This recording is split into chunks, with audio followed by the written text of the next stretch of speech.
then Ugiri. She was so impressive in her debut. Hands and heels down to the wire. Will step up to go a further distance this afternoon in the Rags to Riches. All that and more coming up on America's Day at the Races, brought to you by America's Best Racing. For the love of the race, visit americasbestracing.net today.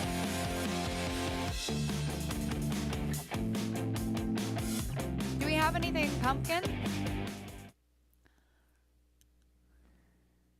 A picture of what?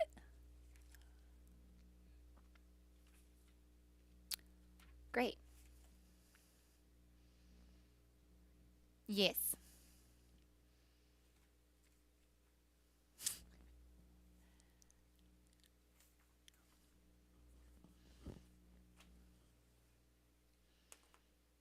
Yeah, that's fine, that's fine.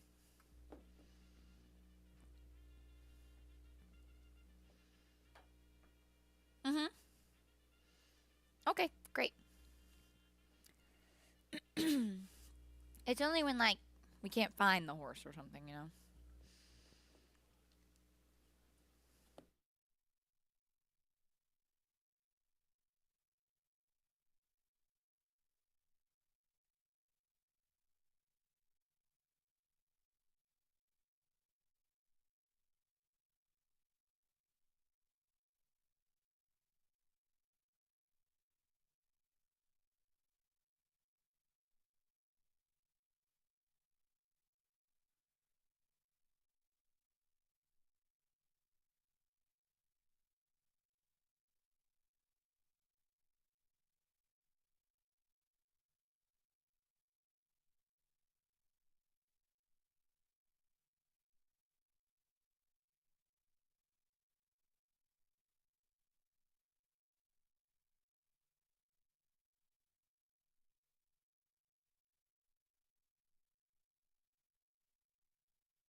Happy Halloween to everyone out there. We appreciate you spending at least part of your spooky day with us as we wrap up the week at beautiful Belmont Park. 3 stakes on the card today, including the Grade 3 Bold Ruler, where Wonder Where Greg is.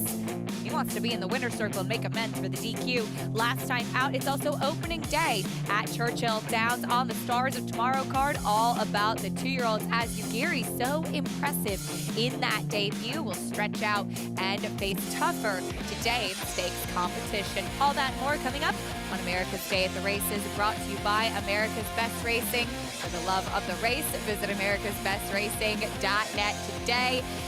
Gotta love that on a pumpkin, as we hope that you are getting ready to celebrate with some trick-or-treating, some candy, some pumpkins, whatever it may be. We enjoy all of the things that Halloween does bring, as Acacia Courtney joins you alongside former champion jockey Richard Migliori. Happy Halloween, Richie. Happy Halloween, and you dressed appropriately, like the color of your dress. Thank you. And I love this time of year, though, just the whole autumn experience. And we had rain overnight, but a beautiful day today. We did. There were only 2 turf races scheduled on the card today at Belmont, so we are off the turf, but that's just for races 2 and 5. The rest of the races on the card were already scheduled for the main track, so not too many changes as far as those track conditions do go. As we take a look at what's on tap, we do have a sloppy main track, and off the turf, again, just 2 races affected. Today's races on FS1, brought to you by Claiborne Farm. We are showing you races 1 through 7. That includes the first division, the first helping, so to speak, of the pumpkin pie. The Bold Ruler will go as race number 7. We'll show you the Rags to Riches featuring Ugiri at Churchill Downs with the first 6 on the card beneath the Twin Spires. You can join Naira Bets now and get a free $25 bet for the Breeders' Cup. Sign up today with promo code CUP25 for a $25 free play plus an additional $200 sign-up bonus. Sign up now at NairaBets.com or download the NairaBets app to get your $25 free play. Bet any track, anywhere, anytime. And join now at NairaBets.com as we get ready to kick off the day at Belmont Park. A big disappointment, Richie. Not only did she look good on paper. But I ain't afraid of no ghost. And Halloween would have been the hunch play of the century. I can't imagine how short a price this horse would have been. She was logical on paper and a great name for Halloween. Absolutely. But we kick off the day, Matula, currently 9 to 5, as is Targeted Return, as we welcome in the third member of our team, Maggie Wolfendale, well dressed for the day as well. Maggie, happy Halloween. Happy Halloween to you both, too. And I totally concur. I'm remiss, too, that I Ain't Afraid of No Ghost is a scratch because it just makes me think of the Ghostbusters and one of those great Halloween movies that everybody should watch. But I'm a big Hocus Pocus movie fan as well. But taking a look at the horses on the track here, number 6, Matula for Pat Reynolds. First time in his barn, she came back a winner, taking down a maiden 25. Yes, not the strongest field, and Strong Point, who was the heavy favorite that day, did blow the break. But I didn't think she looked all that fit coming back off of the layoffs dating back to late May. Today, she is that much more tucked up. She's a little bit more quiet in the paddock, which I didn't necessarily know how to take because I thought she could be the controlling speed here. But once she got out on track, she got on her toes beneath Manny Franco, and I don't think she will have a problem with this off going. But one that might really take to the sloppy track is her main rival that just switched to the 8 to 5 favoritism, and number 3, Targeted Return for Chad Brown. She's just that kind of long, leggy, lean type of runner that is very just kind of light on her feet, which they tend to skip over this surface quite nicely. She was acting up a little bit in the paddock when Javier Castellano went to get on her, but once they put him up on the walk with her walking, she forgot about it. She didn't freeze up anymore. She has stayed with the pony, though, but I like her in this spot. I do think while she showed speed to win her, break her maiden back in the fall of her 2-year-old campaign, she seems to be lacking some of that now as a 3-year-old. I'm wondering what they do with her today, though, is the only other speed, as I mentioned, is Matula.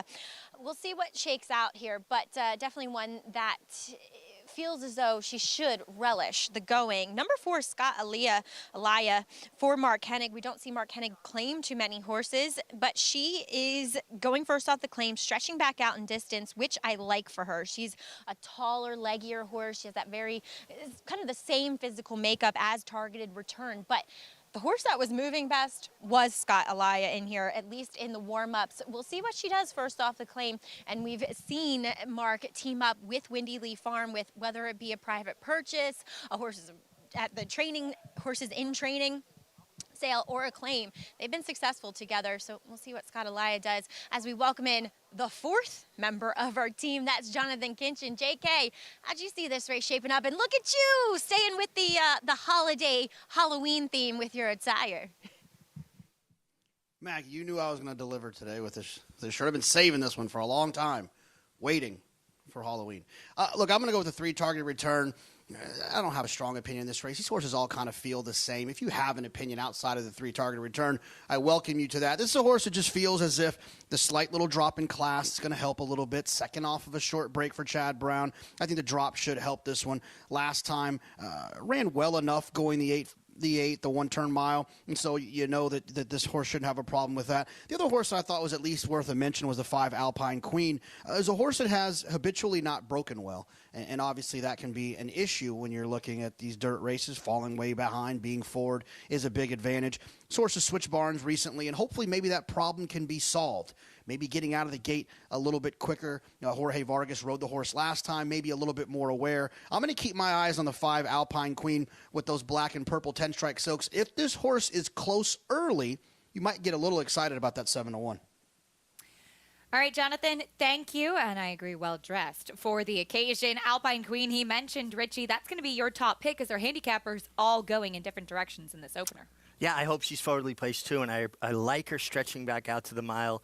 Biggest price in a short field, and I just don't think a lot separates this entire field. An intriguing opener where the favorite is for Chad Brown and Glarovich Stables Targeted Return.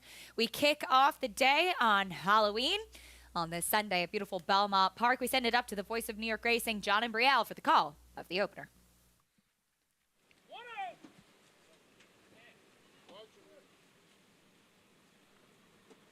They're in the gate.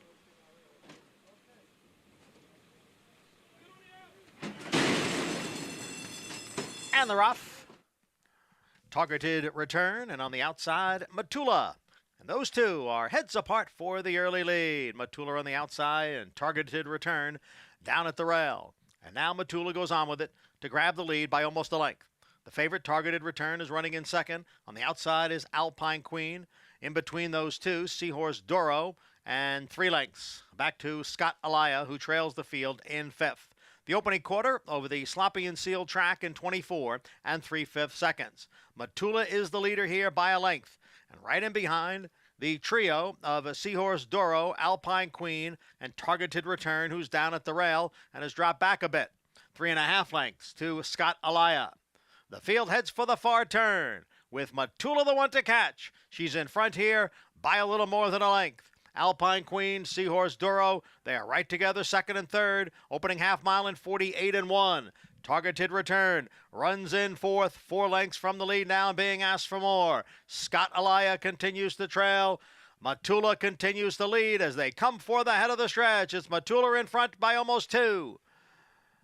Then comes Alpine Queen, the gray on the outside in second. Seahorse Doro, Targeted Return has dropped back. 3/4 went in 1:13 and 2. Matula trying to take them all the way here. It's Matula in front, and the lead is 4 lengths. Alpine Queen runs in second. On the outside, Seahorse Doro is now in third. It will be a front-running score in the opener for Matula with Manny Franco. Alpine Queen was second, and the remaining 3 in a photo for third. Matula, the winner, making it 2 victories in a row off the layoff. Second start for Pat Reynolds. She just looked like a winner every step. She was able to clear her main rival, the 3 Targeted Return, who appeared to really not appreciate the kickback and then really had no run anyway, but was just in hand with Manny Franco. He waited till they got into the stretch. She panned out onto her right lead. He set her down, and she drew off. And a good try by Alpine Queen. Just came up second best, but continued on doggedly for second. Yes, she did. Meanwhile, at the back, Scott Alaya seems like a very tricky horse to ride. Probably wasn't appreciating the kickback on this wet track. She kind of threw her head up, and that's a difficult position for a jockey that Jose Lezcano was in and trying to get her to put her head down and continue moving forward. Yeah, and when he was caught between horses, too, he kind of got into a position where he had to steady. Then it just took her a long time to put it together after that. She'd probably be better on a fast track. Matula, the winner. Alpine Queen in second. Manny Franco picks up the W to kick off this Halloween card, though. We'll bring you prices in a little bit, and we'll also talk about the stakes action we have coming up a little bit later on today. 2 divisions of the Pumpkin Pie, along with the Grade 3 Bold Ruler. That horse, wonder where Craig is. He has the propensity to drift. Can he keep a straight course today and go the furthest distance that he's ever tried? Meanwhile, Plainsman coming off of a big effort in the ACAC last time out. Can he make it 2 graded stakes wins in a row?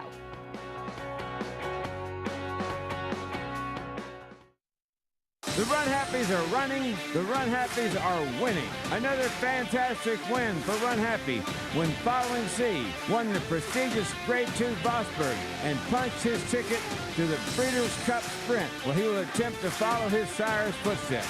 And after 2 wire-to-wire wins to start his career, Run the Daylight showed a new dimension, coming from off the pace to say perfect was another win. Run Happy, standing in stall 1 at Claiborne Farm.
We're back on America's Day at the Races. Very glad to have you with us. We want to remind everybody that you can follow along and get all of the stats on the horses, trainers, and jockeys in today's races with free Equibase past performances. Visit NYRA.com/TV schedule to download your free past performances for all of the races on today's show. Into the winner's circle in the opener goes the number 6 Matula here at Belmont Park. Seemed to be doing it pretty comfortably every step of the way, Richie. Yeah, she just cruised into the stretch in hand under Manny Franco. You saw him take that kind of long, languishing look to the right. When a rider does that with so casually, they have a lot of horse underneath them, and she went on and went to win as much the best.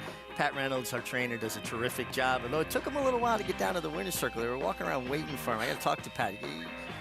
Be ready. Get your picture taken. Got to be ready to make it down there. They got their picture taken, though. Don't you worry about that. $6.90 winner there in the opener over Alpine Queen, your even money favorite. Targeted return. Fading probably prefers a fast track. As we will preview a little bit of what we have coming up a little bit later on today, the Grade 3 Bold Ruler, the feature on the card. One of 3 stakes is the only graded one. Goes as race number 7 today. The Bold Ruler will be 7 furlongs on the main track, and that will be a challenge, Richie, for the number 7 Wonder Where Craig is, who has never gone further than 6 furlongs in his career. He also has the tendency to drift. He's been disqualified twice now, including in this try last time out in the De Francis Dash. Yeah, and that makes you wonder about that extra furlong, going 7 furlongs when horses tend to drift. Usually for a couple of reasons. One, this actually did bear out on the left-handed pressure here, but gosh, it looked like he was just cleared. It really feels like in another jurisdiction, mainly New York, Agreed. that might not have been a disqualification. Agreed. But could be stretching him to the max. Horses that drift because they're getting tired or they have some sort of physical issue. I don't think it's a physical issue with him because he's running so well, but I think as he tires, he has a tendency to bear out.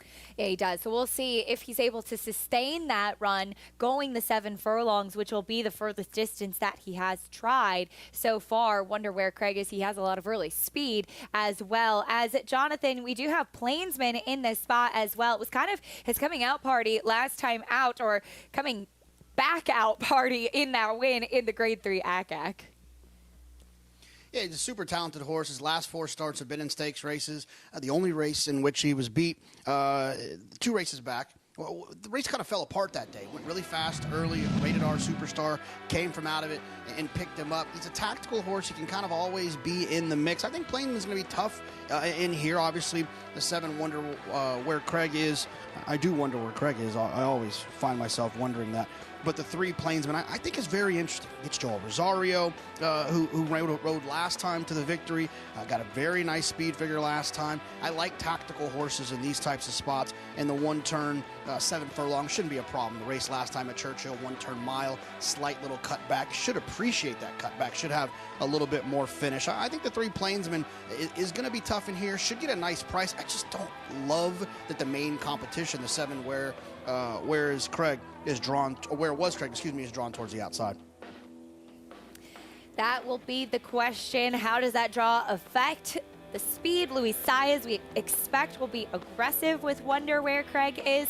And also, as far as Wonder Where Craig is, Richie, I think it's a benefit that jockey Luis Saez has ridden this horse before, rode him to victory in the Tail of the Cat at Saratoga. So he's going to be aware that he has these tendencies to maybe get out a little bit. You know, and the thing is, in the stretch, when a horse is wanting to drift, if you're clear, you're better off allowing them to drift instead of trying to constantly correct them. When you try to correct a horse, you're slowing them down at the same time.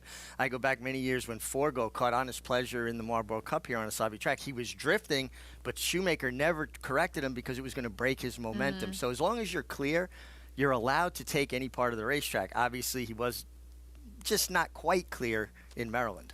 We'll see if he can make amends today or if Plainsman continues that big run, as Jonathan mentioned, just a neck away from winning his last 5 starts. He's been impressive, and that'll be a fun race a little bit later on in the Bold Ruler. Meanwhile, it's the Stars of Tomorrow card at Churchill Downs.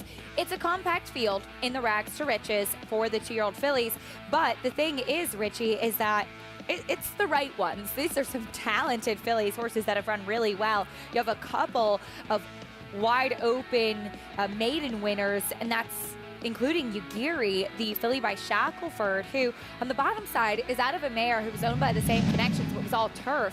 She absolutely dominated in this debut, being right on top of the pace there and then pulling away in a hand ride.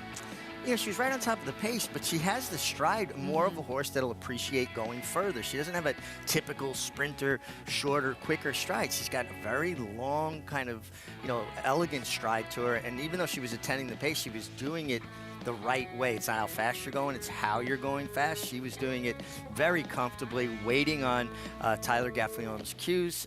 I think she's going to relish getting the mile on the 16th. I don't see any issue at all for her. I agree. Excited to see her stretch out, as you also have Sandstone, who was so impressive. They're on a wet track last time out, and in fact, Ken McPeak with 2. He also has Mama Arena, who comes out of a 4th place finish in the Grade 1 Alcibiades. Yeah, and they're horses that have a little bit more seasoning. Ugiri only having the 1 start, but she was very impressive and could have run a lot faster if necessary. She looks like an exciting prospect for trainer Rodolphe Berset. We'll talk more about that rags to riches a little bit later, but we kick off the day at Churchill Downs with the opener in a maiden special weight. There are 11 races on the card. They're all 2-year-old races for this Stars of Tomorrow card. The number 5, Rewire, comes back in his 2nd start as a gelding for Brad Cox after finishing 2nd behind Unified Report. That horse came back to win a Louisiana-bred stake in his subsequent start. We'll talk more about the opener beneath the Twin Spires after this break. We kick off the fall meet at Churchill Downs after this. Stay with us here on America's Day at the Races.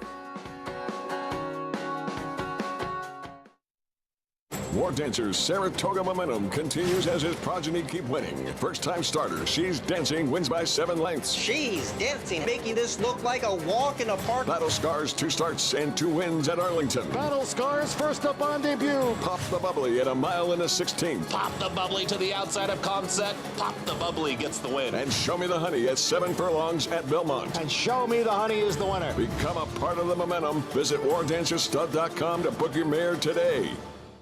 No sport in the world brings the wins home like racing. It's one-of-a-kind, high-speed, high-stakes action, and Naira Bets takes you there. Place your bets and watch the races live from anywhere. With Naira Bets, make easy, secure deposits and promotions every day to earn reward points or cash. Download the Naira Bets app or visit nairabets.com.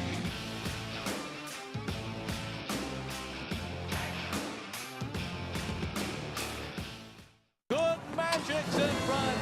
Good Magic pulls away from Sobomini. Good Magic's gonna win his first race, and he's gonna do it in the Breeders' Cup Juvenile. Good Magic to the front of the field in the Toyota Bluegrass to win it. The champ is back. Good Magic in a good-looking performance. 800,000, 75, 875, 8.5, Pete, 775,000, thank you.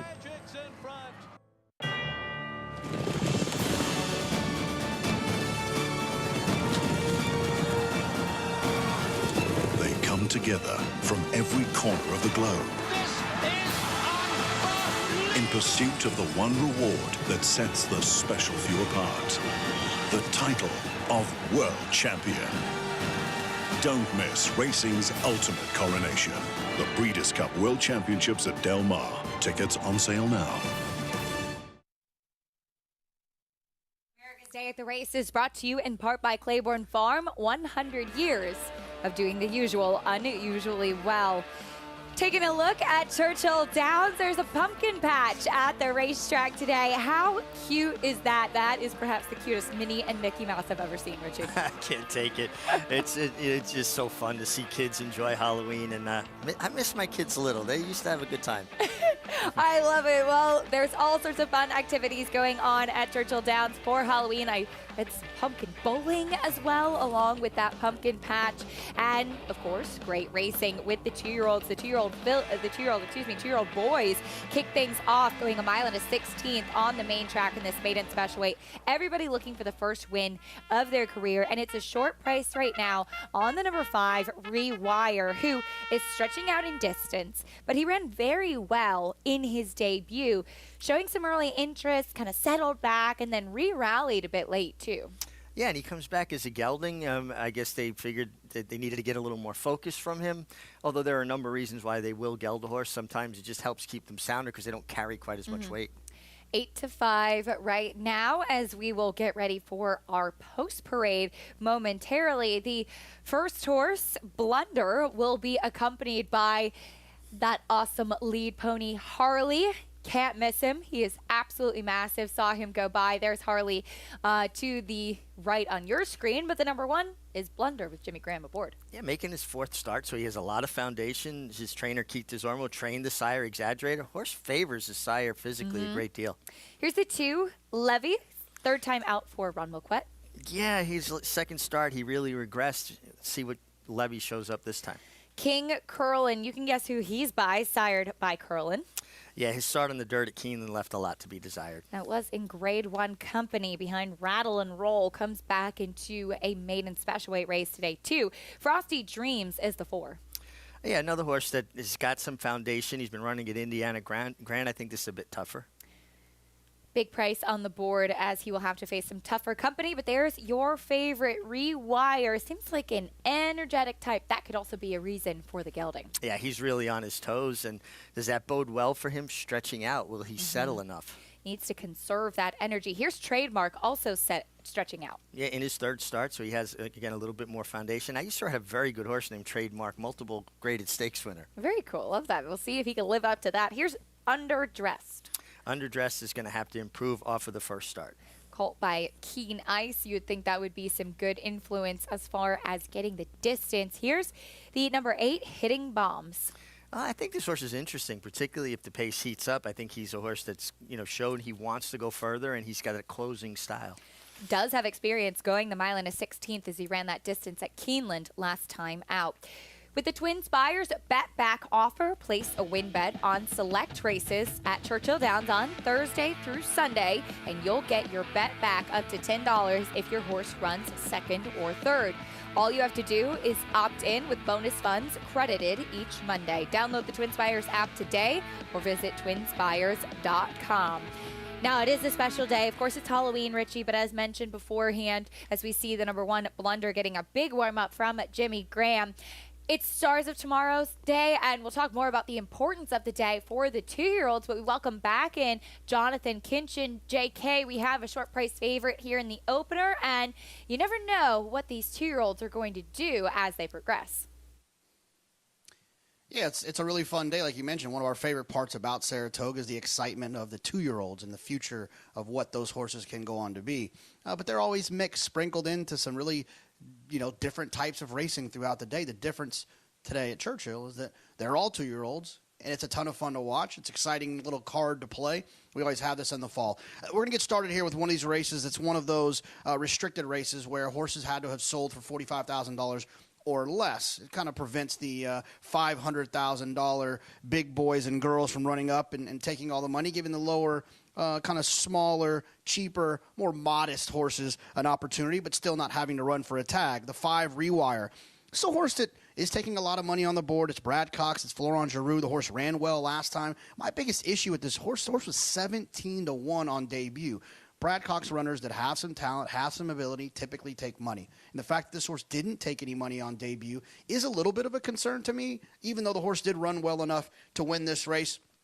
I also thought the 6 Trademark, who ran well at Keeneland, broke a little bit slow, lost a little bit of ground, a horse that could improve with a start under the belt for Vicky Oliver. She only wins at 7% first-time starters, so you could expect this horse to improve a little bit. And then towards the outside, the 8 Hitting Bombs.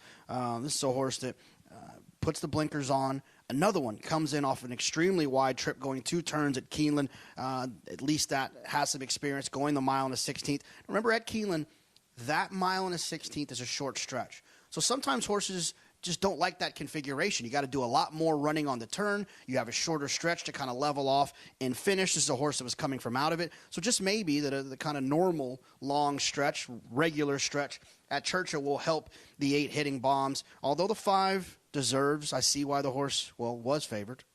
I think I would kind of look elsewhere. I just feel like the 5 Rewire, probably a little bit over bet. The 8 Hitting Bombs, interesting, and the 6 Trademark.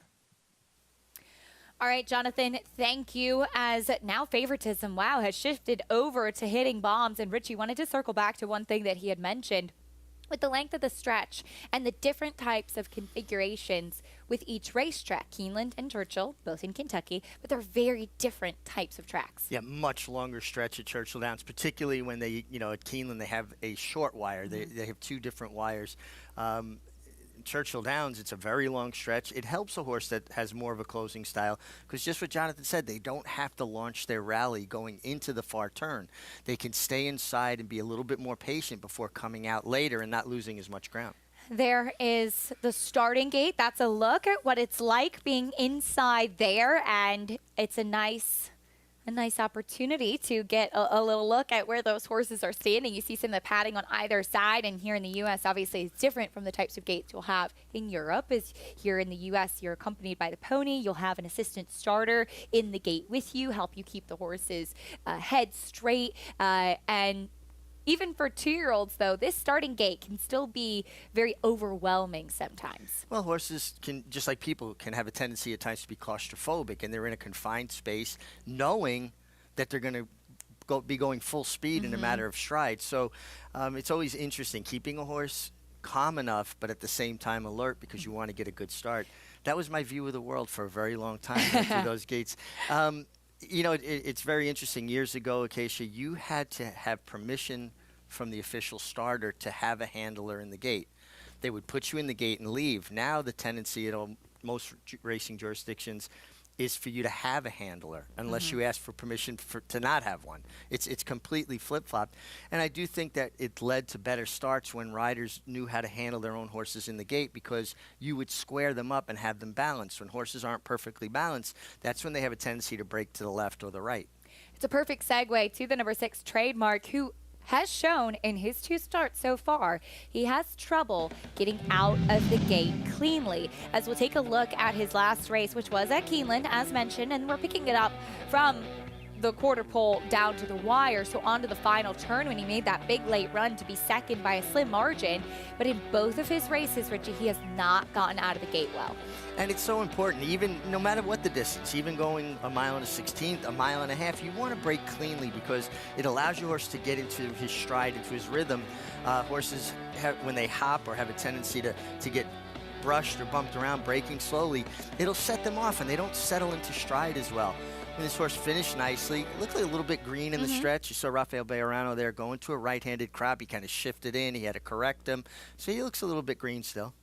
There's Harley, as mentioned, the lead pony. He works at Churchill Downs and Kentucky, and he's kind of like a security blanket, a big bodyguard. I think for the young 2-year-olds, really a calming presence to have that large and much calmer and more experienced pony to accompany them to the gate. Think of the lead horses that take the horse to the gate as bodyguards. And he certainly, to me, would be the security detail I would want guarding me. Couldn't agree more. As they go into the gate, all these 2-year-olds looking for the first win of their career, all with experience. They've been here before, but still very lightly raced. Favoritism going back and forth between Rewire and Hitting Bombs. Into the starting gate they go for the first at Churchill Downs. We kick off the Stars of Tomorrow card, underdressed, giving them a little bit of trouble. And here's what we were talking about with the assistant starters helping load these horses into the gate. Yeah, and they have meticulous notes on all of these horses' habits. We go to Travis Stone for the call of the first at Churchill. And they're off. Trademark, good beginning. Hitting Bombs is there. Blunder toward the inside. Rewired comes up on through in tight. Levy is also there. And from the outside, Hitting Bombs tucks in to be second. They're into the first turn, and it's Trademark. Out to set the pace. Trademark leads by a length. Hitting Bombs up to grab second. Blunder settles in toward the rail third. Rewire comes away fourth by 2.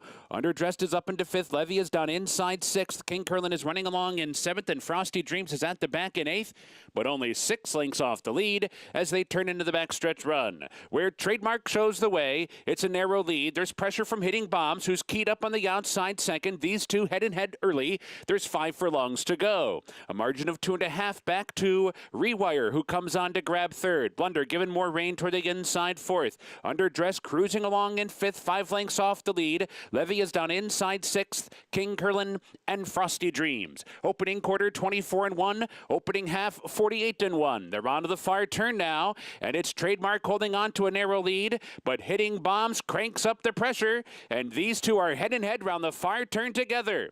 Rewire set down just a bit back in third, asked to pick it up from there. Now it's 4 back to Blunder racing fourth, Underdressed in fifth. Levy, King Curling, and Frosty Dreams off the turn into the stretch. Hitting Bombs and Trademark shoulder to shoulder with 3/16 to go, and Trademark digs down deep toward the rail and turns back Hitting Bombs. Trademark opening up by the 8th pole. Hitting Bombs is back into second. Rewire's racing third, and then it's Blunder in fourth. They're coming for the finish, and it will be Trademark.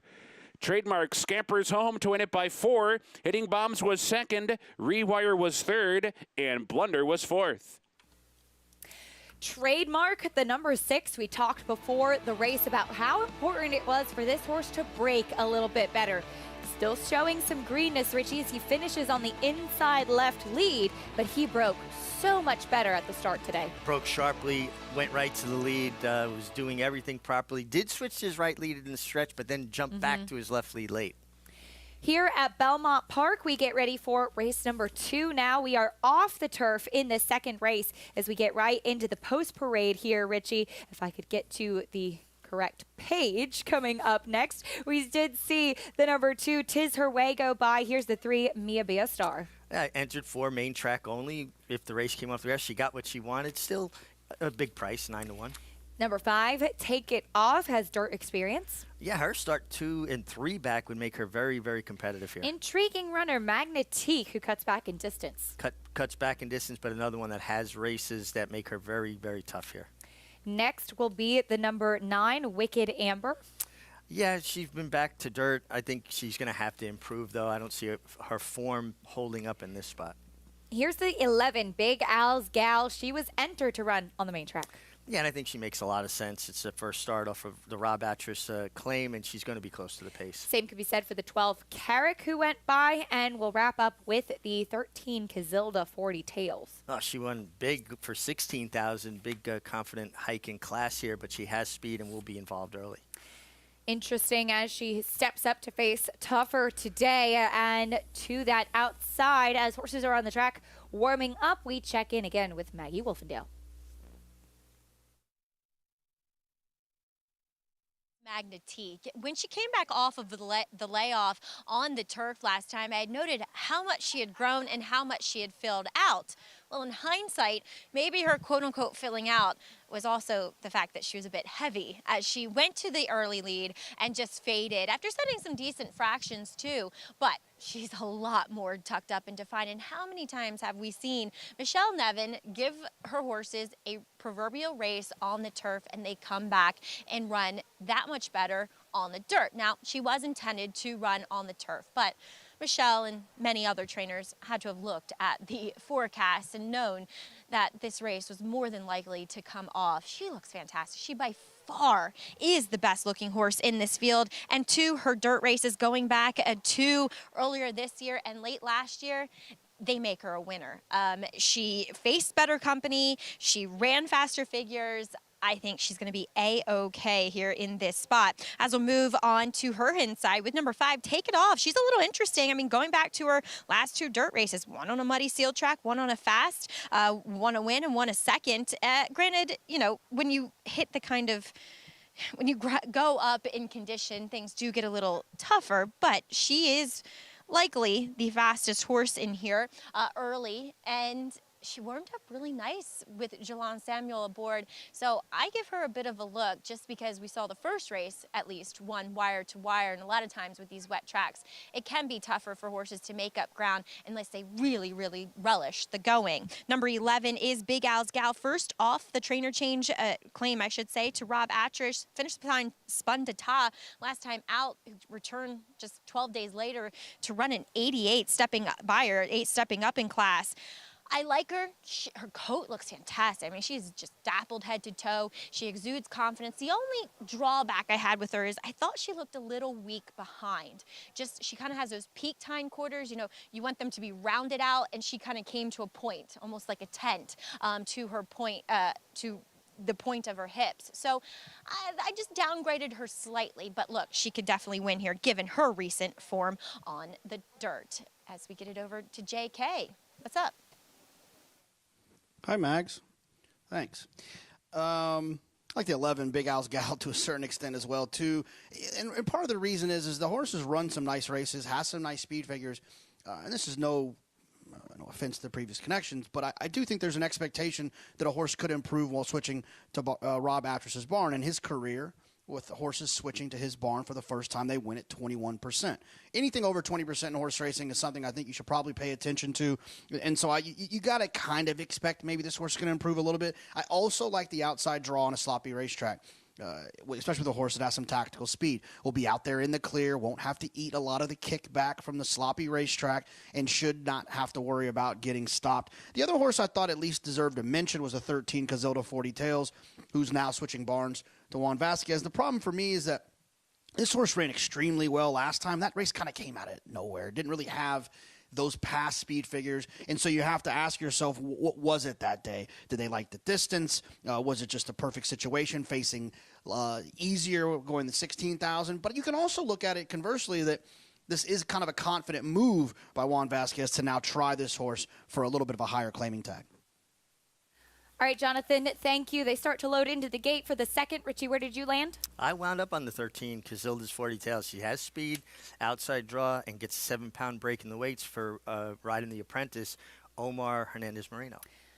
Omar will be the last to go in. We send it up to John and Brielle for race 2 off the turf at Belmont. Start.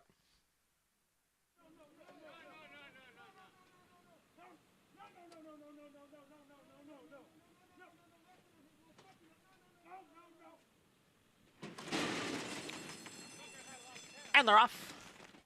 Casilda 40 Tails from the outside. Now Take It Off moves up to grab a narrow lead. And Casilda 40 Tails is racing in second. Magnetique is next in third, followed by Big Al's Gal in fourth. Mia Be a Star the Gray now moving up a spot from fifth. Tis Her Way is running in sixth, followed by Carrick in seventh, 6 lengths back to Wicked Amber, who trails the field in eighth. As they move along here, it's a 3-way battle up front. Take It Off is down at the rail. Casilda 40 Tails on the outside. Magnetique in between those two. The quarter went in 23 seconds. And Big Al's Gal sits just off those front three, a close-up fourth. Mia Be a Star runs in fifth, 2.5 lengths. Back to Carrick. Now it's 4 lengths to Tis Her Way. And Wicked Amber is the trailer. The leader is Take It Off, who leads here by a length. Casilda 40 Tails, and Big Al's Gal is now coming on through. Mia Be a Star down towards the rail. On the outside, Casilda 40 Tails dropping back.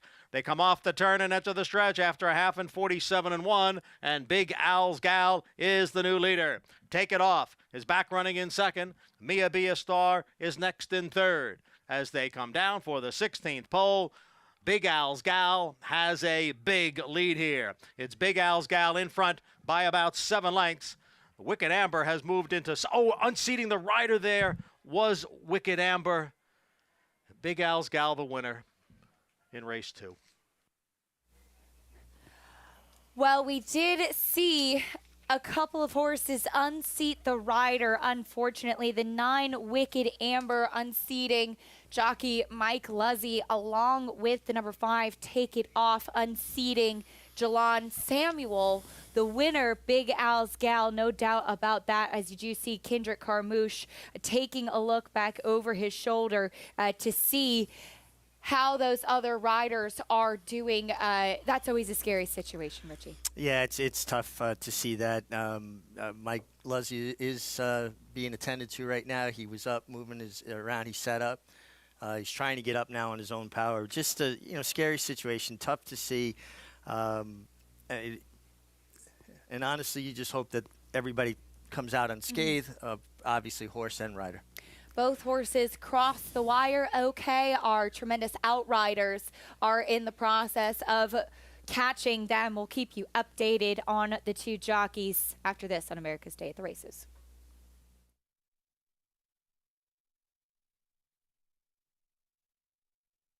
Undefeated Grade 1 winner Mastery was a multiple graded stakes winner at 2, including this victory in the Los Alamitos Cash Call Futurity.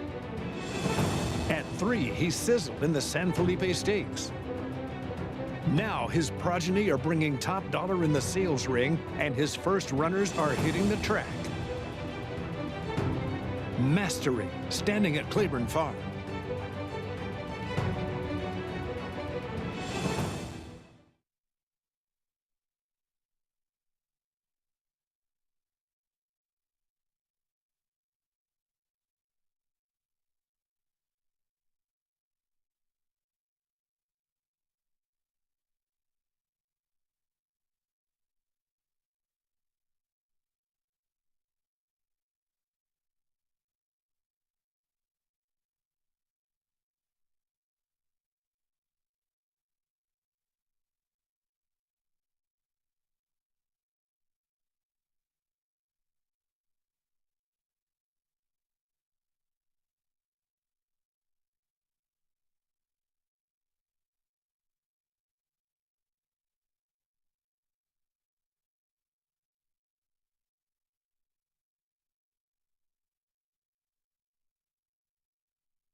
We're back on America's Day at the Races, brought to you by Naira Bets, where you can bet any track, anywhere, anytime. Get started at nairabets.com or download the app today. In race number 2, Kendrick Carmouche piloted Big Al's Gal to victory very impressively. Now, we did see 2 horses lose their riders in the stretch. Maggie Wolfendale, what can you tell us as far as horses and riders? How are they doing?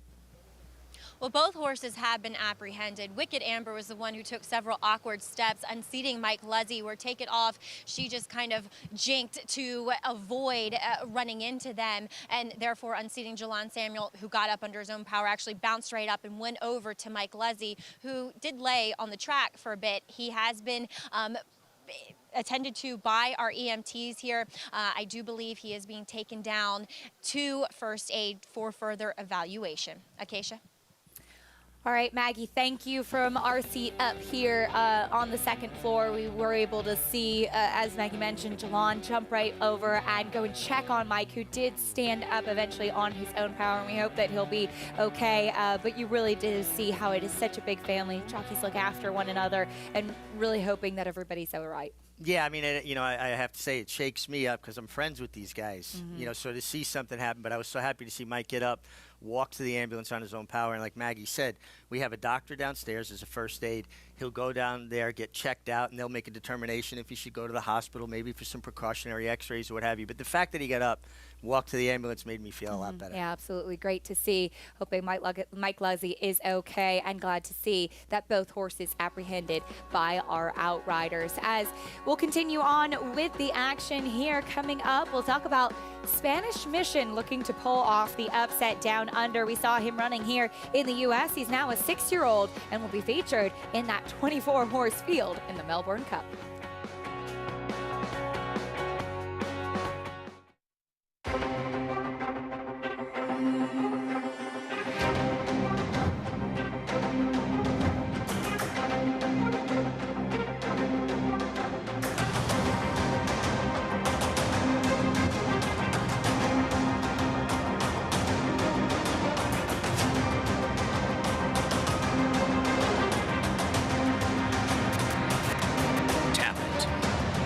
Standing at Gainesway.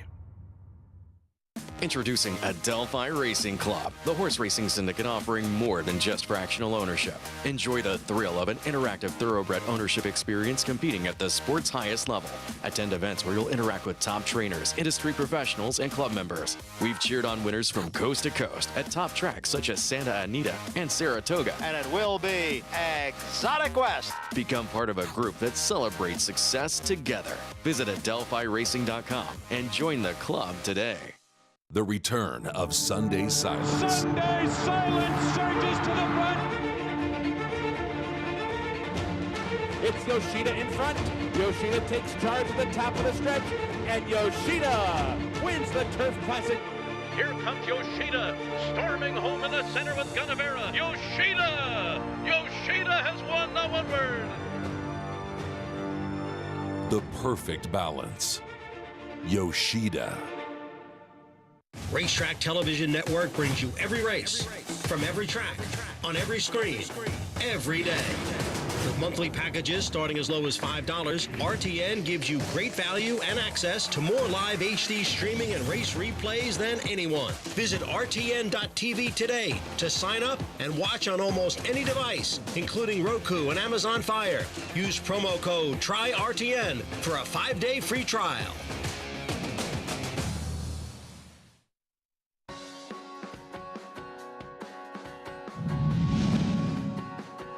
And now Spanish Mission on the far outside is set down for the final furlong, and here he comes. And he's coming with Pedro Cara, who strikes the front of the 16th pole. Spanish Mission runs up alongside. Pedro Cara digs in. Spanish Mission runs at him. These two noses apart on the wire. Spanish Mission in the 2019 Jockey Club Derby. We saw him be successful here in the United States, but he's a globetrotter, Richie, as he gets ready to run in the 24-horse field in the Melbourne Cup, Australia's most prestigious race, as we take a look at the Cup there. And we'll be bringing you the Melbourne Cup Carnival with special coverage here on Fox Sports. We hope that you'll tune in Monday at 10 p.m. Eastern on FS1. It really is a tremendous race, some big storylines in there. And you were telling me you've actually had the opportunity to ride in Australia. Yeah, I got to ride in Australia, and I will say they ride very, very close. Everybody's on top of each other. They don't give each other much space at all. Even going 2 miles, you'll see it. They'll be jammed up together. And the biggest key to a 2-mile race in a big field is getting your horse to switch off. You can't pull for so long and find energy. So always an interesting race. International flair, love it. The favorite, Incentivized, has to overcome a wide draw in there. You have Spanish Mission, who was last second behind globetrotting Stayer Stradivarius, and then the reigning champion, Twilight Payment, back for his third Cup as well. That'll be a fun race. We hope you'll tune in. Our great crew will be making that possible on Fox Sports 1 as we get ready now for the second race at Churchill Downs, a 2-year-old maiden special weight. This one for the 2-year-old fillies, going 1 mile on the main track. 9 horses in the field as we take a look at a petting zoo. And Spider-Man apparently is on the grounds at Churchill today. They're having a great time at Churchill Downs. They're really doing Halloween right with I mean, look at the kids. They come with their costumes. Little Spider-Man there. That's great. That is great. Awesome. The llama's looking for some treats as well. They know where to look. In the paddock at Churchill Downs for race number 2, currently 2-1 on the number 8 Implosion, who stretches out in distance for Steve Margolis. And you'll see throughout the day, Richie, as it's all 2-year-old races. We have, though, different distances, different types of conditions, horses trying to get their first win. And that's the beauty of a race like this. Yes, it's all the 2-year-olds, but it's all different categories. Well, absolutely. And just like you're saying, now you get a horse like Implosion who's stretching out in her third start. Went 6.5. Big run last time with speed. Should be ready for the mile and should be involved, if not controlling. We saw a horse go wire to wire in the first race. 6 furlongs or 3/4 of a mile now to go the 1 mile distance. That'll be a big test. And with horses like this stretching out with young horses as well, we look at pedigree for clues. This one, the dam or the mother out of a horse who ran very well sprinting, but she was also effective going long on the dirt too, which certainly should be a good influence. The sire, not this time, was second second in the Breeders' Cup Juvenile. Yeah, and he's been a very good sire, too. He got off to a great start at stud. And this race is for horses that restricted clause, for horses that have sold or not reached their reserve for $45,000 or less. Butterbean, now the favorite. That's a terrific name, by the way. Well, there was a boxer years ago named Butterbean. Really? Yeah, and I don't know if that's what this horse is named for. You would think more like a colt then, right? We shall see. Butterbean, the filly. We'll see what she does for trainer Kenny McPeak. She's currently your favorite at 2-1. Some intriguing first-time starters in this spot. We kick it off, though, with another one who'll be stretching out in distance. 2-for-1. 2-for-1, Sire Super Saver won the Kentucky Derby at Churchill Downs on an off racetrack. Does have experience. She didn't run well after breaking slowly in her debut, going shorter. Draws the inside post yet again. That break going to be key for her. Here's Scartini Martini. Started on turf at Indiana Grand, now gets on dirt. There is no turf racing this fall at Churchill Downs. There's a renovate their turf course. She's the full sister to Grade 2 winner Coach Rocks, won the Gulfstream Park Oaks going long on dirt. Here's the 3, My Zip Zip. Yeah, horse that's taken a little bit of money, and she's making her third start. Went turf to dirt, now gets off the claim, stretches to the mile. And she's stretching up or stepping up in class today. Few first-time starters. Here's one of them, Tis So Fine.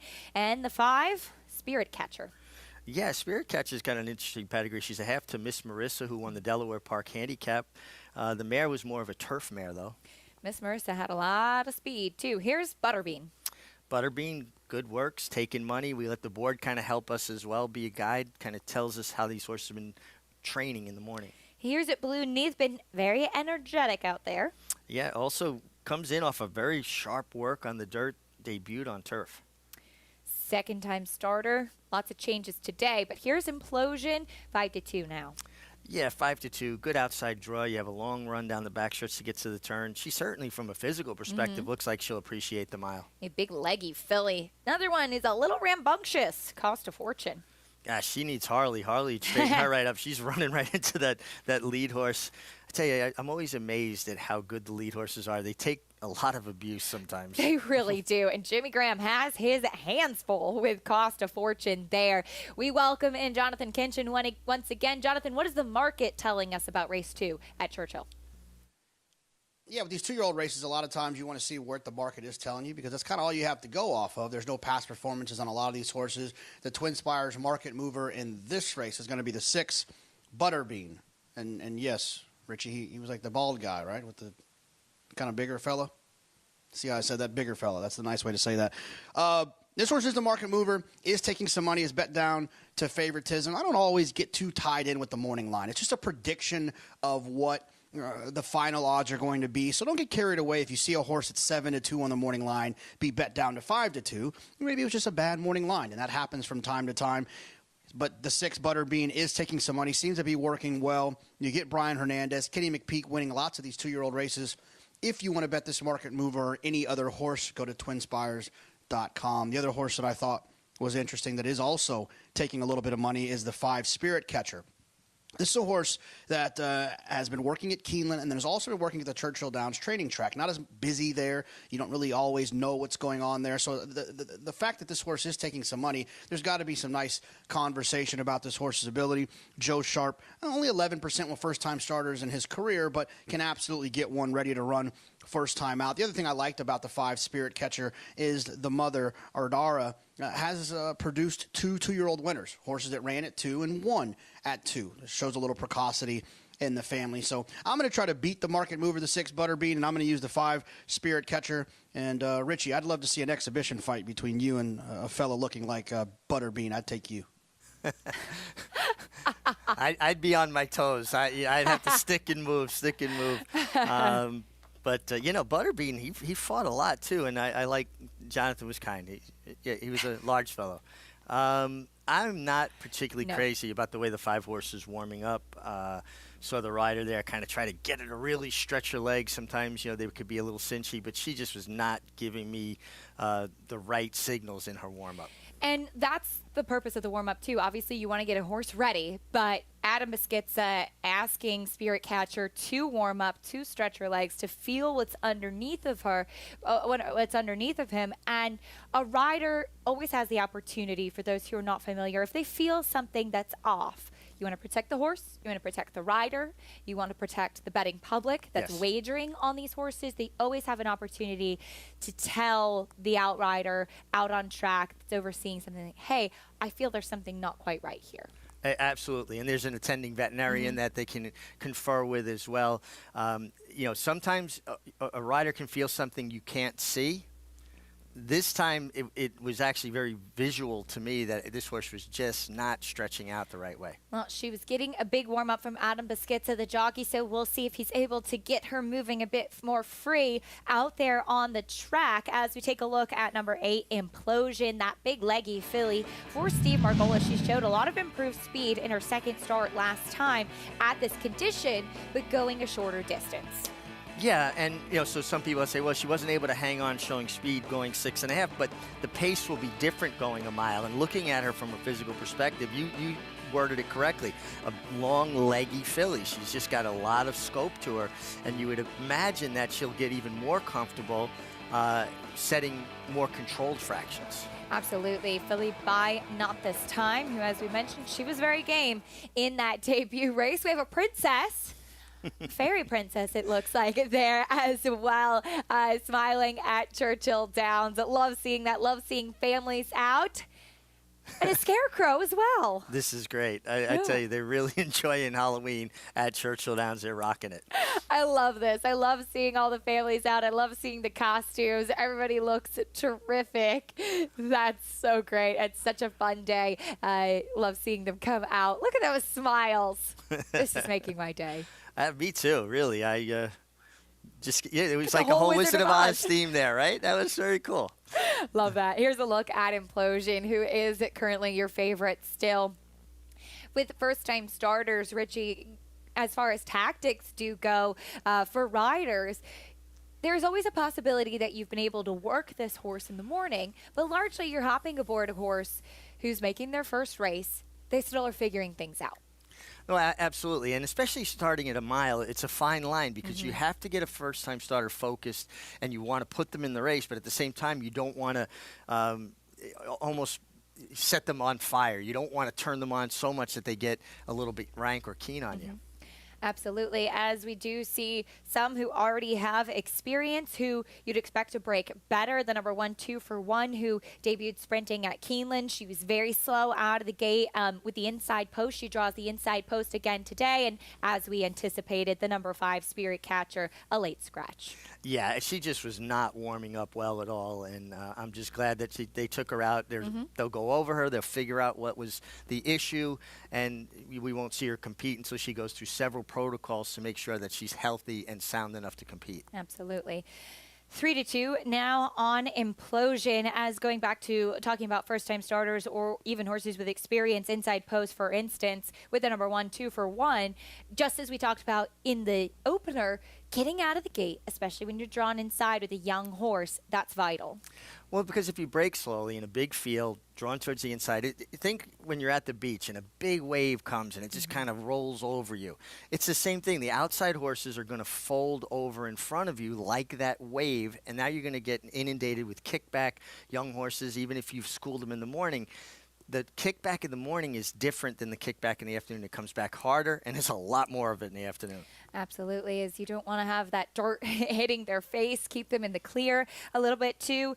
Young horses figuring out a lot of things, and we call this a maiden special weight race, the highest level basically of a maiden race, meaning a horse that has never won before. So a horse is looking for the first victory of their career. And you can be in a maiden claiming. That's what we talk about with a tag, basically meaning that that horse is for sale, that you can transfer ownership, transfer trainers. But to be a maiden, this is maiden special weight.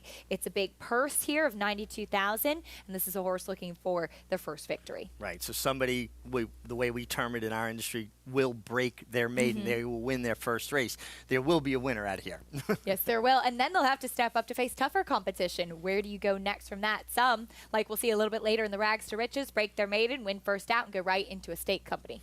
Yeah, it's nice if you have an opportunity to do it in increments and go from a maiden race that you win to an allowance race, kind of test the waters, get more conditioning and more seasoning mentally as well as physically. All about that balance and creating the well-rounded athlete. Again, late scratch of the number 5 Spirit Catcher in race 2 at Churchill Downs. The rest of the field loads in the starting gate, and we send it to Travis Stone for the call.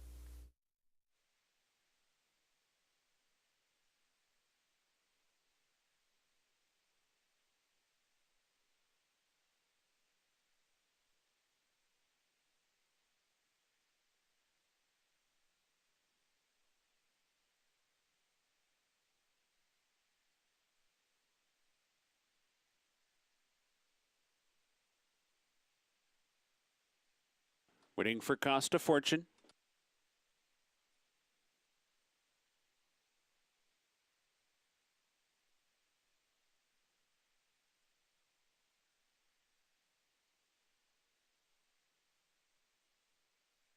They're in the gate, and they're off. Slight bubble at the start for My Zip Zip. Nonetheless, out looking for the lead. 2 for 1 is there. Butterbean not far behind. 'Tis So Fine. Implosion for that outside post. Races up 2 as they emerge up the chute and come for the main track. Implosion looks to have a narrow lead as they make their way to the main track. Indeed, she does. Blue Neath runs up to grab second. 'Tis So Fine toward the inside is racing third. Cost of Fortune comes away fourth. Butterbean is fifth. Scartini Martini sixth. 2 for 1 on the move from the inside, seventh. And My Zip Zip is back trailing the field. 5 furlongs to go, and Implosion steps out now. Implosion leads by 2 lengths, heading for the far turn. Blue Neath is running along from second, getting a little bit closer now. 'Tis So Fine is right there, third toward the inside. Fractions, the opening quarter in 23-1, the opening half in 46-4. Implosion bounding along up top, leads by a length and a half. Blue Neath now a clear second. 'Tis So Fine's under a ride inside while third. Cost of Fortune asks for more speed fourth. Butterbean is fifth within striking range, only 4 lengths to make up there. My Zip Zip is trying to get out on the far turn. Scartini Martini and 2 for 1. At the quarter pole, Implosion turning for home in front by 4. Implosion off the turn in front. Butterbean comes on through to grab second. Cost of Fortune on the outside is third. Blue Neath is fourth. 1 furlong to go. Implosion's lead is 3.5. Butterbean is finishing with interest. Time is running out though. It's still Implosion. Now it's down to 2.5. Now it's down to 2. Butterbean's trying hard to get there, but Implosion holds on. Implosion by half a length in the end. Butterbean was second. Cost of Fortune a distant third, and Blue Neath was fourth. Implosion, the leggy filly by naught this time, able to hold off first-time starter Butterbean, who was closing strong on the outside. Yeah, we saw Francisco Arrieta, the rider of Implosion, looking around. I said, you better keep riding because Butterbean's looking for the knockout. See what you did there. Butterbean just a little short there in her debut, but Implosion and start number 3 breaks her maiden. Back at Belmont Park, we get ready for race 3. This is a race for horses who have never won 2 races in life. $30,000 claiming race, 6.5 furlongs on the main track. We kick off the post parade with the number 1, April Antics. Philly, it's a big price and a difficult post breaking from the rail. April Antics on the last day of October. Next will be the number 2, Shane's Pretty Lady, first off the claim, or excuse me, second time in the barn of Tom Morley. Yeah, dropping in class, but she was really roughed up at the break last time and basically was eliminated at the start. Number 4 will be next, A Lot of Honey. Yeah, a lot of honey. Rider change there. Mike Luzzy is off his mounts. Jorge Vargas picks up the mount here. A lot of honey. Did break her maiden on a muddy track here at Belmont. That's right. Mike Luzzy, after that losing the rider in the last race, will be off for the remainder of the day. There goes the 5, Red Pepper Grill. We'll talk about her more in a moment. Here's Carly Hustle, the 6. Mertan Cantermasi. This horse ran okay last time. He's going to have to improve. Handle the Truth takes a drop in class. Drop in class. Will that be what the doctor ordered here? She still looks like she's going to have to improve. And Love That Face to the outside. Comes off a layoff, but has been working well for a top horseman in Mike Maselli and has speed. I think speed is a good commodity to have today, particularly with the wet conditions. don't have to deal with more of that kickback. She's 8-5 right now. She does come in off of a layoff. For more on this filly, Love That Face, Maggie, unfortunately with the blinkers, we can't see her pretty white face, but how does she look off the bench? Yeah, she has that name, Acacia, because as you alluded to, she has a white face, but a big chestnut hole in the middle of it. So very unique markings for Love That Face. Hence her name. But she comes in off of the layoff, but off of a effort that is a complete outlier from the rest of her form. But it was compounded and kind of confirmed by the fact that the two horses that finished behind her that day came back to run a 72 and a 71 in their subsequent wins. So but then she's gone for a long time, since early March. She comes back wearing an extension blinker. She just had a pair of short cup cheater blinkers on prior to this layoff, so an extension blinker covering her right outside eye. So that's an indication that she's shown a propensity to want to get out in her training up to this race. She's also wearing what we call a flat ring bit. So a ring bit that, I actually like them a lot, because normal ring bits, it's just a normal ring that's attached to that snaffle, and they move a lot. The flat ring bits actually don't move. They actually conform to the shape of a horse's mouth, so while it gives the rider a bit of leverage, it's not as cumbersome as those regular ring bits. So still, that's some serious equipment changes that we're seeing with this filly off the bench. She looks incredibly fit, though, for Mike Maselli, though her two efforts on sloppy tracks weren't great, and that's what she's going to encounter here today. So definitely think she's fit enough. We'll see how she does braking, too, because a lot of times when they put that extension blinker on, they won't brake as well. But to be fair, she is on the outside, so she's going to see the horses to her inside leaving. As we'll move on to number 2, Shane's Pretty Lady, as she was eliminated at the start, as Mig said, and 2, and I actually got an assist from my husband as well as Acacia, in that she was very tense in her last start too. I mean, she just didn't look great. She wasn't carrying her weight. Her coat didn't look as good as it does now. She finally looks just like she did when she won first time out nearly 2 years ago, or nearly a year ago, over a year, I should say, for Gary Gullo. So I like what I'm seeing from her finally. She was nice and relaxed. She warmed up just beautifully into Kendrick's hands. Hopefully she stands in there well and breaks and doesn't cause any troubles like she did last time out. Guys? All right, Maggie, thank you. Good news and good luck to the Morley team here. Shane's Pretty Lady taking a drop in class. Jonathan Kinchin, Shane's Pretty Lady, going to be the pick for you in here? It is. I like the horse on paper, but, you know me, I'm also rooting for a Maggie Wolfendale, Tom Morley interview on Halloween. What's wrong with that? This is a horse that, you know, like Maggie mentioned, you know, I like to hear the I don't want to call it an excuse, but the reason as to why she didn't run particularly well last time. She's got back numbers that absolutely fit.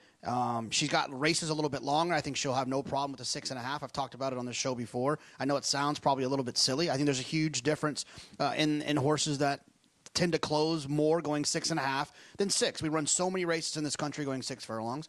I sometimes think riders kind of get lost. And Richie's even told me before that he didn't really think too much different between 6 and 6.5 throughout his career. Not all the time, Richie. I'm not trying to put too many words in your mouth.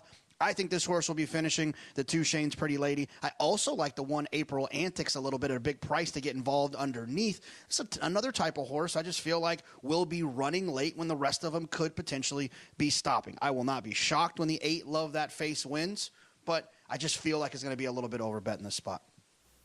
All right, Jonathan, thank you. 2-1 right now on Love That Face. A couple things to unpack here, Richie. Maggie talked about the equipment on Love That Face and how that extension blinker or run-out blinker fully covers the right eye, nothing on her left eye, so she can see what's to her inside. But also, as Maggie mentioned, sometimes with that equipment, they don't break as sharp. What did you notice as a jockey with a horse that had that type of equipment on their face? Well, it's a great observation by Maggie. And the reason that sometimes horses don't break as sharp when they have an extension blinker is if their head is turned slightly, they don't see the doors move. Horses react to the doors moving and opening.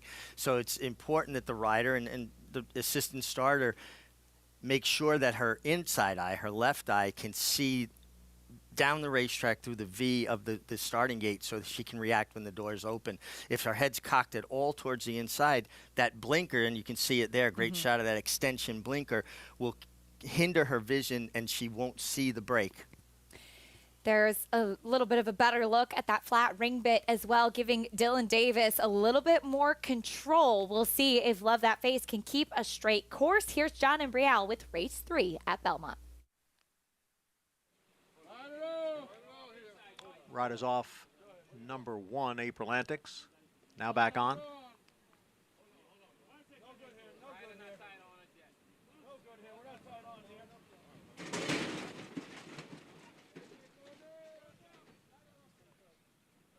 Stall doors opened on number 6.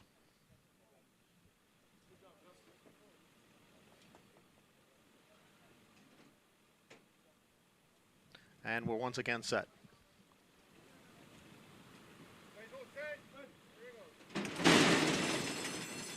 And the rough. Shane's Pretty Lady was off a step slow, but has now quickly moved up to challenge Love That Face for the lead. It is Love That Face in front. Shane's Pretty Lady runs in second. And Lot of Honey is next in third. Then a gap of 3. Back to Handle the Truth and Red Pepper Grill. April Antics is down at the rail. And Carly Hustle trails the field in 7th. Love That Face leads by 3/4 of a length. Shane's Pretty Lady now getting closer down at the rail after an opening quarter mile in 23 2/5 seconds. Lot of Honey is on the outside and in third, just a length and a half off the front. Almost 5 lengths now back to Handle the Truth in 4th as the field races around the far turn. Shane's Pretty Lady on the inside and Love That Face on the outside. And now the two of them are on even terms as they come for the quarter pole. Shane's Pretty Lady with a head in front. Love That Face on the outside is in second. And then Lot of Honey next in third. Handle the Truth is down towards the rail in 4th. And Red Pepper Grill out in the middle of the track. Shane's Pretty Lady now shakes loose from Love That Face. It's Shane's Pretty Lady who has built a big lead here. But Red Pepper Grill is up on the outside in second. Shane's Pretty Lady in front. Red Pepper Grill giving chase in second. And it will be Shane's Pretty Lady and another win for Kendrick Carmouche. Red Pepper Grill was second and Handle the Truth finished third. Kendrick Carmouche sweeps the early double, or I should say has his own rolling double after winning race 2 and race 3. Shane's Pretty Lady, we talked about physical improvements from her, and it showed on the racetrack, a dominant winner of race 3. Yeah, and you saw Kendrick Carmouche was able to, he was actually going to defer and allow Love That Face to kind of get over, but when she didn't take the racetrack away from her, he allowed her to run back up inside of her. We talked about Love That Face being equipped with an extension blinker, so he felt confident he could hold that space. She looked great on the racetrack, and she ran to it. Didn't break very sharp. Obviously not nearly as calamitous as the last start. Broke a step slow, but was able to hustle up and gain and hold her position. Dominant winner here, Shane's Pretty Lady, 8-5. She went off in the opener, the number 5 closing late, Red Pepper Grill, and it almost looked like, as you would kind of remark to me early on in the race, that extension blinker, that equipment we discussed on Love That Face, she almost was kind of overcorrecting, and instead of drifting out, she was trying to drift in on Dylan Davis a little bit. Dylan was hustling her, and at the same time, you could see his inside rein was slack. So he was like kind of had her head cocked towards the outside because it looked like maybe she was running away from the blinker a little bit. Once he got to the lead, though, she kind of panned out. And like I said, Kendrick was able to get back up inside of her. There was a look at Tom Morley as Shane's Pretty Lady gets the victory, as she certainly had, as we talked about, some excuses for the poor performance last time out. Much improved today as she picks up the win. We'll bring you prices and reactions in a little bit. We'll also bring you some more from Churchill Downs, even Miss Kentucky. All the Miss Kentuckys are there at Churchill. Everybody's excited. Raise the roof. We have future stars coming up. More after this on America's Day at the Races. Considering horse ownership? Get off the bench and get in the game. We have one goal. Make racehorse ownership a slam dunk. It's Maxim Rate close to home. Maxim Rate has won the game lead. A terrific finish in the Woody Stevens that goes to drain the clock by a head. Slam Dunk Racing. Come win with us.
We're back on America's Day at the Races, brought to you by Naira Bet, so you can bet any track, anywhere, anytime.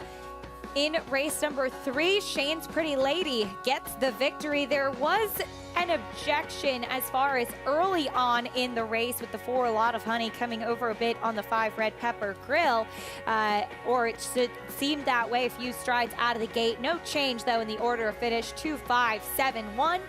Certainly no effect to the winner. Much the best, Shane's Pretty Lady, as we have the Morley family together in the winner's circle. Let's go to Maggie. Well, Acacia, I think I had to get this interview because pretty much all of your wins, either you weren't here for most of them or I wasn't here. So here we are to nearly get through the end of the meet. But Shane's Pretty Lady, Tom, she just lost all chance at the start of the race. And 2, she's just come around in the last month. Yeah, actually, ever since we ran her in Saratoga, she started to do better and better and better physically. Her coats got better, her weights got better. And Gary Gullo and Mike Litcham were great. They said, look, please don't run her again until you're completely happy with her. And you've always said that the best she ever looked was when she debuted for Gary. So that was my target, to get her like that. And I was pleased to sit up in the grandstand and hear you say that she looked like that today. That filled me with a bit more confidence. And to the ride that Kendrick Carmouche gave her, I mean, he told us in the paddock he was going to try to go to the lead. Well, he didn't quite get there, but he assumed it going into the turn. Yeah, she's actually not very fast away from the gate at all, this filly. But Kendrick let her run away from there, and you know, it might not have been the strongest of races. So we felt that, you know, it was come and get us, feel good enough was the plan today. The biggest question mark for me was how she would handle the track, but she's not a heavy filly, and she skipped over it nicely enough. Tom, 9th winner of the meet. This is your best meet so far, I would say, of your training career. Talk a little bit about that and reflect upon it. Yeah, it's been a wonderful meet. When the first condition book came out at Belmont, I was going through it and realized that a lot of horses hadn't got to run in the right spots in Saratoga. And I felt that we were going to be very, very live at the beginning of the meet. Owners have let us run horses in the right races. That is a huge plus. Here's another case in point. So it's been a wonderful meet. We've got 3 more days of racing left. We've got a lot of horses to run next week, and I won't be here for it, nor will you. So hopefully we can get to that double figures for the meet. I think Excel Solares, your very capable assistant, has us covered. Yeah, they tend to win more when I'm not here, so we'll probably win 5 more next week. One can only hope. Congrats. Thank you, wife. Okay, hubby, as Acacia, yeah, Shane's Pretty Lady finally getting back to what she looked like over a year ago, gets the job done here.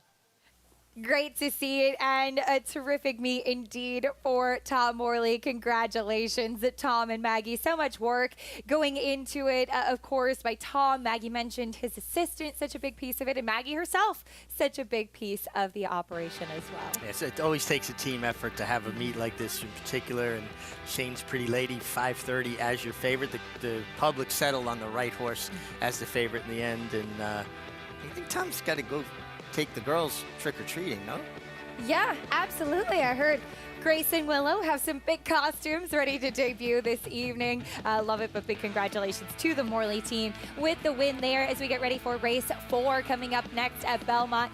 2-year-old maiden special weight race, 6 furlongs on the main track for the 2-year-old filly. Some really intriguing pedigrees and currently radio days to the outside. First time starting filly by Gunrunner for Shug McGahee, the favorite, but a pedigree that would largely say turf.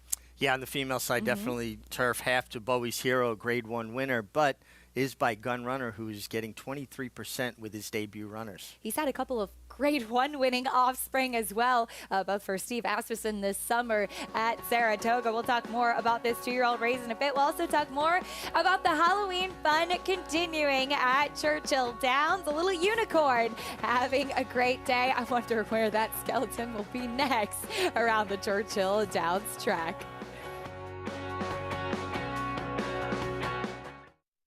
Introducing Giftbox, winner of the Grade 1 Santa Anita Handicap. He's a 3-time graded stakes-winning millionaire with 4 triple-digit buyers and a 4 Ragozin to his name. He proved himself early as a graded stakes place 2-year-old, and now his career as a stallion is just getting started. From the first crop of the leading sire Twirling Candy out of a multiple graded stakes producing mare. Giftbox, new for 2021, only at Lane's End. Need help in finalizing your picks for the next race? Check out the Trackmaster selections provided by Equibase on every U.S. thoroughbred and harness track on Naira Bets. Use these selections to get quick expert advice from professionals in the business. Check out the thumbs up graphic next to the pick and the wager pad and scroll down for more details on the horse. Trackmaster selections available on Naira Bets and the Naira Bets app. Horse of the Year Gunrunner is off to one of the most exceptional starts at stud in recent memory. Papa Cap, an easy winner of the best, pal. It is Wicked Halo drawing away to win the Adirondack.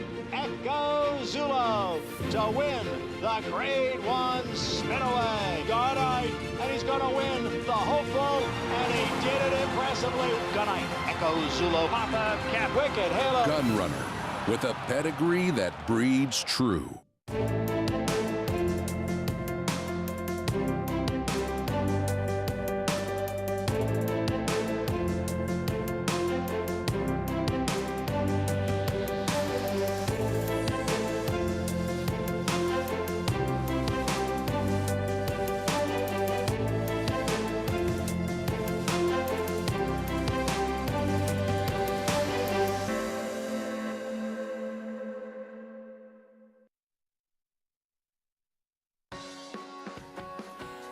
We're back on America's Day at the races. So glad to have you with us. We promise this is going to be something interesting. It's Halloween at Churchill Downs.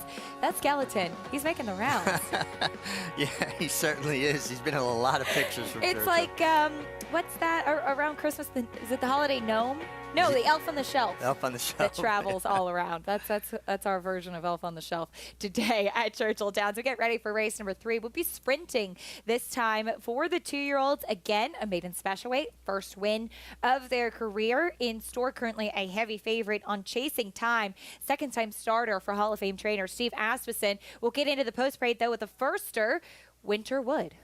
Winter Wood, kind of a long, rangy horse there. He kind of, McLean's Music gets fast horses. He was an expensive yearling purchase. Number 2, American Hero, another first-time starter. Horse with a win early pedigree. The mare was a stakes winner. She had 4 foals, all winners, and 2 debut winners. Accompanied by Harley with that white face is typical of the progeny of Constitution. Here's a 3 Spartan Army. Yeah, not taking a tremendous amount of money. Dallas Stewart is a very capable trainer with first-time starters. With young horses as well, called by Tapiture. Here's the number 4, Mean Jakey, has experience. He has experience, kind of got steadied into the far turn. Will need to improve, though. Trainer Steve Asmussen does have 2. He has Mean Jakey. He also has this one, who's the favorite, Chasing Time. Yeah, and it's interesting. Ricardo Santana winds up on the 4, Mean Jakey. This horse took a lot of money on debut, ran well, no visible excuses. Here's the 6, OP Firecracker. Another horse that ran extremely well.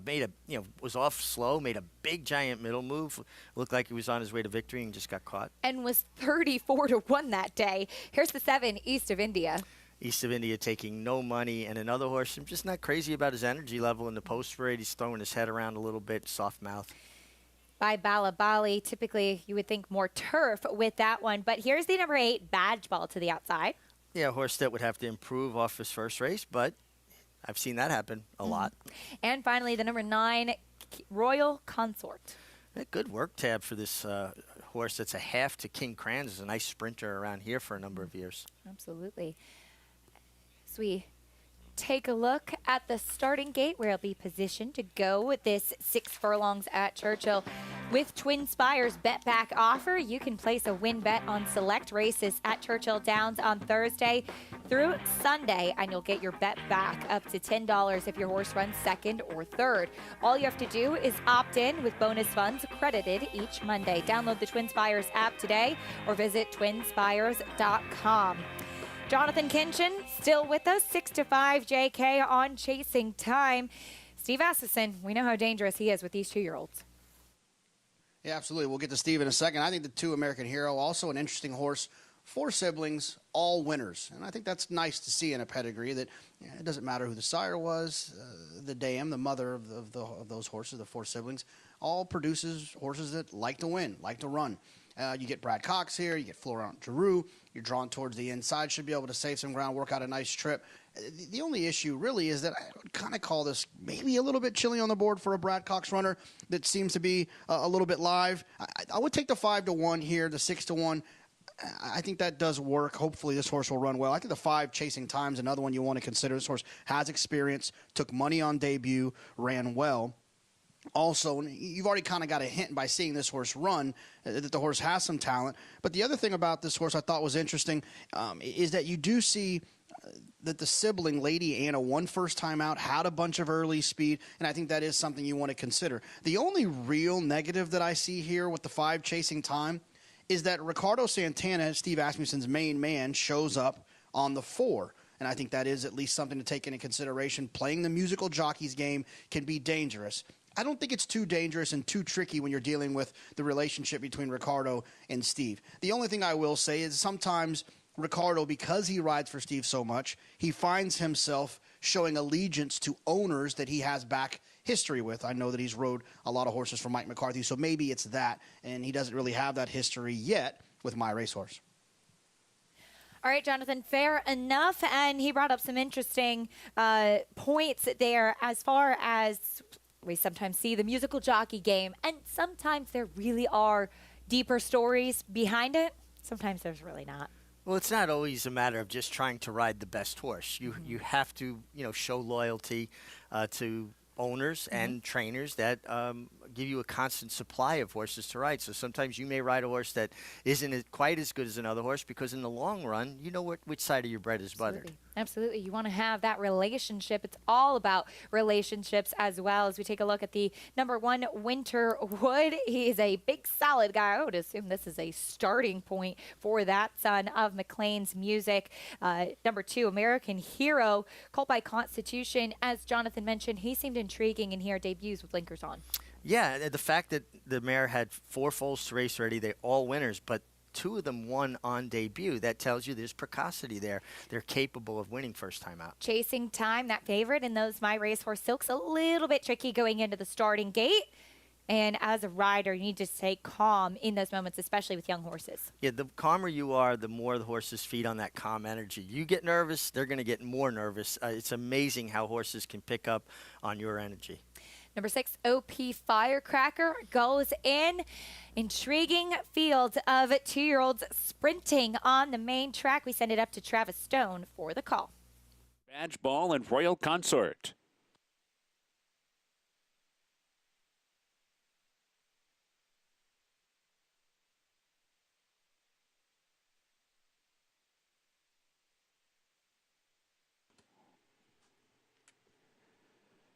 They're in the gate, and they're off.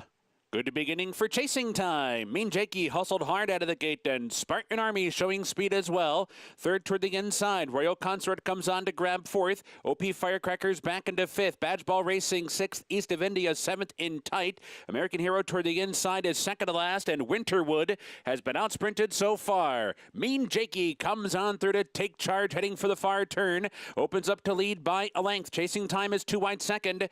Royal Consort races up 3 wide to make it 3 across the track in third as they round the far turn with 3 furlongs to go. Then it's Spartan Army in behind racing fourth. OP Firecracker is now fifth. Badge Ball sixth.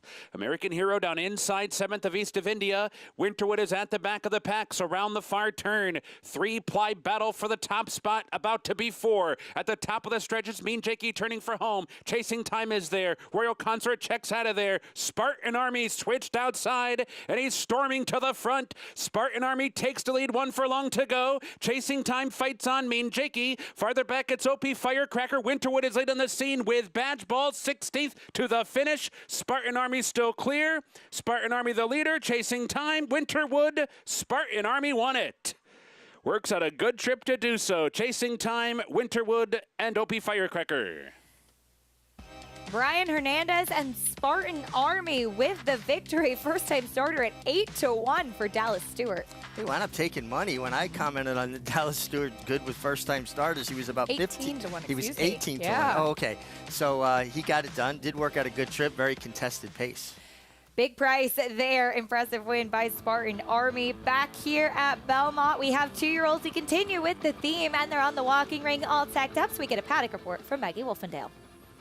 Acacia, thank you. And we'll start with the one who has the most intriguing pedigree possibly of any horse on the card today here at Belmont with number 3, Ambassador Kelly, as she is a daughter of Rachel's Valentina by Pioneer of the Nile. Now, I kind of have conflicting feelings about her because I did not like the fact that she has 3 consecutive gate drills coming in here.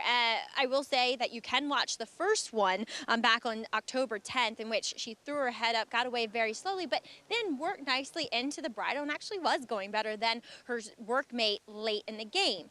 Now, she is a little bit smaller as far as stature is concerned. But that's how Rachel's Valentina was too. She was a lot smaller than her dam, Rachel Alexandra. But what I did like is as soon as they put the tack on, this filly just blew up. She just went, you know, she just really grew about a hand, and she is really well muscled. So given her works, I was a little bit concerned about the fact of her going 6 furlongs. Her pedigree too indicates that she might want a bit longer. But watching her here in the paddock, I'm a bit more optimistic about her at the 6 furlong distance. Now taking all the early money is number 7, Radio Days for Shug McGahee.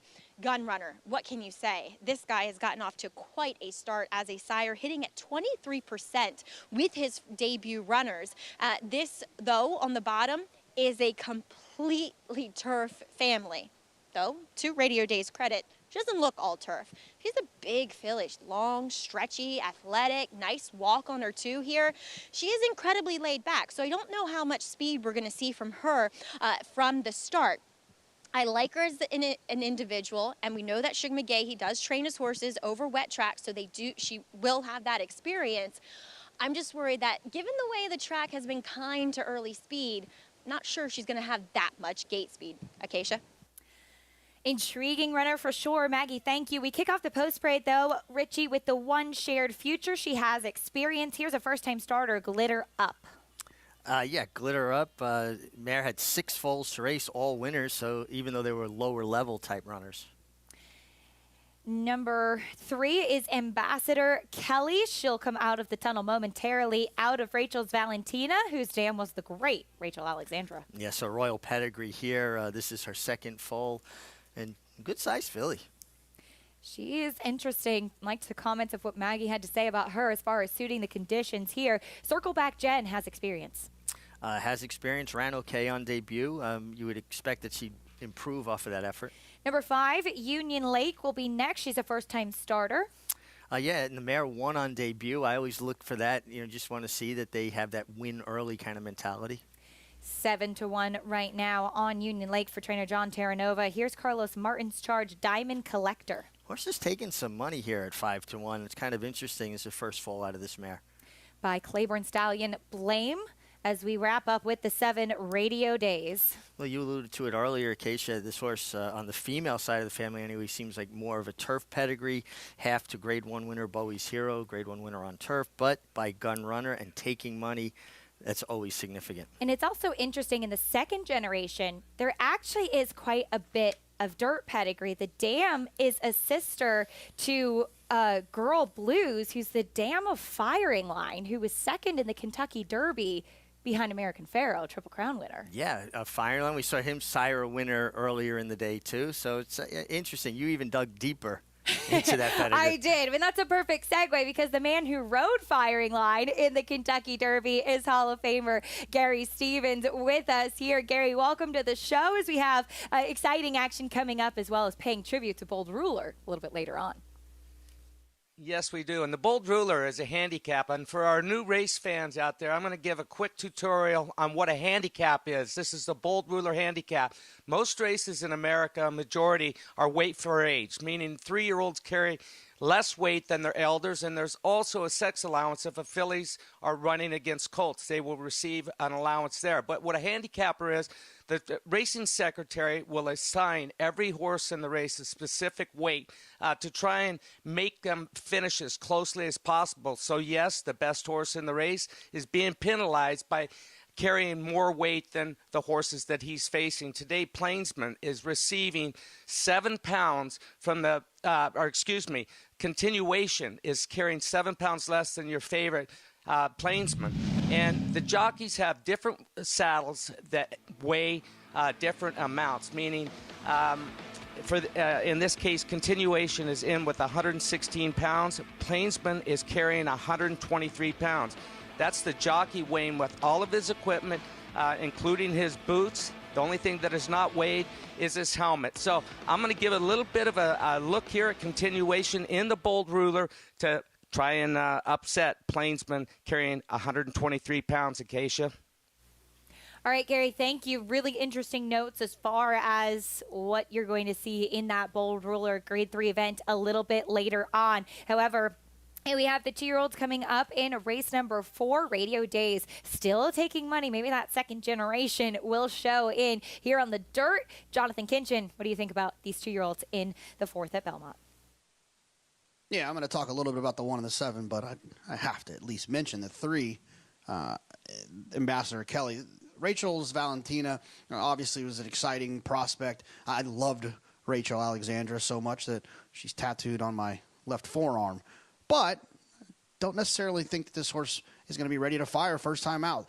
Tote board a little bit chilly on this horse, given the pedigree. I went to the inside with the 1, Shared Future. This is a horse that has some experience. I like horses that have experience in these maiden races where there is a lot of first-time starters. I think it goes a long way, especially on a racetrack, a sloppy racetrack. These horses are going to get kicked back for the first time, something that Shared Future has experienced before, won't be caught nearly off guard, should have the foundation that you need, and has back races that absolutely fit.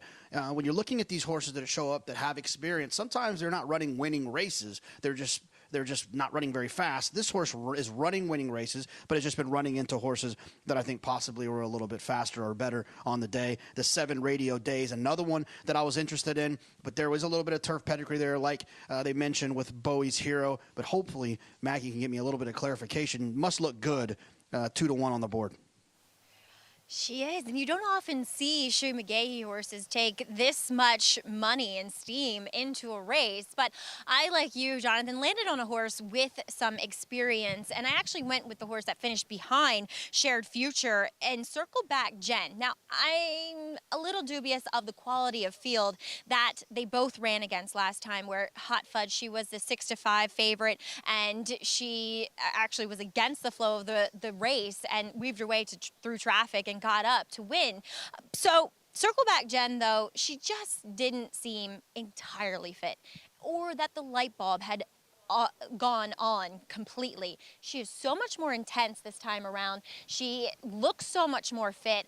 I think we're going to see her be quick away from there. I'm not sure she's going to be quite as quick as Shared Future, but at least she's going to be forwardly placed, which I think is what you want here, as we do see Kendrick Carmouche looking for back-to-back victories. On to some other first-time starters. Number 2, Glitter Up.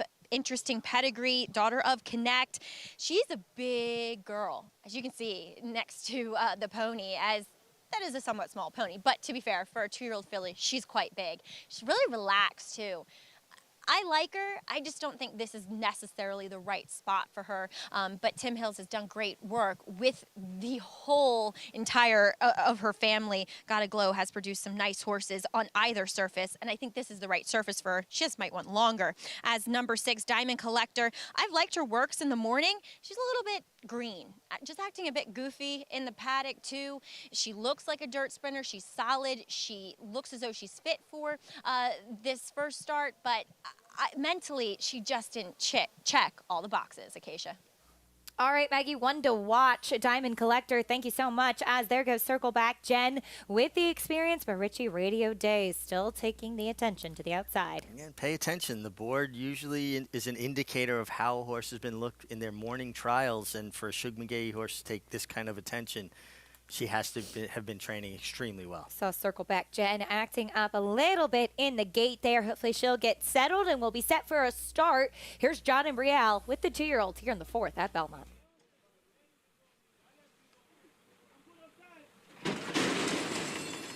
And the rough. Shared Future from the rail. Quickly out for the early lead. Union Lake now moving up on the outside, and between those two it is Circle Back Jen. So 3 of them scrimmaging for that early lead. Diamond Collector is on the outside and moving up from 4th.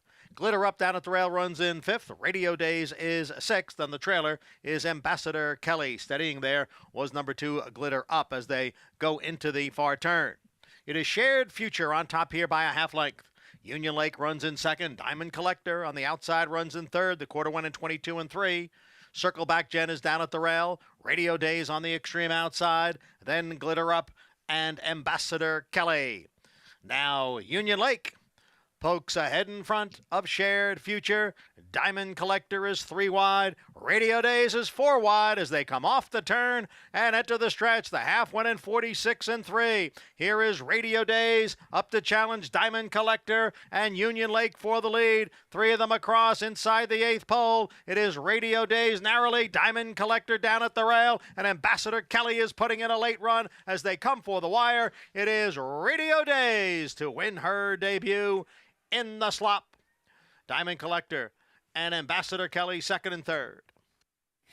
Radio Days, the money was right. And another winner for freshman sire, Gunrunner. Gunrunner just off to a tremendous start, first crop sire.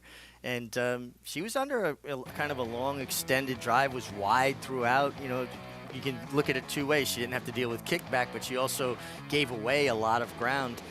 Good run from Diamond Collector, who was under a long drive as well.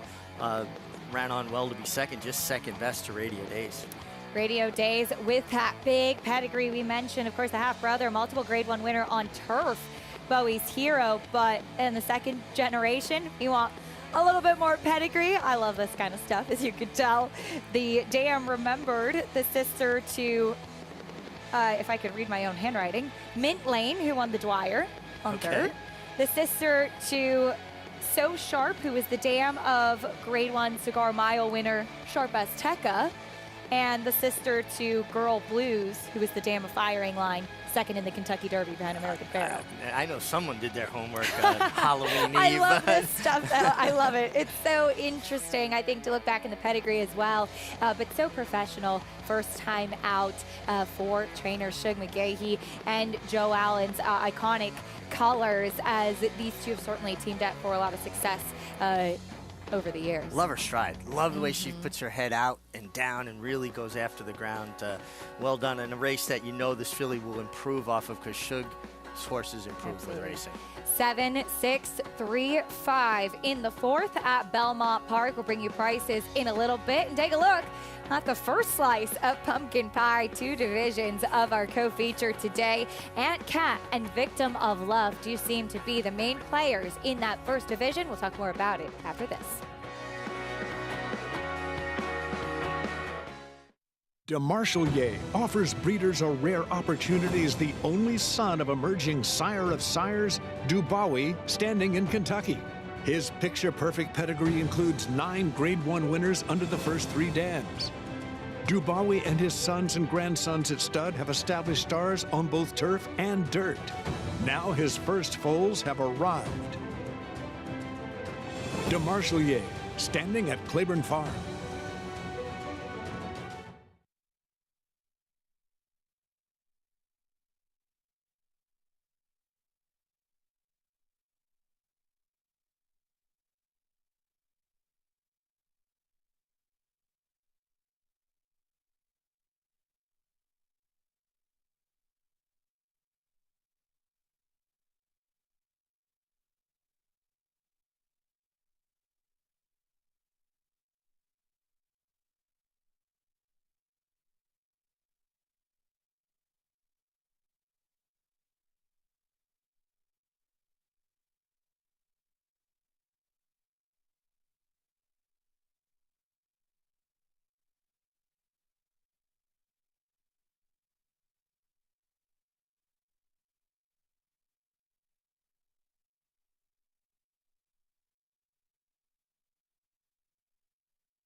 The world's premier breeding stock event, the November Sale at Fasig-Tipton. A 2-year-old champion by a 2-year-old champion. From a deep well of 2-year-old champions, Vequist quickly proved herself a leader in her division, breaking her maiden in the Grade 1 spin-away at Saratoga by 9.5 lengths. She then secured an Eclipse Award by taking the Grade 1 Breeders' Cup Juvenile Fillies.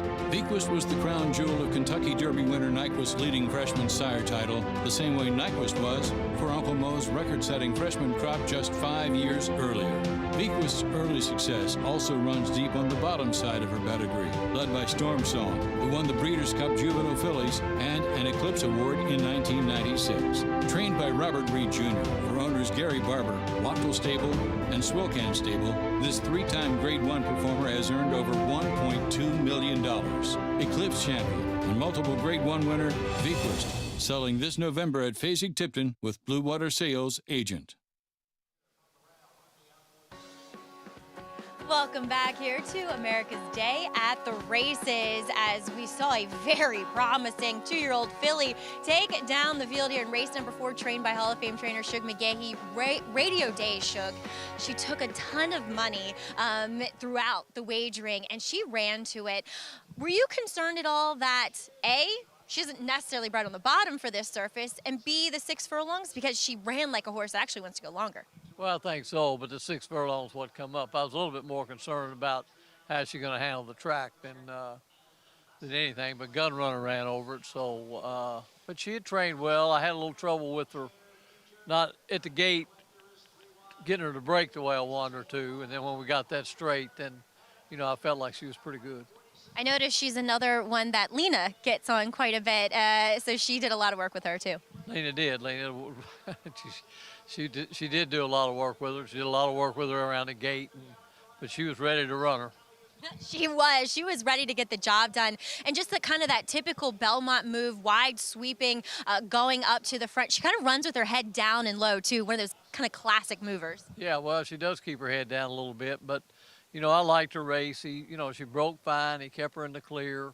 She was wide, and then she was able to pass the horses and finish up, and that's what I like to see him do.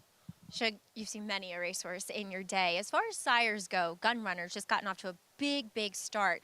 What did you think? And for the fact that he actually got better as he got older, what are your thoughts about him as a sire? Well, I always thought he would be a good sire, you know. I mean, he was a very good horse with some pedigree, and he had speed. He had kind of everything that you need. And then if you watch him go along this year, you know, they've shown speed, you know, in their 2-year-old races. So it was kind of the Phipps is bred to him with a young mare right off the bat, and we had a kind of a wobbler, and so, you know, then I didn't know what to really expect. But you know, we've always liked this filly, and you know, there's going to be more in the future, I'm sure. There should be. Congratulations, though, with getting Radio Days to the winner's circle at First Asking. All right, thanks, Maggie. All right, Shug McGaughey has had Radio Days ready to fire here at Acacia. And boy, just the way she runs and really levels in and gets into her stride indicates that A, she has a lot of talent, B, she'll probably stretch out and be successful too. What a lovely stride on her for sure. Maggie, thanks. Radio Days pays $580 to win. Diamond Collector, perhaps a promising one to watch moving forward. And that daughter of Rachel's Valentina, granddaughter of the great Rachel Alexandra, Ambassador Kelly, checking in third. But I think some talented 2-year-olds we saw today. I think it's a really good 2-year-old race. And Ambassador Kelly, she was slow early, took a lot of dirt, had angle out. She had kind of an interesting trip. Yes, she did for sure. 2-year-old fillies to watch moving forward. But for now, Radio Days will get the first win of her career.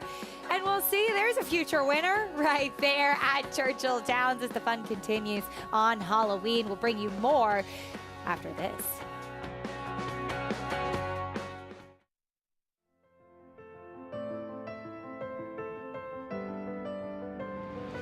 It's a domineering display by the ultra-talented McKenzie. McKenzie Preservationist, Vino Rosso and Yoshida. McKenzie's in front. McKenzie, they've done it. McKenzie has it by 2. It's McKenzie in a dominant performance, pure class in the Malibu.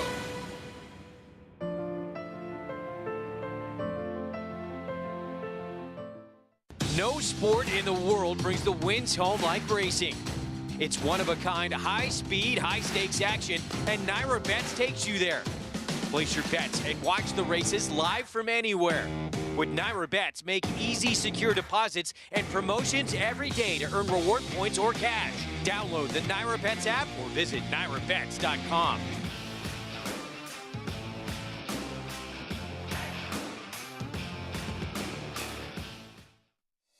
It's America's original sport, and no one covers it better than americasbestracing.net.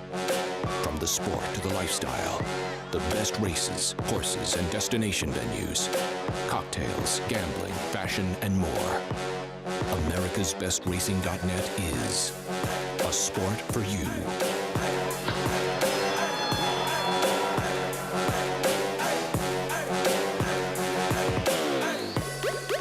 Racetrack Television Network brings you every race, from every track, on every screen, every day. With monthly packages starting as low as $5, RTN gives you great value and access to more live HD streaming and race replays than anyone. Visit RTN.tv today to sign up and watch on almost any device, including Roku and Amazon Fire. Use promo code TRYRTN for a 5-day free trial.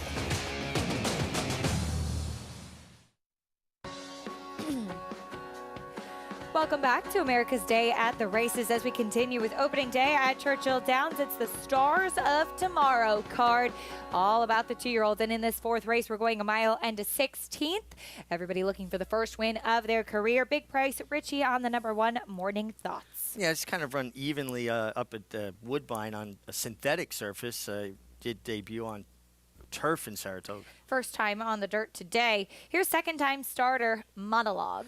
Monologue, very well-bred son of Run Happy, half to White Cliffs of Dover, amongst others. Group 1 placed horse, White Cliffs of Dover. Here's the 3, Wake Surf. Showed good speed on debut, but that was on turf. What will we get here getting on the dirt? Surface change in start number 2 for trainer Rusty Arnold. Here's the 4, Harmon Killer Brew. Adds blinkers off of a regression in the second start. on his toes. Here's a 5, Ben Diesel. Kind of an interesting work tab. This horse has the same exact pattern as Dallas Stewart's winner in the last race. They've been obviously working together, same time, same distances on the same dates. Let's see if it's a winner as well. Here's the 6-10 gauge. The son of Gun Runner, makes a lot of sense, has been running well and has a lot of foundation. 7, Search Engine, the full brother to Grade 1 winner Search Results. Yeah, a nice-looking son here. He actually took a lot of money on debut. I thought he ran okay, going a tough distance, 7/8. He's a player. Here's the number 8, Scattershack. 5th start. He's run okay. He's going to have to improve. And the 9, your favorite, tried graded stakes company last time out, Bourbon Heist. It came out of some good maiden races at Saratoga, ran extremely well in the Iroquois, a grade 3, finishing well, beating a length and a quarter.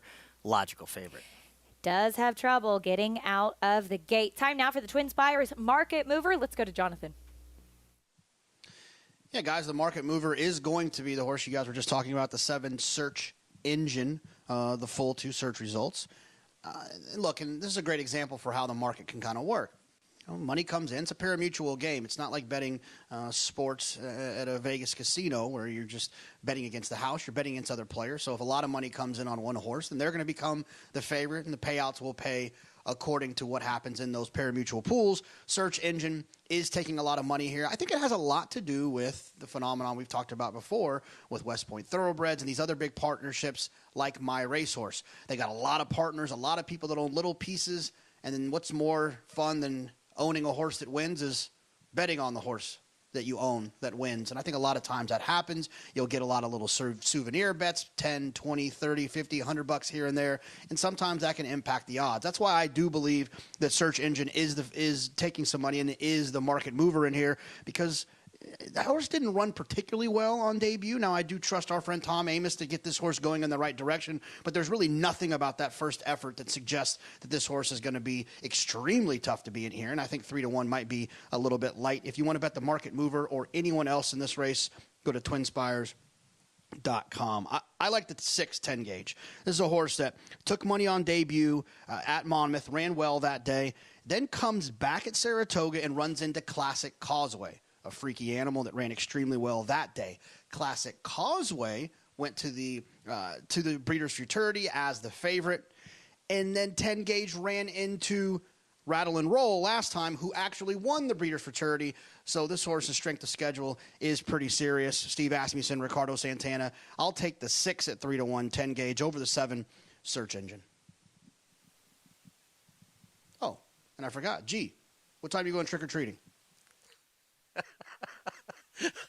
I need to get one of your shirts before I can go trick-or-treating in a wig, JK. I need some of that hair, but I'm going to talk about Bourbon Heist out there on the outside. You can have the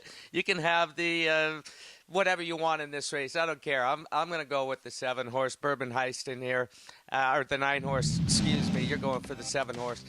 Listen, he's had trouble out of the gate in his last 3 races, and he didn't really get a chance to get set up leaving the starting gate last time, and he had the crossover. He was 10 of 10, got over, saved some ground, and then going into the final turn, Joe Talamo had no choice but to swing him out. Look how much ground he loses coming into the stretch, and he just kept grinding.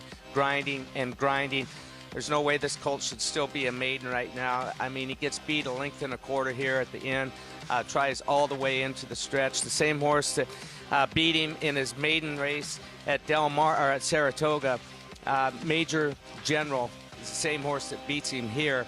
And I think he can make up this kind of distance today. There's some speed down inside of him, but I'd look for him under Brian Hernandez to be a little bit more tactical today, guys. All right, Gary, thank you. Couldn't agree more. 6-5 on Bourbon Heist for a horse that clearly has a lot of talent. But I think the main story here, Richie, is that it'd be a dream to see Gary dressed as Jonathan for Halloween. I would enjoy that. I would get a kick out of that for sure.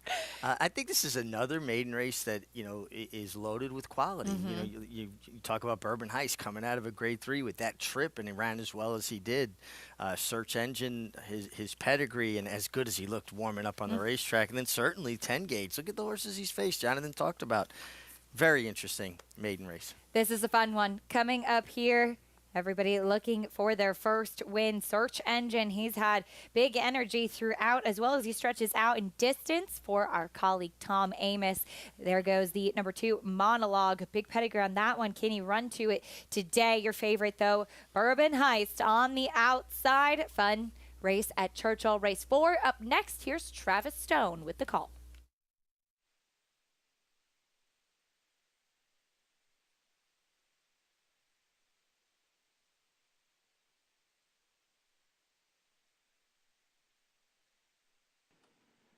They're in the gate.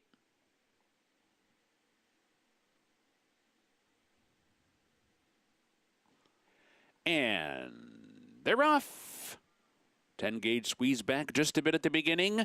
Morning Thoughts has asked for speed right off the mark. Wake Surf is there, and Ben Diesel's for it as well. Those 3 across the track into the clubhouse, turning for that inside post. It's Morning Thoughts out to set the pace. Wake Surf is going to back off just a bit to track the pace from second. Ben Diesel not far behind, racing into third. Search Engine comes away fourth. Monologue is fifth and toward the rail. 10-gauge in between horses running along. 5 lengths off the lead in sixth. Bourbon Heist comes away seventh. Harmon Killer Brew reserved at the inside eighth. And at the back is Scatter Shack in ninth. About 9 lengths off the lead. Backstretch run, 24-2 for that opening quarter mile. And it's Morning Thoughts who leads the way with 5 furlongs to go, leads by a precise length. Wake Surf is tracking contently from second. Ben Diesel nudged along outside while third. Monologue working on a good trip so far, fourth and down inside for the far turn run. Then it's Search Engine racing fifth, 5 lengths off the lead. Ken Gage. Bourbon Heist is still 7 lengths off the lead with 3.5 furlongs to go. Harmon Killer Brew second to last, and Scatter Shack is at the back. And up top, it's Morning Thoughts rounding the far turn in front. Wake Surf still second. Ben Diesel still third. Bourbon Heist with a blitz on the far turn, all the way up to be fourth while wide. Monologue is right there and behind them. Harmon Killer Brew's given more rain too. They're off the turn. They're into the stretch. Bourbon Heist has swept to the front, but Ben Diesel's not done yet, and Ben Diesel fights on toward the rail. Ben Diesel inside of Bourbon Heist. Monologue switched out for the final furlong. It's Ben Diesel digging down deep. Bourbon Heist desperately trying to get by, but Ben Diesel keeps on going. And Ben Diesel pulls away late. Wins it by 3 on the wire. Bourbon Heist was second. Monologue was third. And Scatter Shack rallied for fourth. I feel like we've seen this movie before. Dallas Stewart with the big upset. Richie, you pointed out the work tab, how Ben Diesel appeared to be working in company with the first-time starter Spartan Army that we saw win the last race. And those are some pretty strong works as he pulls up the upset in here. Well, obviously, these two have been training together. They work the same distances on the same days with the same exact times, the last 3 works. And this horse was very, very game. Huge run around the turn by the 9 Bourbon Heist, who just came up wanting the last 16th. But the work tab was there. It was in black and white in front of me. Did I bet him? No. Well, when we come back, we'll talk about a familiar duo teaming up in race number 5 at Belmont Park. That is off the turf, but Bill Mott and Junior Alvarado, they know how to win races together. Good Magic's in front. Good Magic pulls away from Somomini. Good Magic's gonna win his first race, and he's gonna do it in the Breeders' Cup Juvenile. Good Magic to the front of the field in the Toyota Bluegrass to win it. The champ is back. Good Magic in a good-looking performance. 800,000, 75, 875, 8.5. Pete, 775,000. Thank you.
Welcome back to America's Day at the Races, brought to you by America's Best Racing. For the love of the race, visit americasbestracing.net today.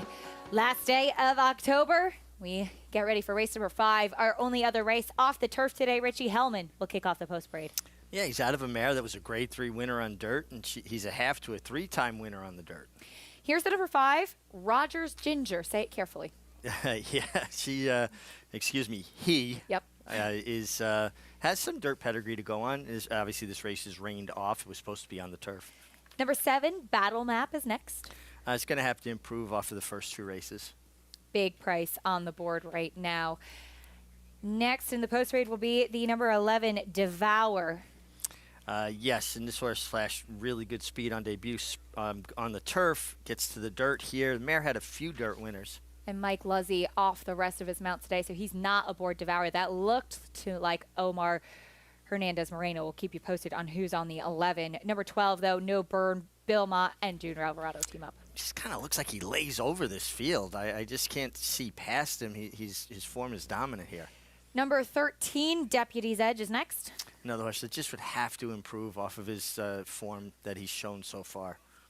And to the outside, the number 14, Cash Kid, Jose Lezcano picks up the mount. Yeah, actually 2 starts back. Looked like he was on his way to victory when he lost his rider. But his other races have left a lot wanting, and he's 0 for 13.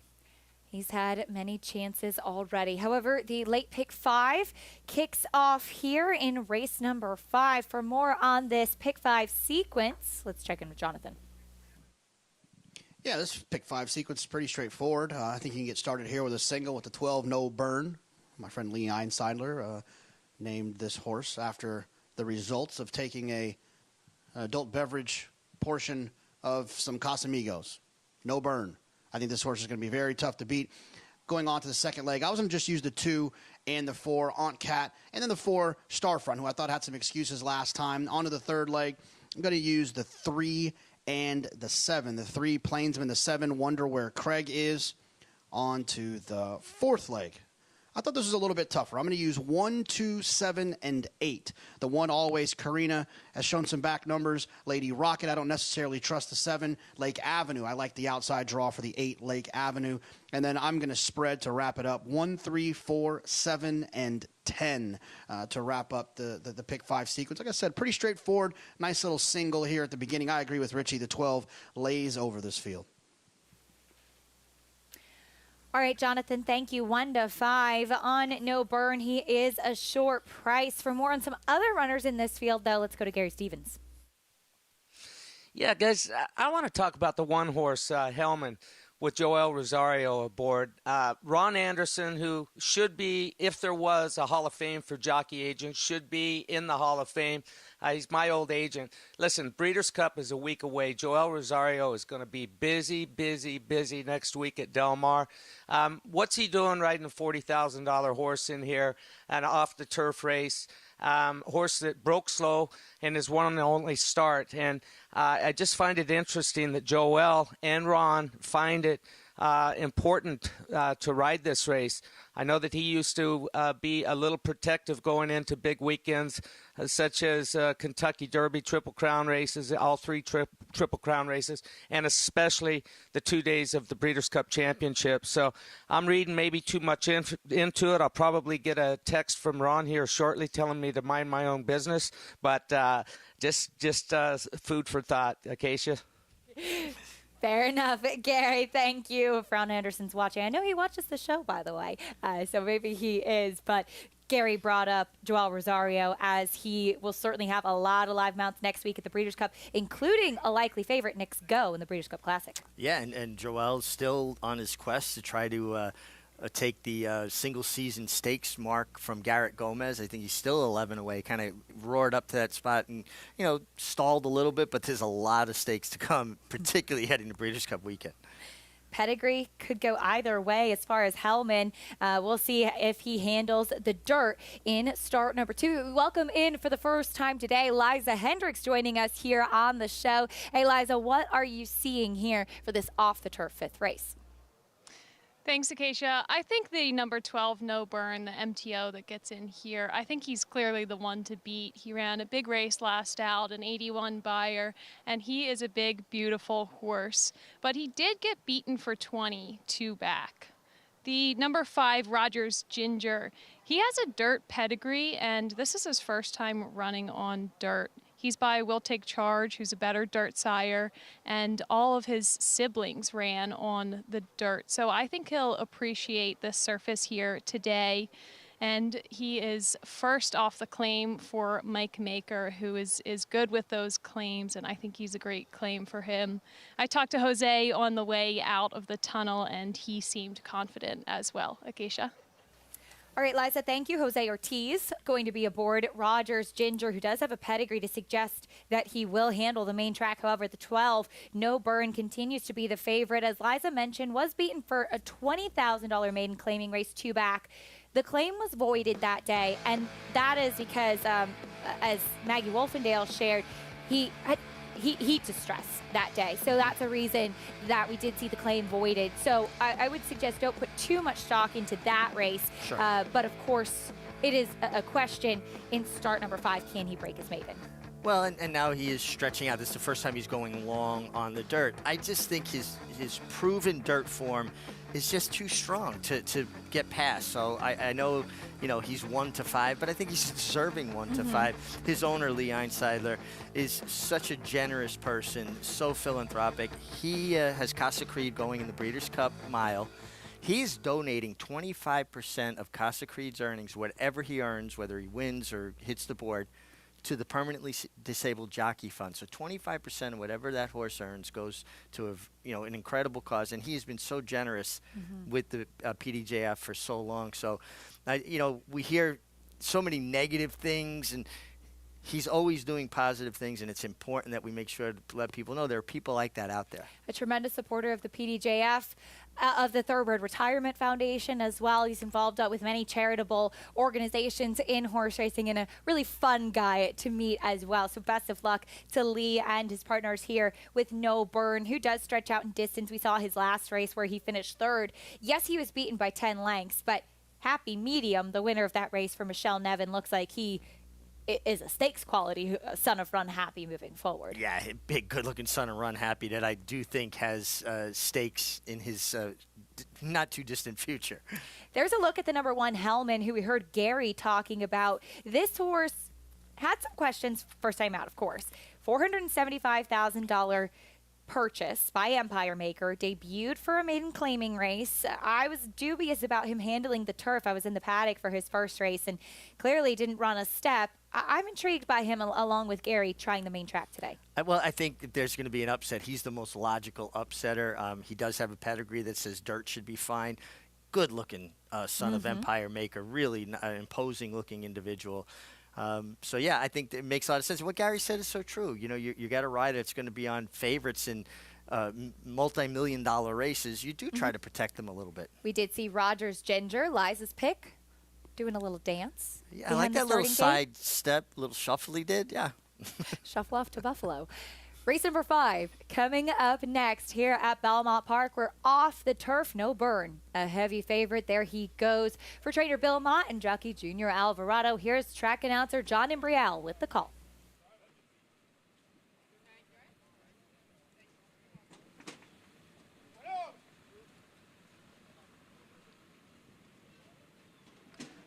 In the gate.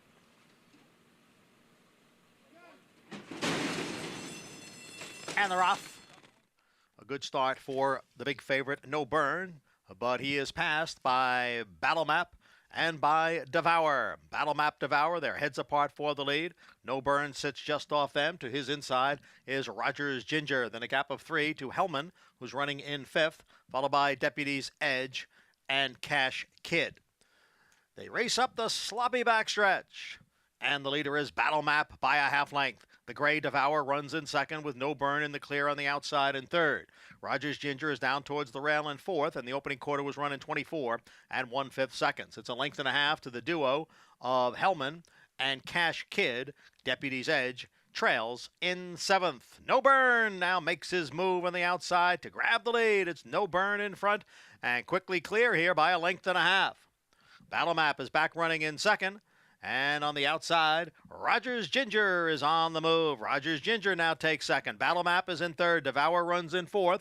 Hellman has moved to the outside and is in 5th.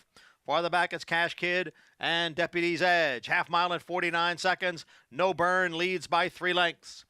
Rogers Ginger and Battle Map, they are right together with Hellman gaining some ground now on the outside from 4th. It is No Burn with the lead at the top of the stretch. 3/4 went in 1:14 and 2. And it is No Burn who has a 7-length lead. Hellman now moves into 2nd, then Battle Map and Rogers Ginger. No Burn, no problem. No Burn on to victory here under Junior Alvarado. Hellman a clear-cut 2nd, and it will be Cash Kid who got up for 3rd over Battle Map. Well, we were all over that one. At a short price, No Burn, much the best. He just seemed to make a lot of sense in this field. Yeah, he was always a winner traveling in the bridle. Junior Alvarado got him to kind of run down the middle of the track down the backstretch before allowing him to stride out and take the lead into the turn. And he was just much the best of this group. Junior Alvarado aboard for Bill Mott. Meanwhile, Hellman a clear-cut 2nd. We saw him in the stretch really react to the riding crop a little bit. He kind of swished his tail and ducked in down to the rail. Luckily, there was nobody to his immediate inside. Ran better switching to the main track, but clearly 2nd best. Yeah, and Joe Rosario went back to a right-handed crop, and he basically let him know right there, you know, I'm not crazy about that. And horse's body language will tell you everything. He jumped his left lead, got a little bit angry about it. He ran on well to be 2nd, just a long way back to the 2nd place finisher. And it was an even further way back, I think, to the 3rd place finisher, all stretched out. Big price with the number 14 Cash Kid picking up 3rd, and even bigger price with the 7 Battle Map in 4th. 12-1, 14-7 in the 5th at Belmont Park. Up next, it's stakes time at Churchill Downs. The rags to riches for the 2-year-old fillies. There's a look at the number 4, Ugiri, who was so impressive in her debut. What will she offer today as she takes a big jump to face tougher this afternoon? You couldn't compose a better pedigree. A half-brother to Beholder. Beholder's gonna go all the way. A half-brother to Into Mischief. Into Mischief wins the Cash Call Futurity. The most versatile performer from this brilliant family. Mendelssohn's gonna do it. Mendelssohn has won it by a length. What a win by Mendelssohn. Mendelssohn by a conservative 17 lengths. Scat Daddy's best-bred son at stud. Mendelssohn. For 3 generations, the Bond Racing Stable has held to a simple philosophy. If you take care of the horses, they will take care of you. That guiding principle drives every aspect of operations at the family's Songhill Farm and Racing Stables. From breeding to breaking, racing and retiring, our commitment to our horses is reflected in everything we do. Now you can join our Grade 1 winning team with racing partnerships starting as low as $3,000. Bond Racing Stables, 3 generations of thoroughbred excellence. The Run Happies are running, the Run Happies are winning. Another fantastic win for Run Happy when Following C won the prestigious Grade 2 Bossburg and punched his ticket to the Breeders' Cup Sprint, where he will attempt to follow his sire's footsteps. And after 2 wire-to-wire wins to start his career, Run the Daylight showed a new dimension, coming from off the pace to say perfect was another win. Run Happy, standing in stall 1 at Claiborne Farms. Blood Horse Plus, available through bloodhorse.com, provides exclusive, timely, and unmatched content to subscribers, including Fox Sports, Blood Horse branded weekly programs, a detailed stakes winners section, behind-the-scenes videos from Blood Horse staff, on-demand access to deeper horse statistics, and a $5 monthly credit to equineline.com. Upgrade to Blood Horse Plus today. The world's premier breeding stock event, the November Sale. In the past 100 years, only 3 fillies have won the Preakness Stakes.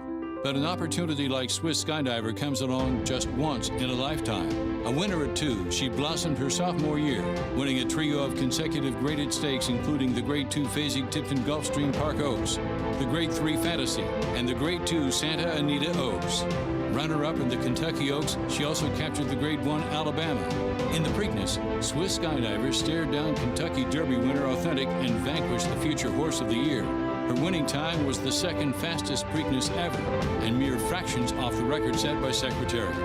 This year, she added another G1 to her record with this victory in the Beholder Mile. A daughter of Daredevil, she won graded stakes at 5 different tracks and is the only horse ever to win both the Preakness and the Alabama.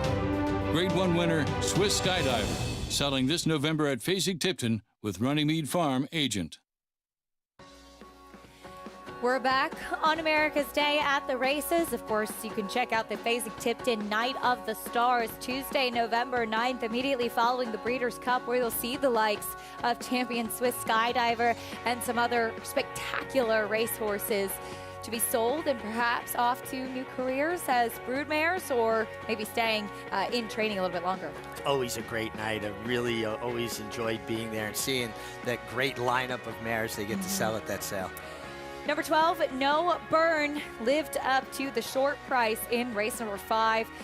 Belmont and Junior Alvarado team up for another one, $2.60 winner. Hellman a distant second there, as we have stakes action coming up next at both Belmont and Churchill. Our first order of business will be the Rags to Riches for the 2-year-old fillies coming up in the 5th race, as Rags to Riches, what a tremendous horse she was on the racetrack, winner of not only the Kentucky Oaks against her own sex, but facing the boys in the 2007 Belmont Stakes as well. Not only to beat the boys in the Belmont Stakes, but she stumbled at the break and was caught 4 or 5 wide throughout. She dominated the Kentucky Oaks. Just a hickory 3-year-old filly that it was fun to see her make history winning the Belmont Stakes. It had been a long time since a filly had been able to do that. And who did she defeat?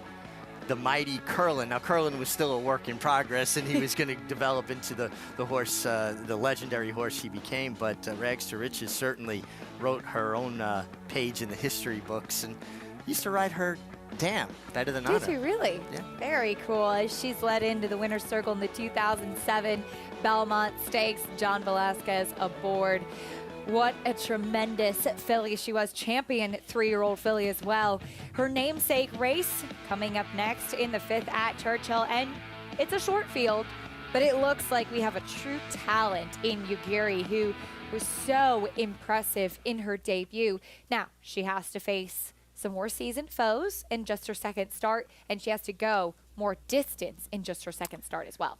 Well, yes, there are questions to be answered, but to look at her from a physical perspective, she really looks like she'll appreciate going further. You use the terminology leggy. Definitely a long, leggy filly, and she seems like she has the right disposition as well. The call to post for the Rags to Riches here at Churchill Downs on the Stars of Tomorrow card. And a perfect name, you never know who's going to debut on a day like this or who's going to take a big step forward in stakes competition. We kick things off with the number 1 Minnesota Sunset for Joe Sharp. Stakes place filly has steadily improved throughout her career. Is going to have to take another step forward. Number 2 is 1 of 2 for trainer Kenny McPeak, Mamarina. Yeah, she's also a graded stakes place filly. She ran in the Alcibiades last time, a grade 1. She's got a lot of conditioning to her. Sandstone was an impressive maiden winner last out, though, on a wet track. Yeah, really improved vastly from her first start to her second start. Kenny McPeak does a good job. He's a guy that picks out nice horses. Very sharp eye as well, as we take a look at your favorite, Ugiri. And again, look at her from a physical perspective. She has that longer, rangier type of build that leads you to believe that 2 turns should not be an issue here.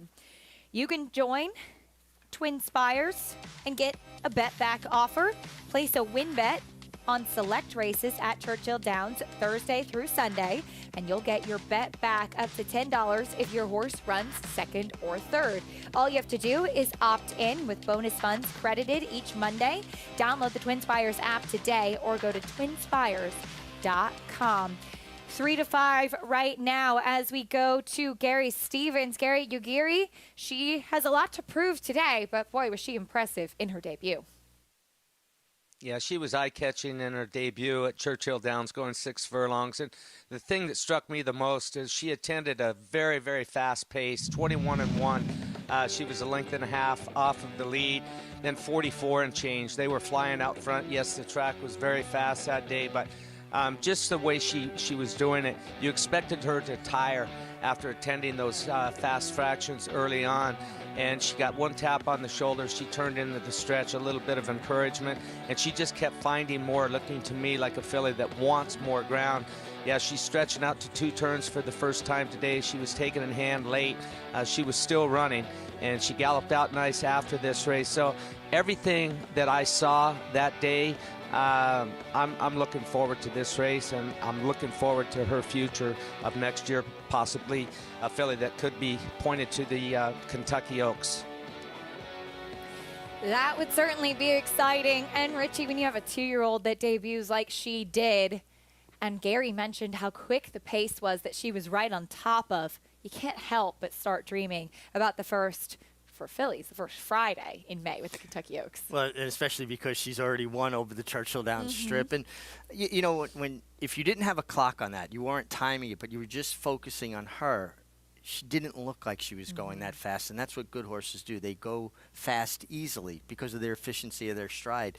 And to watch her, even though she was going quickly, she still was waiting on Tyler to give her direction. And that'll bode well for her as she stretches out here. Tyler Gaffalione in the saddle once again on that lovely filly. She's 1-2. For more, let's go check in again with Jonathan Kinchin. Yeah, like you guys mentioned, it's always fun to get these 2-year-olds showing up in these stakes races with that idea of what they could be. Like you mentioned for the fillies, it's the first Friday in May. For the Colts, the first Saturday in May, the Kentucky Oaks and the Kentucky Derby. Well, the horse like this, Ugiri, this horse ran extremely well that day. And like Acacia mentioned, the pace wasn't slow in there. The pace figures come back fast, that she was actually using some energy early. And then she finished like a good horse that you see in the video, being kind of just cantering across the wire. She got a fast speed figure that day. I'd expect her to take another step forward. I think she's going to be extremely tough to beat in this spot. And she's got a great draw towards the outside. I love that for young horses. A lot less opportunity for tricky things to happen. The other horse I think in here that's kind of live is the 3 Sandstone. If you wanted to try to beat Ugiri, I would try to do it with the 3 Sandstone, who ran well on debut despite missing the break. And ran into a talented stablemate in Behave Virginia. But on October 3rd, she ran well in the slop as well. She ran, got a fast speed figure that day. It's always a little tricky when it's earned on a sloppy racetrack because you're not 100% sure if you can trust the number because the racetrack can change throughout the day. But I do think she showed some talent here. And although I am a believer in speed figures, much more than the kind of sometimes overused notion of visually impressive, this was visually impressive for a young horse. She was running away from other horses. I think Sandstone is the alternative at 7-2, but I think they're going to have to bring their running shoes if they want to beat the favorite, the 4, Ugiri. Fair enough, JK. As we take a look at Sandstone, and I said to you, Richie, I couldn't tell if she was a very lightly framed filly or if Harley just completely dwarfed her out there on track. Yeah, Harley's about 2 hands taller and double the width. He's so awesome. He is. Taking a look at Sandstone, though, this will actually be her first time on a fast main track. In her debut, she did face Behave Virginia, who's also trained by Ken McPeak and went on to be a really successful runner as well. Big performance on... I love seeing these costumes. Oh, nice there. Full Grandma's hair. We have a little, oh, wow. This is so wonderful to see everybody so dressed up out there on track. She's in character as well. She was really owning that character. I love it. Back to Sandstone, meanwhile.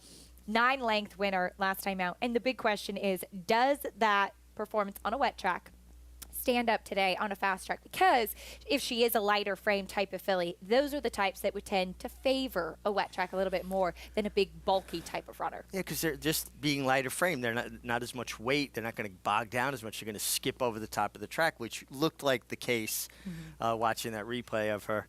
And that gives you an idea of the width of Harley compared to the filly. He is just such a massive horse. But no, it's a very interesting point. And you know, it's hard for me to see past the 4-horse, Ugiri, because of how easily she did it. But this filly ran extremely well, and she's already been a mile, so she has a little bit more foundation, if you will.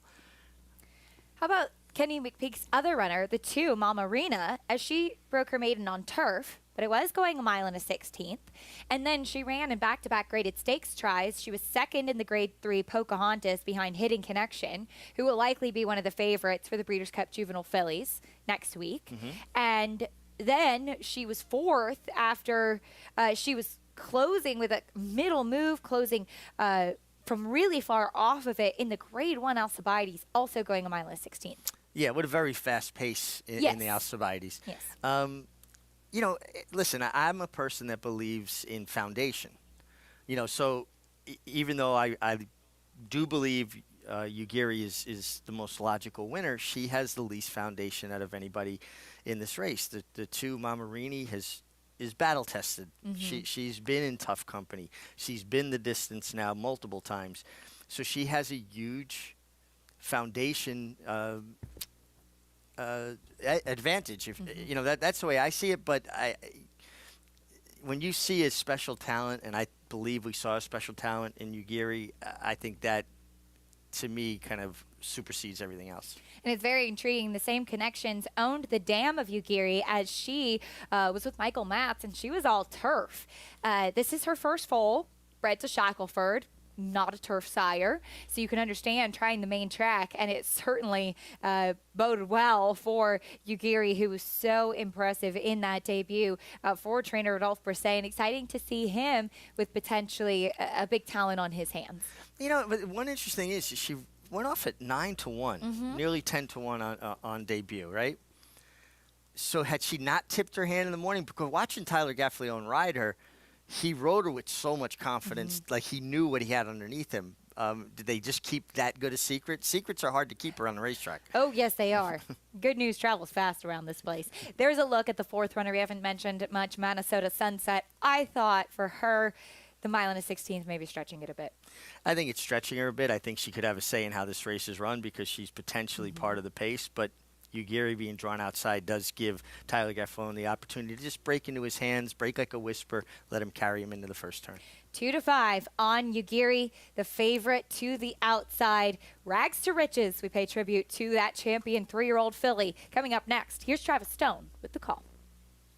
They're in the gate.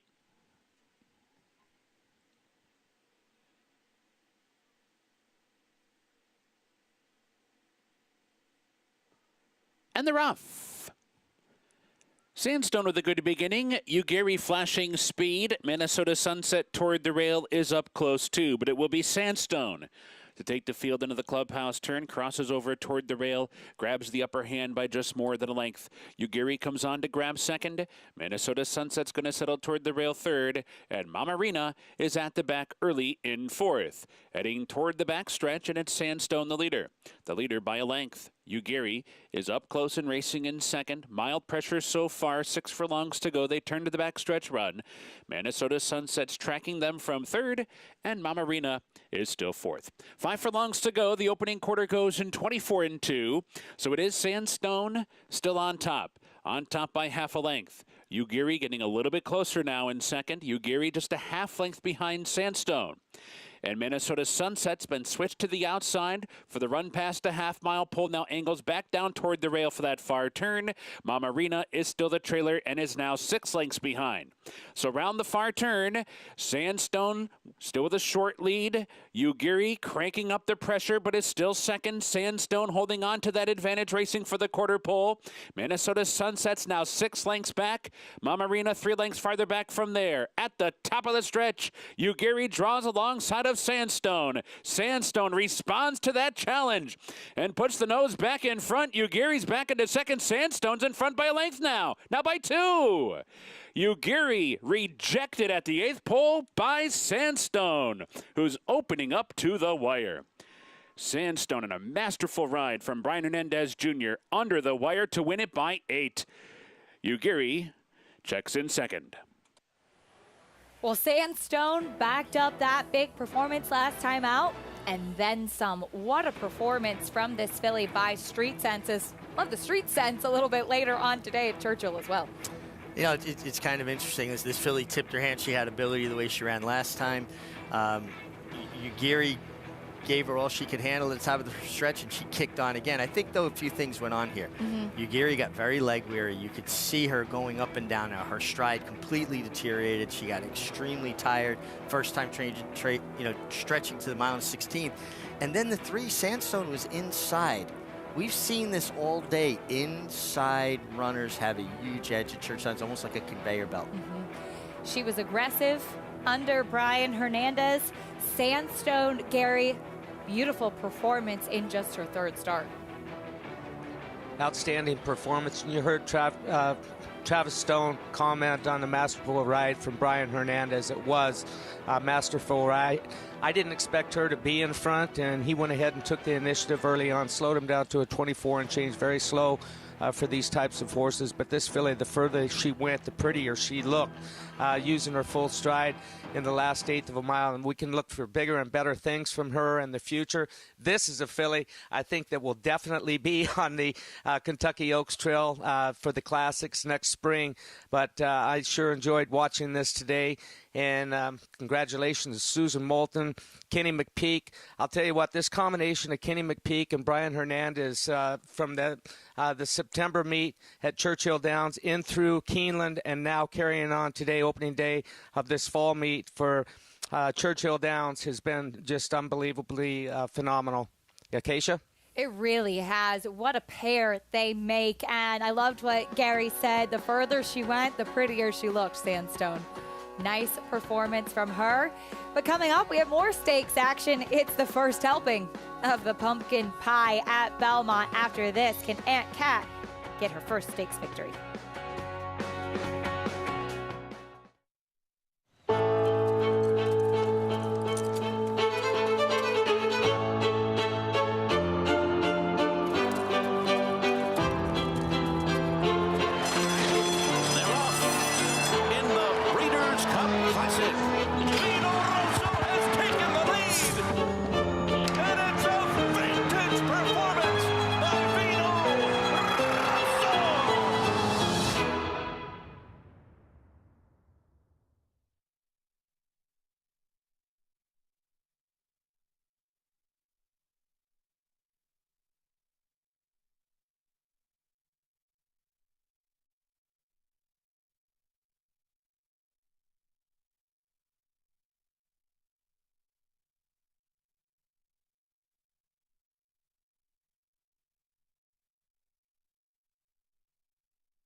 We're back on America's Day at the Races on Fox Sports 1. Our program, as always, brought to you in part by Naira Bets on a pumpkin. You can go to nairabets.com or download the app today. Bet any track, anywhere, anytime. Stakes action continues on our program this time. It's the pumpkin pie coming up next, the first of 2 divisions. And we kick things off with a filly mare, I should say now, that loves it here at Belmont Park. Here's Victim of Love. She loves it at Belmont. She runs well off of layoffs, and she comes in here off of a layoff. some of her best performances have been when she's had several months between starts. The massive filly by Uncle Mo, Aunt Cat, is next. Yeah, it makes a lot of sense. Big, imposing filly, 7 furlongs, certainly well within her wheelhouse. On Her Way is up next for Charlie Baker. It's actually the winner of the pumpkin pie last year, comes back for a second helping, but she's getting a little bit off form recently. Let's see if the 7-year-old can turn things around. Lightly raced Starfront is next. Yeah, Starfront, impressive on debut, came back with a little bit of a regression. Can she rebound? Truth Hurts, they'd considered the Breeders' Cup Filly Mare Sprint for her. She did win on a sloppy track in the off-the-turf Perfect Sting here. Ran well in the Honorable Miss as well. Chad Brown with 2. He has Starfront and Union Maiden. Union Maiden coming off a nice win at Saratoga. She's going to have to take a step forward. Sharp out there on the racetrack as well. Michael Trombetta has 1,999 wins. Never enough time could give him career win 2,000. Yeah, I mean, he's right on the cusp of a huge milestone for a trainer. 2,000 wins, a lot of winners. And she has races that make her a contender at a big price. I'm surprised it's that big a price. Very big price right now. The number 1, Victim of Love. I have a soft spot for this mare. She is very consistent, looking to get back to the winner's circle today as we go to Liza Hendrick standing by with her trainer. Thanks, Acacia. Here with Todd Beatty, who ships up from Penn National. We're both from Pennsylvania, so we're just chatting about Pennsylvania. But Todd, she went into the Bed of Roses in great form, but didn't really show what she had shown before. What have you seen from her since then? Oh, she's trained really well, and I think she'll get along good with the track, although it was muddy that day. That was a real unusual environment with that big delay in the paddock and stuff, and it appeared like she handled it, but she was pretty upset over that deal. And, you know, hopefully that things are smoother today. Hopefully it'll be a little better result. And I saw you chatting with Joelle before the race. What were the instructions? Well, there's a little speed in here. There's a couple of horses with some speed in here. And, you know, in the Bed of Roses that we kind of inherited the lead, there wasn't any much speed in there. She'll be better with tactical speed, and that's our plan here, tactical speed. Good luck. Thank you. Acacia, we think she'll handle the track here today. Liza, thank you. Victim of Love. She has shown an affinity for a wet track. She's 2 for 3 on it. But as Todd mentioned, Richie, there was a big delay because it was a torrential downpour before the Bed of Roses last time. And sometimes with a horse of whatever age, or even a 5-year-old mare, that can really kind of rattle their cage a bit in having to deal with a delay in the paddock because of weather. Oh, absolutely. You know, they're revved up, they're focused, they're ready to go, and then they're put on hold. And some of them don't handle it well. She looks like she's doing everything perfectly today. I'm not seeing quite as much speed as Mr. Beatty is. I mean, yes, Aunt Cat has speed, but usually setting fairly controlled fractions. Arnaway's more of a closing type. Starfront, well, she stalked a fast pace last time. Maybe she shows more speed today. Other than that, I think Victim of Love with the inside, I'd protect my inside position. 2 to 1 on Aunt Cat as she has shown that early speed. Jonathan, what do you make of her in this spot? Yeah, I only thought the 2 and the 4 were all you needed in the pick 5, and hopefully I'm right about that. The 2 Aunt Cat, this horse has just shown a lot of talent. She didn't run poorly last time when she lost to Bayerness up at Saratoga, but she ran well enough. And I thought that Aunt Cat could get the job done here. I also think the 4 Starfront can get the job done as well. I'm a little bit nervous, though. G, I hear you like the 7. I don't have that horse on a ticket. I'm hoping at 23 to 1. I can build a little bit of a case for. There's the 2 horses you mentioned, the 2 and the 4. They're the speed of the race.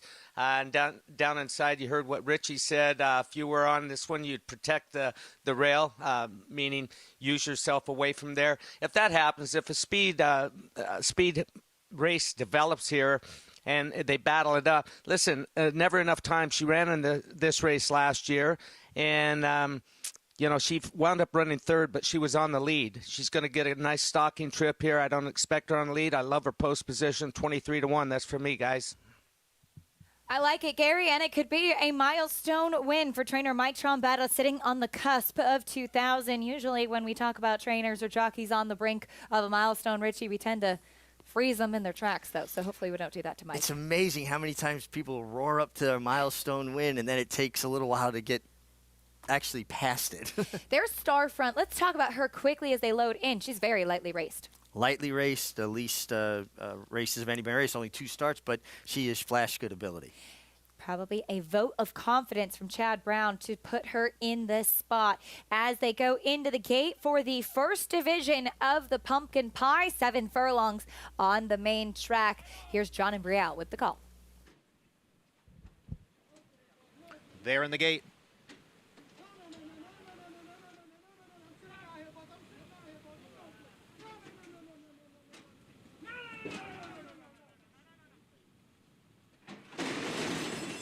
And they're off. From the outside, at Never Enough Time. Towards the inside, it's Ant Cat, and at the rail, Victim of Love. And now Starfront moves on through to challenge the front runners. 3 of them across. Victim of Love at the rail, in between horses, Ant Cat. And on the outside, it is Starfront. Never Enough Time sits off them and is racing in 4th. A gap of 4.5 lengths back to Union Maiden. And the trailers are on her way, and Truth Hurts. Victim of Love now pokes a neck in front of Ant Cat. On the outside is Starfront after a quarter in 22 and 3/5 seconds as the field races midway on the turn.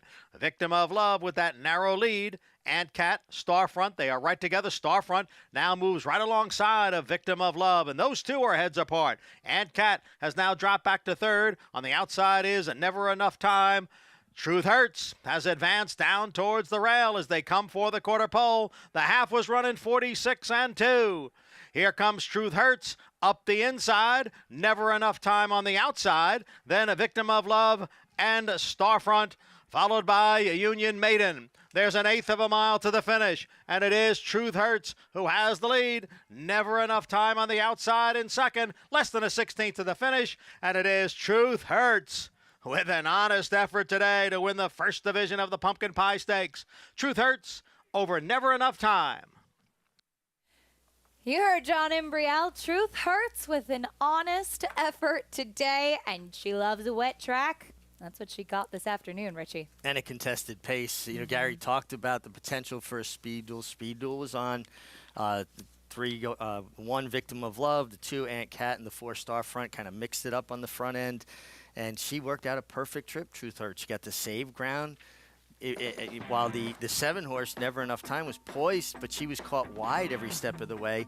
And Truth Hurts, the ground-saving trip, made all the difference. And you pointed out early on to me in the race, she was traveling and she likes off going. And when she got to cut the corner there, that was the difference between her and the 7 Never Enough Time. That, you know, who was too big a price at 23-1, but the ground loss made a little bit of the difference there. Yeah, it really was a tale of 2 trips as far as the top two finishers go. And Gary, you made a great case for Never Enough Time, and she ran well, but certainly had to spot a lot of ground versus the winner, Truth Hurts. Yeah, and in Manny Franco's defense, I cringed as they were going into the turn. We showed a head-on just going into the turn, and he was slotted in there. It looked like he was going to try and save ground, and Never Enough Time, excuse me, she started climbing from the kickback immediately when they crossed over. He started to drop her in, and her action changed. It got high, her head came up, and he moved her back out into the 5 path, and that was the deal breaker right there. Truth Hurts, she handled it back there, took the dirt well in her face, cut the corner, got through, and that's what made the difference. But a good effort from both Truth Hurts and Never Enough Time. Good efforts indeed, and Gary talked about Manny Franco's decision to keep Never Enough Time in the clear. Clearly the right choice. Unfortunately, again, lost some ground to the winner, but you have to, as a rider, feel and take notice of the way your horse is traveling and what you feel underneath of you early on. Well, absolutely. And if you have a horse like Truth Hurts, who obviously doesn't mind kickback, look how she's covered in mud, it gives a rider options. You have an advantage. You know that you can save ground, cut a corner here and there, where if a horse reacts negatively, like Never Enough Time, Gary pointed out, did when he tried to tuck in, you'd rather keep her comfortable and happy, and then instead of having her waste energy climbing and fighting the kickback. So, different horses handle things differently. Truth Hurts certainly handles it well, and it was the sweet trip that got the pumpkin pie. It did. Terrific ride by Irad Ortiz up the rail to get the win back at Churchill Downs. We saw an upset in the Rags to Riches. It went to the number 3 Sandstone, who had such an impressive maiden score last time out and steps up, returns 740 with that big win, going the added distance.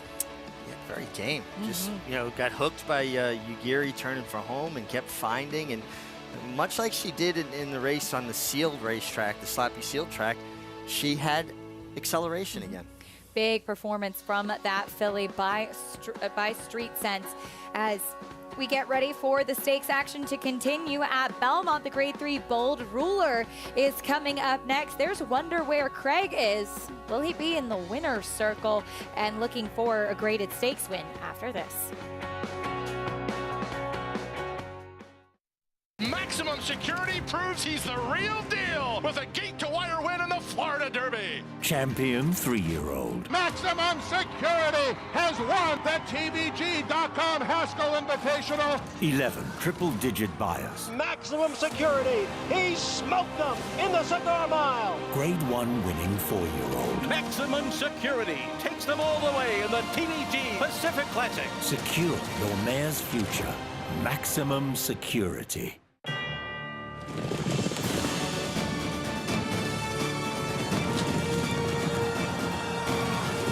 They come together from every corner of the globe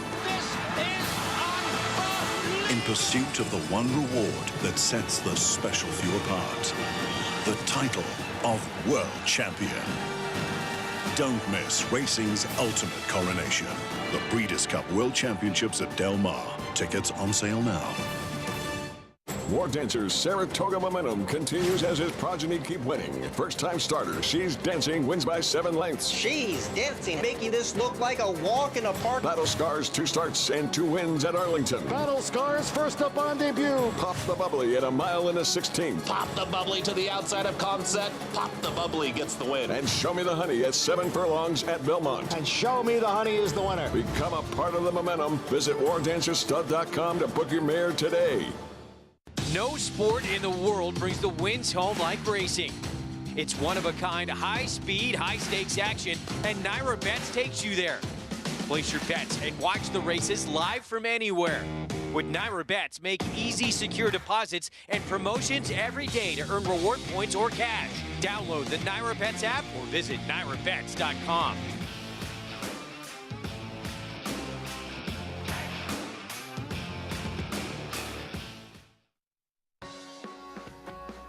Welcome back to America's Day at the Races, brought to you by America's Best Racing. For the love of the race, visit americasbestracing.net today. An upset in the Pumpkin Pie Division 1. What a ride from Irad Ortiz, skimming up the rail with a filly that we know loves a wet track. Filly by Belmont Stakes winner Tonalist returns $17.60 as that winning rider is standing by with Liza. Thanks, Acacia. Yes, here with Irad Ortiz. Irad, you gave her a great ride. Was that the plan?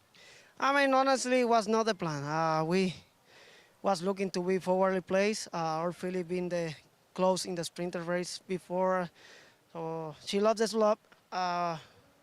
We want to be a little closer, but that was not the case. That's not what happened. When the doors opened, everything changed, and she broke a step slow. I got squeezed a little bit because I don't break that good. I go to plan B, leave her alone, try to save some ground. And the rear was open. I got some room to go, and she responded really well. So I say, why not? Just asking to go forward, and she did. She do the rest, honestly. Well, congratulations. Thank you. Acacia, Irad giving a great ground-saving ride. And it made all the difference. Liza, truth hurts with the win. Irad Ortiz aboard, and he, as he said, he had some space open up on the inside. That was certainly luck, but obviously you have a filly that you know handles the going. And as she repeat her effort in the perfect staying, which was on a wet track, she got a wet track again today. Got a wet track again today. Was well prepared by Chad Summers and worked out a good trip. And always helpful when you have a horse that's brave underneath you to help you make those spots. Yeah, she's not a very big filly either, but that didn't make a difference. As we'll take a look at the Pick 5 follow along. Hopefully you're still alive. Probably a lot of people leaned on No Burn in the first leg of the sequence. He was a very short price. Truth Hurts, however, an upset, $17.60, as the next race in the sequence will be the Grade 3 Bold Ruler as we take a look back at the 1958 Suburban. Richie, you said you were here this day? No, in spirit I was. I was already a racing fan up in wherever I was before I was born, but reading the history of racing and learning about Bold Ruler, a Preakness winner, Eddie Arcaro took a lot of the blame for his defeat in the Derby, saying he over-restrained him. Sonny Jim Fitzsimmons trained him. As good a racehorse as he was, and he was a champion, 3-year-old champion sprinter as well. What he did as a sire is what his legacy will always be about. The mark that he left on the sport of racing. And yeah, you talk about the true talent and versatility of that runner to win a race like the Preakness and American Classic, and then to also be champion sprinter. Just incredible. Yeah, incredible. And then, you know, as a sire, 11 champions from his last crop, the champion Wajima, trained by my former boss, Steve DeMauro. So he stood at Claiborne Farm. So part of that 100 years of doing the usual unusually well was Bold Ruler being there. Well, we have a short price in Plainsman coming up in the Grade 3 Bold Ruler as we pay tribute to that horse who left such an unbelievable legacy on the great sport of horse racing. We're going 7 furlongs on the main track, and it's intriguing in this matchup here, Richie, because you have a horse like Plainsman who's been running longer. In fact, as soon as March, he was running 1.5 miles on the main track, won at a mile last time out, so he's cutting back a bit today. And then you have Wonder Where Craig is, who's never run further than 6 furlongs in his career. Yeah, it's an interesting matchup. Now, Plainsman shortened it up again from a mile, so, but at least now he'll be a little sharper, having shortened up to that distance, and he closed well that day to beat a very good horse in Bo Liam. I get the impression, though, from where Wonder Where Greg is. I was going to say where Greg is. Wonder Where Greg is. He drifts out going 6 furlongs late in his races, and that's usually a sign of a horse tiring. Is it going to be compounded going 7 furlongs? It feels like it's stretching him to his outer limits. It is. We'll see as he maybe starts to get a little bit leg weary going the added distance. Will that drifting be a little bit more significant? We'll talk more about the Bold Ruler and the racing action that continues at Churchill Downs as well on Stars of Tomorrow Day. We saw Brian Hernandez, who's been having a good day indeed. He'll team up again with Ken McPeak with Cupid's Strike in the 6th at Churchill after this.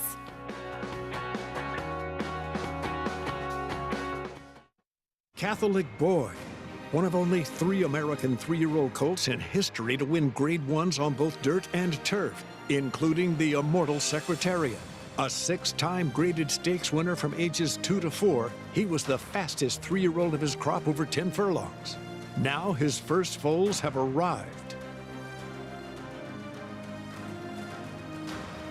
Dual surface Grade 1 winner Catholic Boy, standing at Claiborne Farm.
The world's premier breeding stock event, the November Sale at Fasig-Tipton. A world-class runner on both dirt and turf, Kamari posted stakes victories at 2, 3, and 4. At 2, she won her debut at Keeneland, defeating Colts by 15 lengths. From there, she finished runner-up in the Group 2 Queen Mary Stakes at Royal Ascot. She then captured stakes victories at Saratoga and Keeneland, and was narrowly defeated in the Breeders' Cup Juvenile Turf Sprint. At 3, she returned to Royal Ascot, and finished second in the Group 1 Commonwealth Cup against males. Now 4, Kamari sizzled in this stakes win at Oaklawn, posting the best rag number of any filly or mare in 2021, and making her the fastest mare at auction this year. For her next outing, Kamari took the Grade 1 Madison Stakes, defeating Grade 1 winner Bells the One. By the brilliant sire Munnings, Kamari hails from the top-class family of Zenyatta, Sharif Dancer, and Mizzen Mast. Grade 1 winner Kamari, selling this November at Fasig-Tipton with Eaton Sales agent. We're back on America's Day at the Races as we continue with our exciting live racing action from Churchill Downs. Beneath the Twin Spires, 2-year-olds continue to be in the spotlight in race number 6 coming up here. We're going a mile and a 16th on the main track for the 2-year-old fillies. This one a maiden special weight event as, again, everyone looks for the first win of their career. We kick off the post parade, Richie, with the 1 Camaraderie. Yeah, finished with some interesting pedigree on this one. Her Grand Dam, one of the few horses to ever win the Test and the Ballerina, albeit not in the same year. 3 Princess Pauline is next, stretching out. Daughter of Curlin should appreciate stretching out and has a race under her belt. Out of Keen Pauline, who won the Black Eyed Susan as well. Ken McPeak and Brian Hernandez, they've had a good day. Yeah, this one's a half to Hidden Stash, who actually made it to the starting gate in the Kentucky Derby this year. That's Cupid Strike. The 4, here's Blame the Champagne, the favorite. The favorite, who has the most foundation, Juliana Peru, rides his horse back, was well beaten last time, but had gotten the distance. Dunvegan Doll is the 6, up next. You would think a Daughter of Liam's Map would appreciate the stretch out, and she, again, another one that kind of, I thought, closed sneakily well on debut. Late Night Lady is next at 10-1. It was slow early in the slop. Will it be better on a fast track? The coach, D. Wayne Lucas, has the 8 Secret Oath. What a lovely looking filly she is. Well, she was third to Sandstone last time, beaten 10 lengths. Sandstone just won the Rags to Riches. Certainly flatters her. And a first-time starter to the outside, Dream Worker. Yeah, Dream Worker not taking a tremendous amount of money. We try to let the board be our guide in these circumstances. And a mile and 16th, outside post, not a huge run to the first turn. Tough on a first-time starter. It's time now for the Twin Spires Market Mover. Let's go to Jonathan for more. Yeah, guys, the Market Mover is going to be the 4 Cupid Strike. It's a horse that is taking a lot of money. You'll see is the favorite on the board right now. This horse is a half to Hidden Stash, who was on the Derby trail, ran in the Derby. Won the Tampa Bay, ran second in the Tampa Bay Derby at a big price. So there's some pedigree there. This horse also had some excuses in the first start. Missed the break extremely bad in that spot. Came running on late. So horse I think will improve, and clearly the money is indicating that that's the case. If you want to bet the Twin Spires Market Mover or any other horse in this race, go to twinspires.com.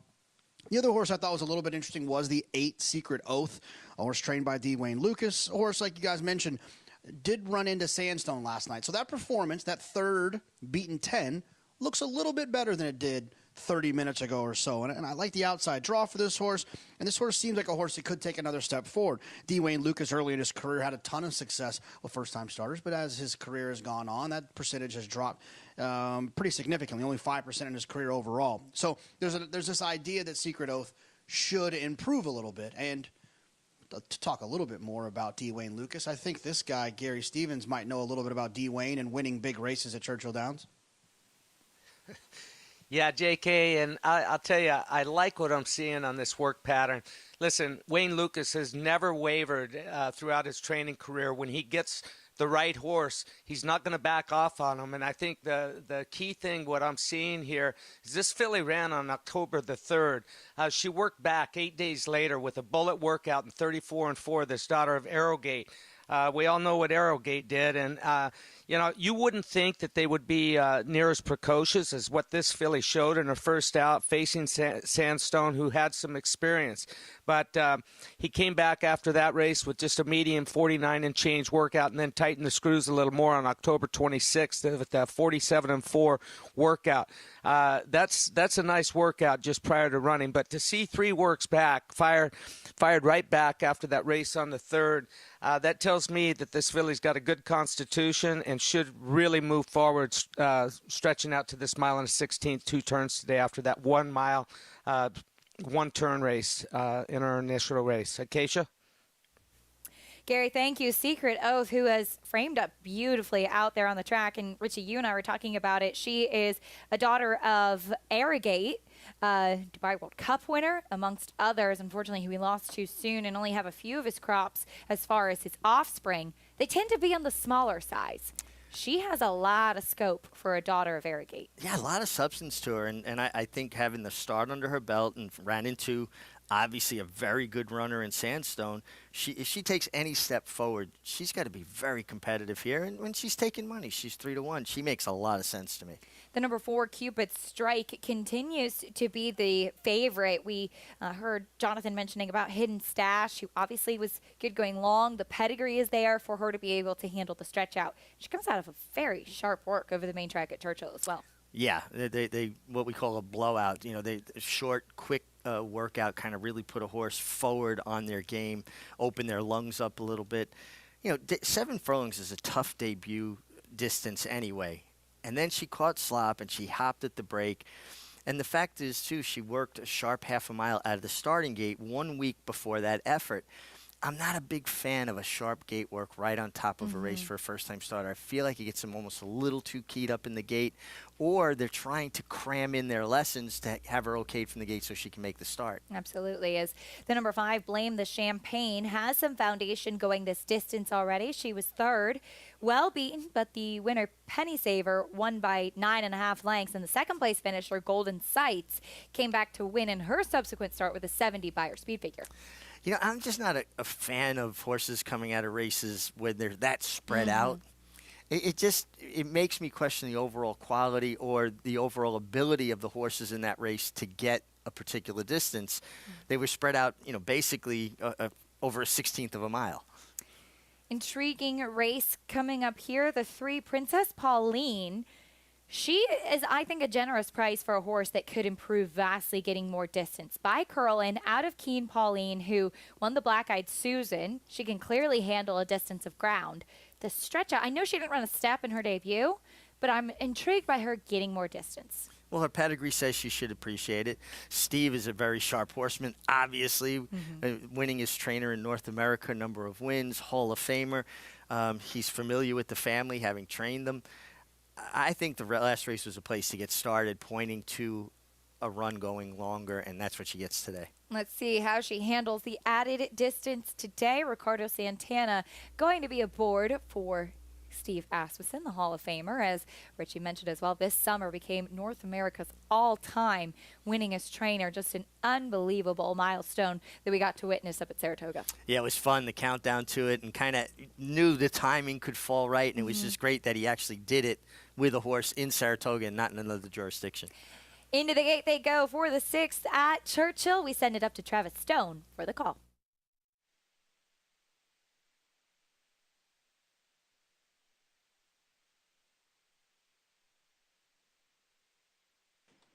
Waiting for Dream Worker.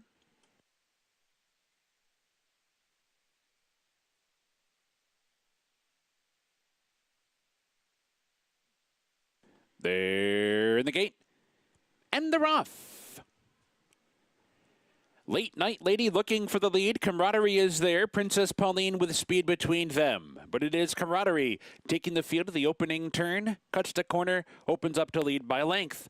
Late Night Lady comes on to grab second. Princess Pauline backs out to be third. Secret Oath comes away racing in fourth. Cupid Strike down inside is now fifth. Dream Worker moving up into sixth. Dunvegan Dolls back in seventh. And Blame the Champagne settles in at the pack in eighth. But it's a tight pack as they turn to the backstretch run. 6 furlongs to go. The opening quarter in 24 1/5 seconds, and Camaraderie from that inside post is showing the way down the backstretch run.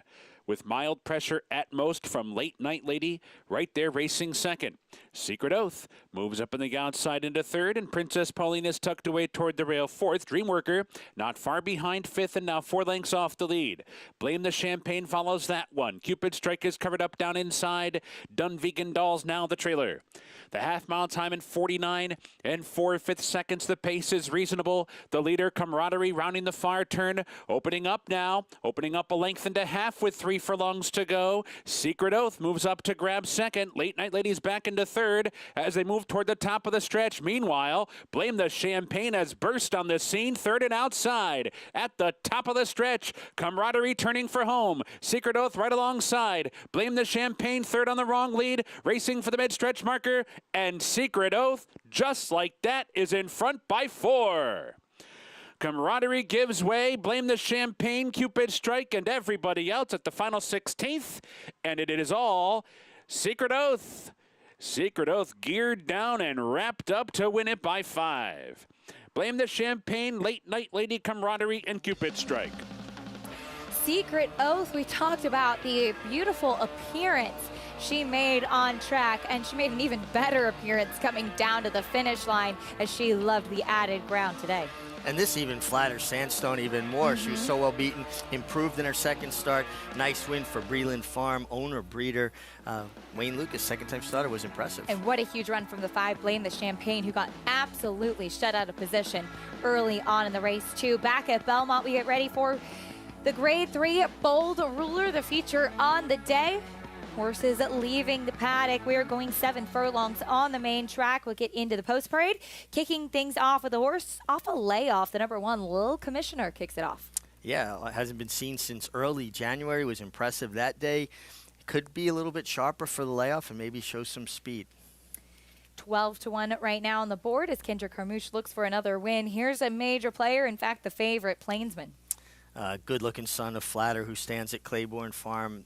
Turned back to a mile, reported home a prompt winner in the ACAC. I think he'll appreciate cutting back another 1/8 of a mile to the 7 furlongs of the Bold Ruler. Here's the 4 drafted. Plenty of back class over in Dubai a couple years ago. A lot of back class, and he's been facing very tough horses here. Still a tough race, but he's not impossible. Wendell Fong is off of a layoff since March. Chad Summers looking for the double here. Yeah, and a gaudy wet track record, 3 for 4 lifetime.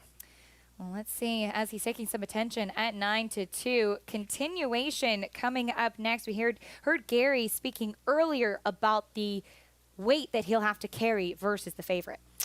Yeah, and listen, he's coming off a big effort. This horse has shown ability. He's flashed speed at times. He does try to get out a little bit from time to time. He has one of those habits.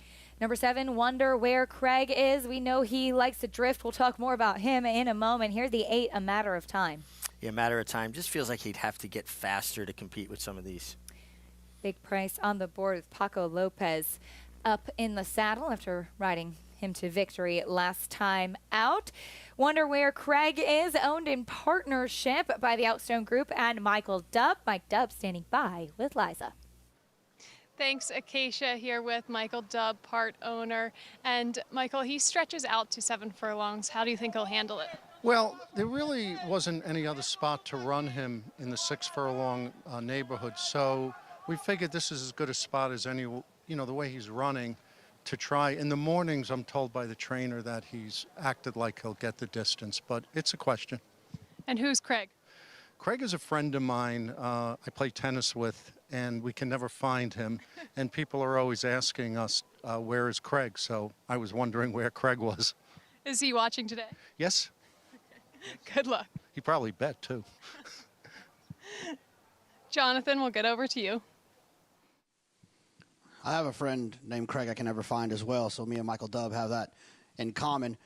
I like the 3 Plainsmen in here. I'm not crazy about the price at 6-5, but I do feel like this is a horse that's in great form right now. The last 4 races have been in stakes and has run well in all of those races, even though it was beaten a couple of races back. I think there was an excuse there. The pace was fast. The race kind of fell apart. I think Plainsman is going to be dangerous from the inside with Joel Rosario. When Joel finds the lead, he can be really, really tough to beat, and I think Joel has a chance to do that in here, to find the lead. And another man who's even more dangerous if you let him get on the lead is my man G. Stevens.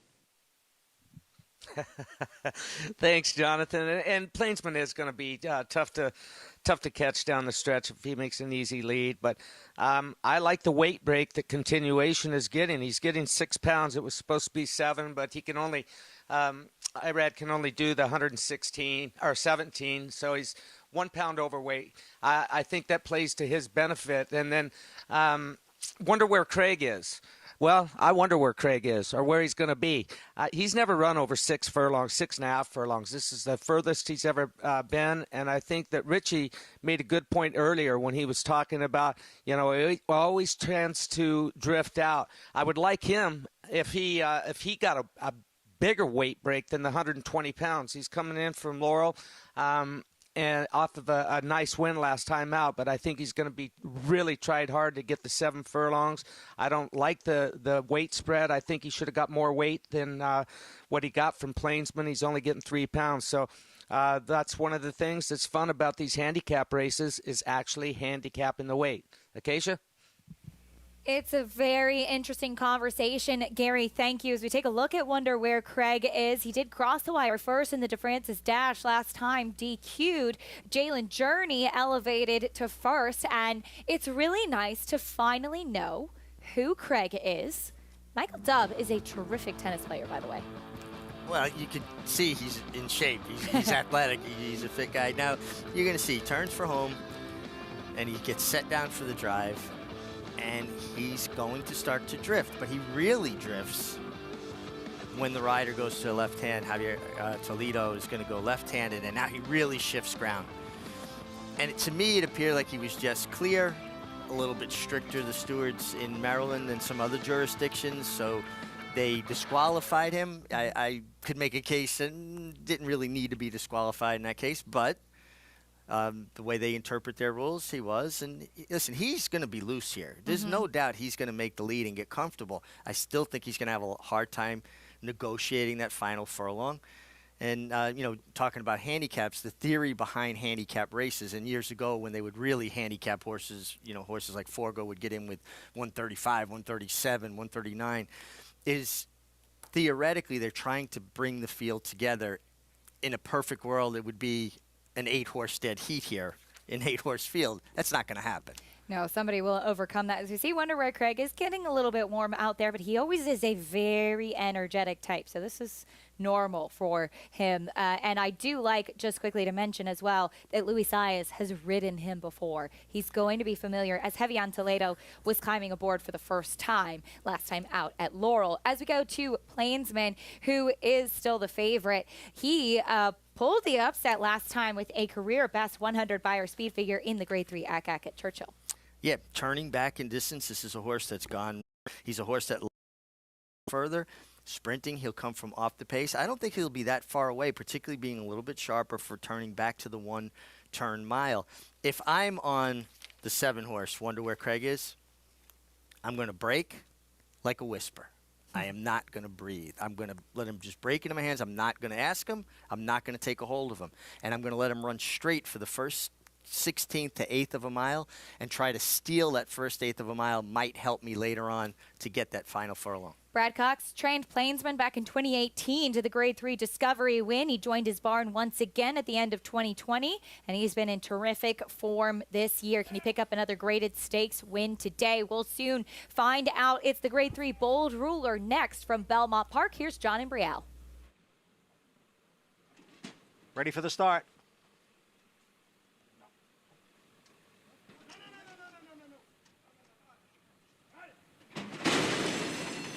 And they're off. Number 8, A Matter of Time, jumped up at the start and is the early trailer. Wonder Where Craig is out for the early lead with Little Commissioner racing in second. Wendell Fogg now moves up. In between horses is Plainsman.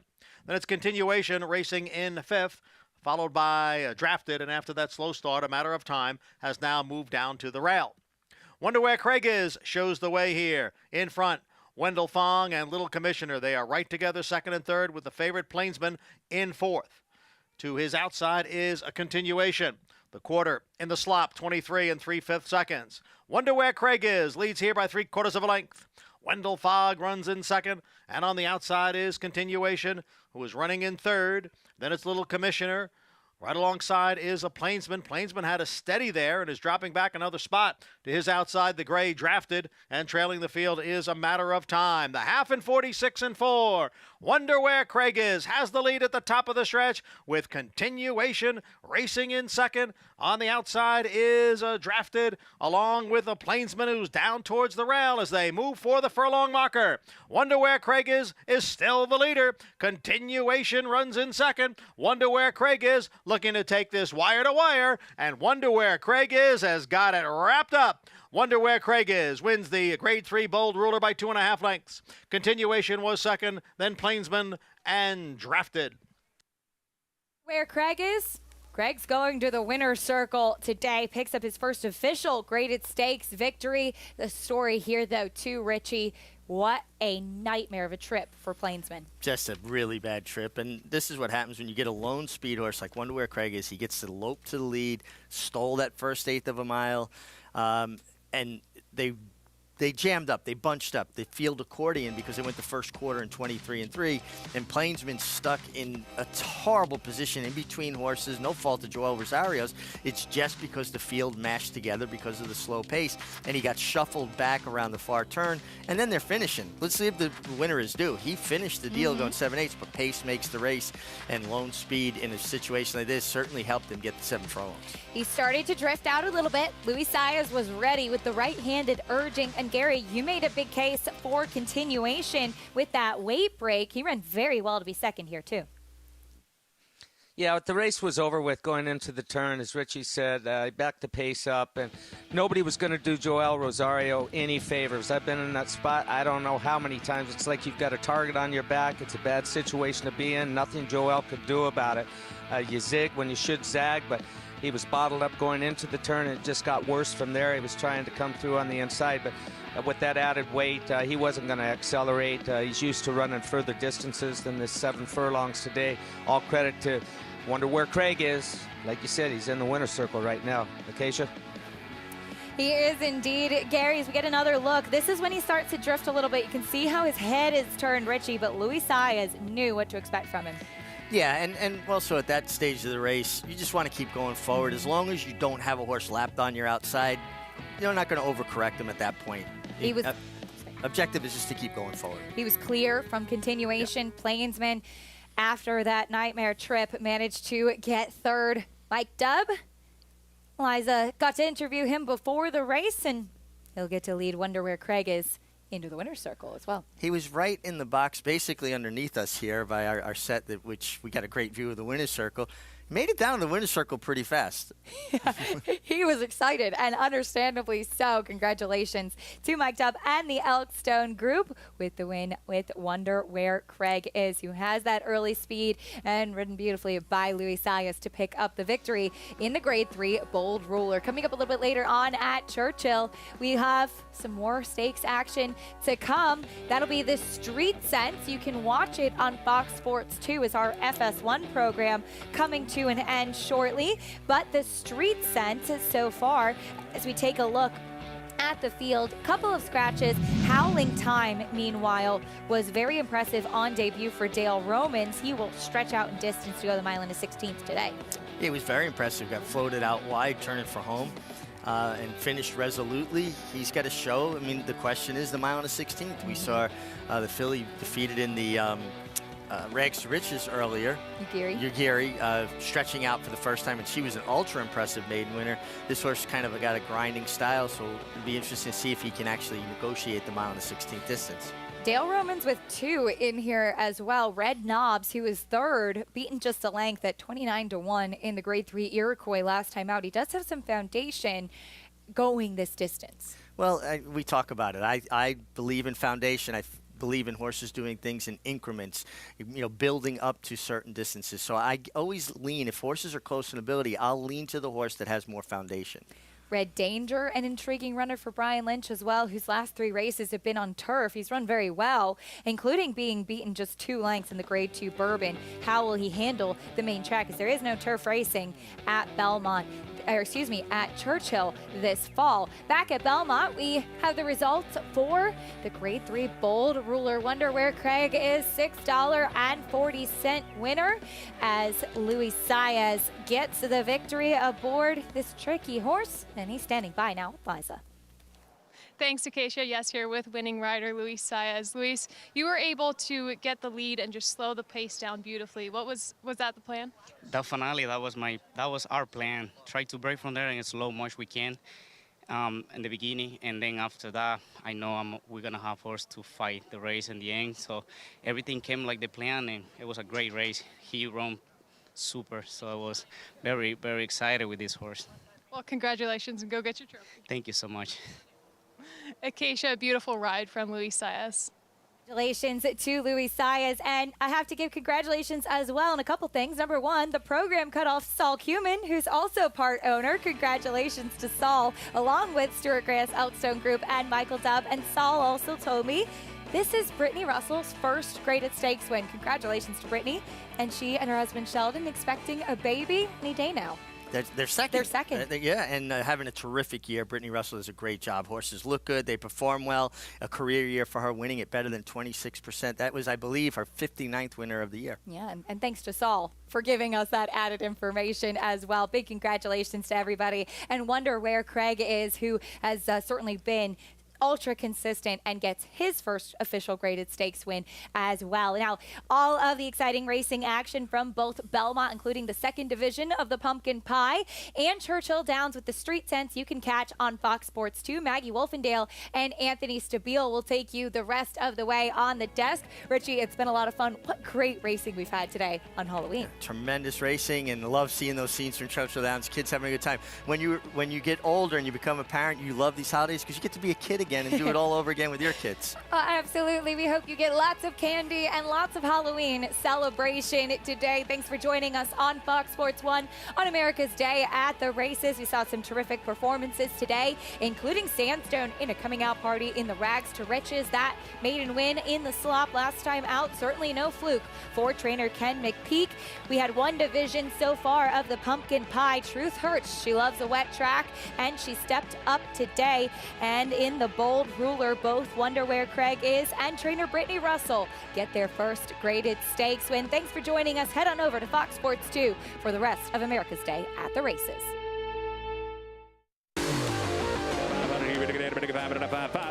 500,000, well done. Audible let loose on the outside to take the lead. Audible by 3.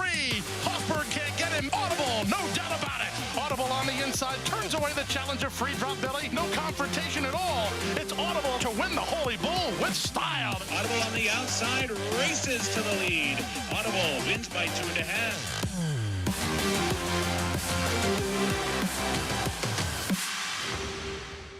He won the Derby. He won the Breeders' Cup Classic. He's authentic indeed. The opportunity is here to get a part of this wonderful sport. Authentic in the Breeders' Cup Classic. But Street Band is beginning to move away, and this will be a signature moment for Street Band. Tis a magician owned by my racehorse Moonlight Doros. She'll win the Las Virgenes Vertical Strat in this Fuel Valley Sprint. Got Stormy surging to the lead. One of racing's all-time greats, Monomoy Girl wins the Bayakoa. Resorts World Catskills, your closest casino resort experience, is so close. Stay the night and get your game on. Play live table games or thousands of slots. Resorts World Catskills.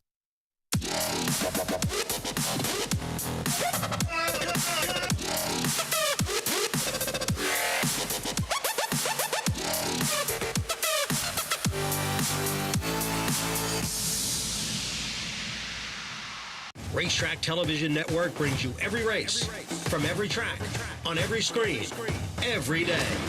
With monthly packages starting as low as $5, RTN gives you great value and access to more live HD streaming and race replays than anyone. Visit RTN.tv today to sign up and watch on almost any device, including Roku and Amazon Fire. Use promo code TRYRTN for a 5-day free trial.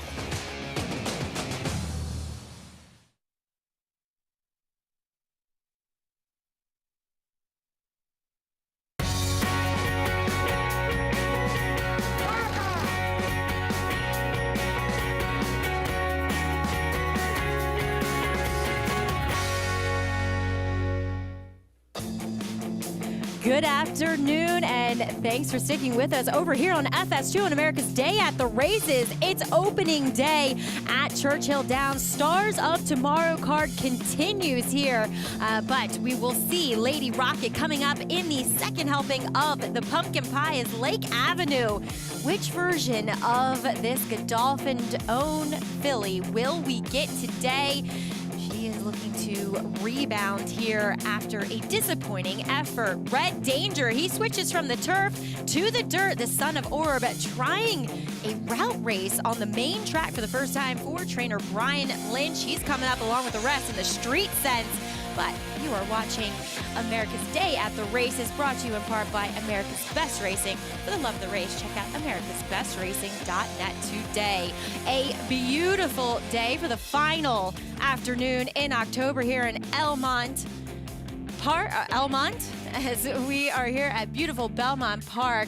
I'm Maggie Wolfendale, and I will be joined momentarily by Anthony Stabile. We already saw some greatest stakes action here on the card at Belmont. Wonder where Craig gets his first graded stakes victory, as well as Brittany Russell's first graded stakes victory. But here is the second helping of the Pumpkin Pie Stakes, as we see Always Karina 3-1 on the morning line, 2-1 on Lady Rocket, as she is your current 8-5 favorite. As we do welcome in Anthony Stabile here joining the show. Big A, great job yesterday on those Breeders' Crown races from the Meadowlands, but pleased to have you in studio with me today. I get to actually have some human interaction today. I was isolated on the third floor set yesterday.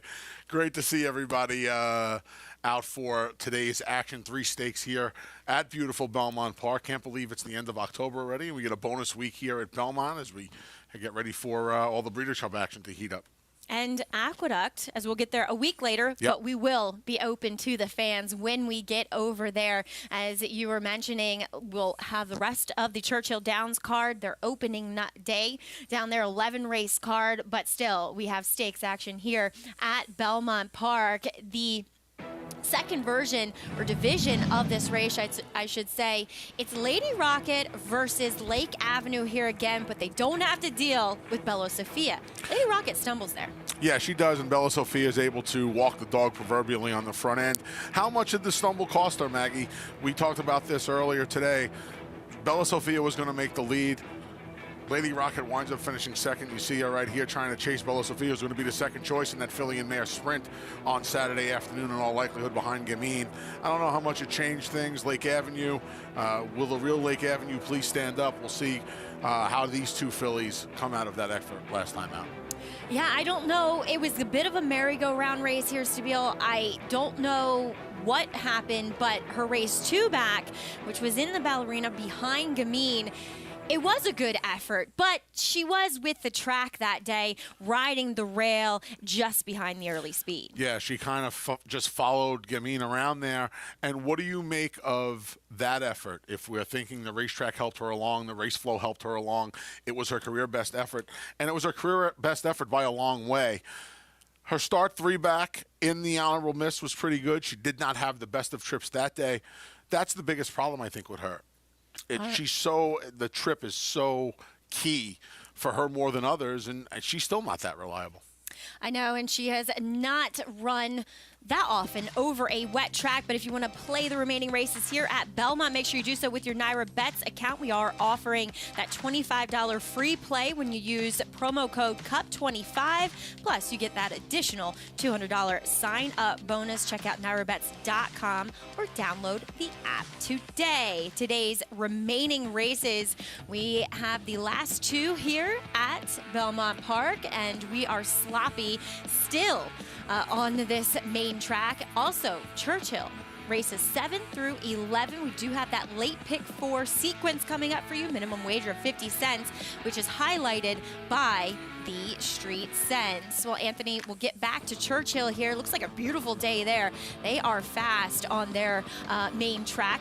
is that's the only surface they have as of now. They're installing that beautiful new turf course down there. It should be ready hopefully by the spring of 2022. But we do have maidens making their way to the track for race number 7. We are going the 7 furlongs, 6-5 currently on number 8. General Strike looking for win number 1 and start number 3. Yeah, a horse that's taken, a filly, I should say, that's taken a ton of money in her first 2 starts. Favored in a maiden special weight event up at the Spa back on 4-Star Dave Day. And then she was 2-1 that day, came back at Churchill Downs, going this 7 panels, and was even money when beaten just a half length. She makes a lot of sense in here at even money, and at the very least, from a tote point of view, seeing her at even money is not too surprising right now. You're right the first time. It's a he. I don't know why I said her. But was beaten by a 36-1 shot to boot, who Legendary Lore, I believe we're seeing coming up a little bit later on the card too. Do you put any credence in the fact that had the run of the race, going the 7 again, upset as the beaten favorite? Yeah, you never like to see a horse get beat at that short of a price. You certainly don't like to see him get beat by a horse that big of a price. Right. But with that said, he's got the 7/8 under his belt, and it certainly should help the cause today. A post parade here from the inside. Gosh, that first time starter looks fantastic. Bikel. Yeah, the mare Grat was 4 for 20 overall, 4 for 17 on turf, stakes winner. Maybe grass is in his future. Bit of a long shot here at 57-1. Midnight Raid goes synthetic to dirt. Yeah, it cuts back to 1 turn as well. Took some money first time out. Big price today. Well, Unpredictable Bay has had his fair share of chances. This is start number 6. It's only his second start on the dirt. Last time at Churchill going a mile, he set the pace before Tiring Lady. He also got blinkers that day. He's certainly one that can get the job done here at 3-1. Number 5, AC's Analyzer. First start here for this overanalyzed colt. Yeah, source says a bullet worked back at the Churchill Downs Training Center back in September, but he would be a big surprise. That is a burly son of Quality Road, typical of D. Wayne Lucas's horses. Yeah, another turf family here sustained was 2 for 8. She was a turf winner, and we'll see if this horse needs the grass as well. Wolf County, I thought, had a bit of an excuse in his debut as he'll go second time out here for Brendan Walsh. Half the 2016 Preakness winner, Exaggerator. Maybe he'd have more success on our main track at Belmont today in the slot. A little slob is number 8, General Strike, your current 6-5 favorite. Looks the part, has been the 7 furlongs before. He's probably going to be forwardly placed, and we'll see if Ricardo Santana Jr. can get things going at Churchill. Professional solo effort, solo warm-up, I should say, for number 9, Kinnison. Yeah, taking some money, 11-1. He's got a couple of interesting works down at Gulfstream Park. One work locally over the course isn't bad either for a barn that's based in South Florida. Number 10 is Cyclone the Gray. He had a trip, too. He comes back as a gelding. Yeah, he comes back fresh gelding. It's been 6 weeks, so that's plenty of time. So on a point of entry, wonder if a little more distance to 7/8 will help him, too. Yeah, exactly. He came running late, and that 6 furlong effort is number 11. Southern Sense goes turf to dirt for Dale Romans. From 6.5 on dirt to a mile and a 16th on turf, back to 7 on dirt. Maybe need some more distance with his plodding running style. It's kind of funny here as the speed looks to come from the outside and be Sud for Dallas Stewart. Having a great day, by the way. Yeah, the source ran well at Keeneland first time out. They went 110-3. No reason for a horse from the Dallas Stewart barn not to improve second time out. Twin Spires is offering the bet back offer when you place a win bet on select races at Churchill today, Thursday through Sunday. You will get a bet back up to $10 if your horse runs second or third. All you have to do is opt in with free bonus funds credited each Monday. Check out twinspires.com or download the app today. So we see a typical of Steve Asmussen's. Oh, look at skeletons. I love when people, do like the little scenes with the skeletons. A lot of people do that in my neighborhood. Like the skeletons drinking a margarita, the skeletons laying on the beach. My buddy Ralph sent me a meme, a video today of a skeleton scene of the Karate Kid final scene when Daniel is in the crane kick position getting ready to kick Johnny Lawrence. It's the best one I've perfect. seen. I'm a big Karate Kid fan. That's perfect. That takes the cake. But what I was saying with number 8, General Strike, he debuted up in Saratoga. He did little running that day. I kind of had the feeling he was so unfocused. And despite, I know Steve Asmussen and his crew, they schooled their horses so much prior to their first starts. It didn't matter with him. He was so distracted. He was unprofessional. So we see him warming up with the halter still on. It was a better effort. I'm still not enthralled with taking a short price with him, given his last performance as the beaten favorite. I just thought there were some other horses with some upside. That's a great point, too. Still has the halter on. He has not left the pony. See the rest of these horses, for the most part, away from the pony. And now as they get closer to the gate, they will reconnect with their pony riders. He showed so much improvement from start 1 to start 2 that I think it gives you enough confidence, if you like him today, that he is going to maybe not necessarily take another step forward, but if he can maintain, he'll be tough. With that said, Unpredictable Bay ran a faster figure than him in his lone dirt start. His race on the turf at Indiana Grand and his race on the all-weather at Arlington, they weren't too far off of what General Strike has produced so far as well. So to me, if you're getting 3-1 on Unpredictable Bay, you mentioned the speed outside with B-Sud. We think General Strike will be forward. I would think Unpredictable Bay, cutting back to the 7, might benefit from those two in front of him. Those were some quick fractions. Granted, it does. We see the Churchill Downs surface kind of playing often well to horses who are that inside speed. But as you said, legitimate fractions that he just ended up getting beaten 2 1/4 lengths. Horse I was a little bit interested in, huge price, but Brendan Walsh doesn't. His 2-year-olds don't normally get bet. As you were saying, has a monster pedigree. Wolf County. He was very keen early on, going a mile first time out. Now the blinkers come off. He was wearing just a shortcut blinker.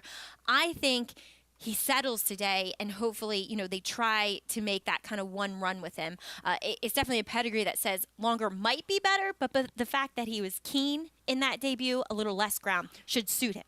He took some money as well. He wasn't 10-1. He was just a tick under 10-1 last time out. And like you said, those blinkers seem to really have him a little charged up. And now the blinkers come off and a little less distance. You would imagine he'll settle and try and make one run this afternoon. He's a gigantic price. He should not be that price. No, totally agree. As he was beaten by Trafalgar, albeit as well as Unpredictable Bay. First time out, Cyclone, as we mentioned, did not break well and just made this continuous rally to finish third, though beaten 9. Yeah, and he comes back, like you mentioned, as a fresh gelding. You would think with his pedigree a little bit more distance, this extra furlong will help his cause. He gets Corey Lannery in the saddle for the first time. And so often becoming a gelding will help horses push off from behind and leave the gate a bit more efficiently, as yet again, a full field of 2-year-olds going postward here. They're going the 7, General Strike. Will he get the job done, or will he be the beaten favorite yet again in start number 3 for Steve Asmussen, the winningest trainer of all time here in North America, as we send it up to Travis Stone with the call of race 7 from Churchill.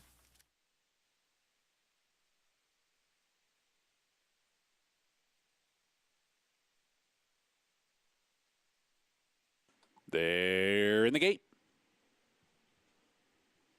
And they're off. Bit of an awkward start for General Strike. Off near the back of the pack. B-Sud with a good beginning.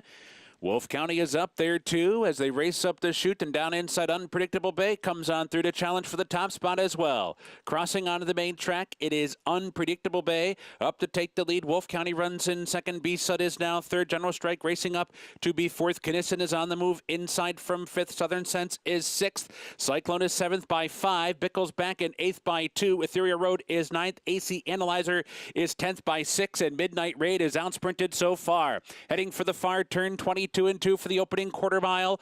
Unpredictable Bay on top by a length on the far turn run. Wolf County still running along in second. General Strike given a nudge from third. B-Sud winding up with a wide sweep out of fourth. Southern Sense and Cyclone. Kinnison is going the wrong way, coming for the top of the stretch. Unpredictable Bay still there at the quarter pole. Turning for home in front by 2. B-Sud up into second. Here comes B-Sud now quickly coming after Unpredictable Bay and to the front. B-Sud takes over. Unpredictable Bay fights on from second. Wolf County's racing third. Southern Sense and everybody else final 16th. It is B-Sud clear by 2. Unpredictable Bay fights on to the finish. B-Sud, Unpredictable Bay. And it is B-Sud, and another winner for Dallas Stewart. Unpredictable Bay was second, Wolf County was third, and Southern Sense finished fourth. You heard Travis Stone say, what a day for Dallas Stewart as B-Sud stretches out successfully off the pace a bit today, which was set by Unpredictable Bay here, Anthony, who was game in defeat, but B-Sud, he was ready to rock and roll at second asking. Yeah, the first two with some separation. Good effort from B-Sud. Even better effort, I thought, from Unpredictable Bay, who refused to go away in the lane. Absolutely, as we have a post parade coming up for you here at Belmont Park. It is the second division of the Pumpkin Pie. Here is number 1, Always Karina. She turns back. She's going to get back to a wet track for the first time since her awesome debut. She'll also get to sprint again today. I think she's going to be real, real tough for Chad Brown. Breakout performance for Glass Ceiling. They told me to go fast. We're not going fast. Okay, there's Glass Ceiling. There's Glass Ceiling. Breakout performance and start number 21 last time. She, if you will, pun intended, smashed her prior ceiling last time. Shattered that. She shattered it. I don't know where that race came from, but if she can duplicate it, she'll be tough today. Well, not that big of a long shot is number 4, Easy to Bless. Easy to Bless comes in looking to take a big step up in class, but she's as consistent as they come with 6 of 11 victories. Regal Retort, distant third in the Roman Rachel last time. Yeah, she was a long way back down at Parks to win Machine Chubwagon. We'll see how she takes this step up in class. 6-5 favorite, Lady Rocket. Yeah, she belongs favored after chasing Bella Sophia last time out, won her 2 prior. We'll see what kind of trip she can work out today without Bella Sophia in here. There is Lake Avenue. As you said earlier, will the real Lake Avenue please stand up? Yeah, she's like the real Slim Shady. Which one shows up? If the good one shows up, she's going to be awfully tough. If the bad one shows up, 2-1 is just too short of a price for me to find out. Well, we are offering a great promotion right now, along with Belmont, Bet, Woodbine, as well as Gulfstream. $50 each on each card, and you will earn a $50 bonus, win or lose. Make sure you opt in, though, at NyraBets.com. Lady Rocket, we showed you that replay with her stumbling.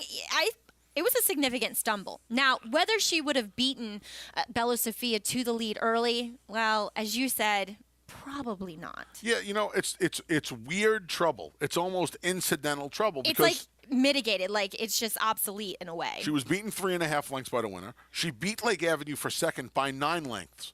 So they don't give you more money if you finish closer to the winner if you're second when you're second. So I don't know. Maybe it changed the race a little bit. I can't imagine it. You know, it's not like she is this, well, pun intended again, rocket. It's not like she blasts off every time. She's shown speed in 2 of her 9 starts. And even if we say, well, she was going to do it last time, that's fine. So 3 of her 9 starts, she shows speed. I don't think it cost her as much as some others do last time.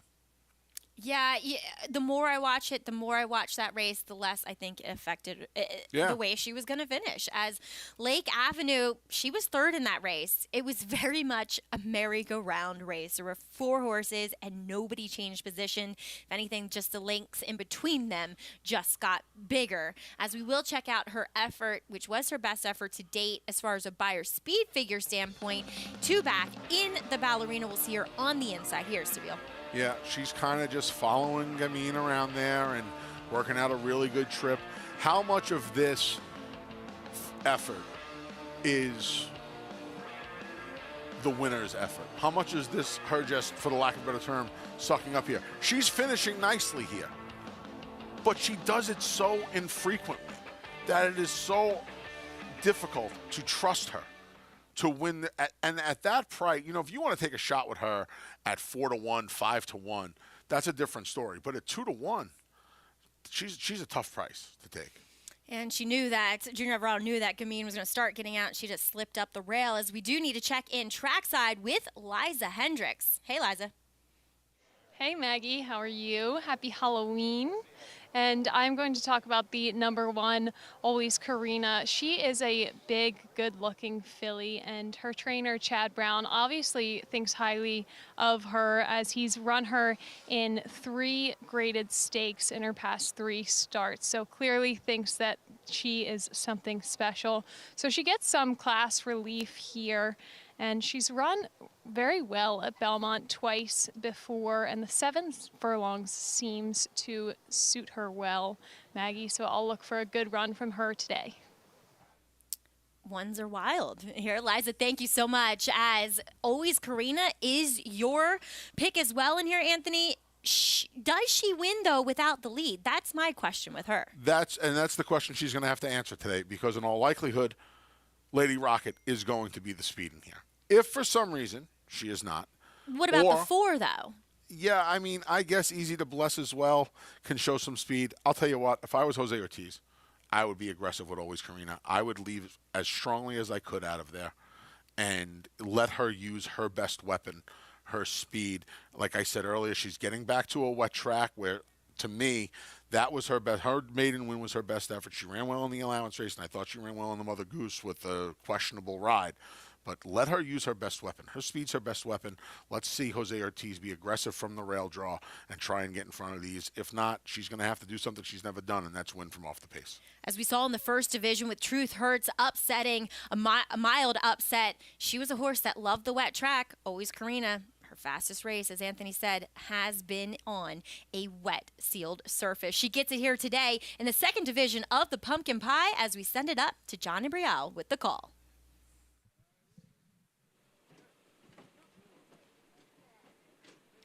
In the gate.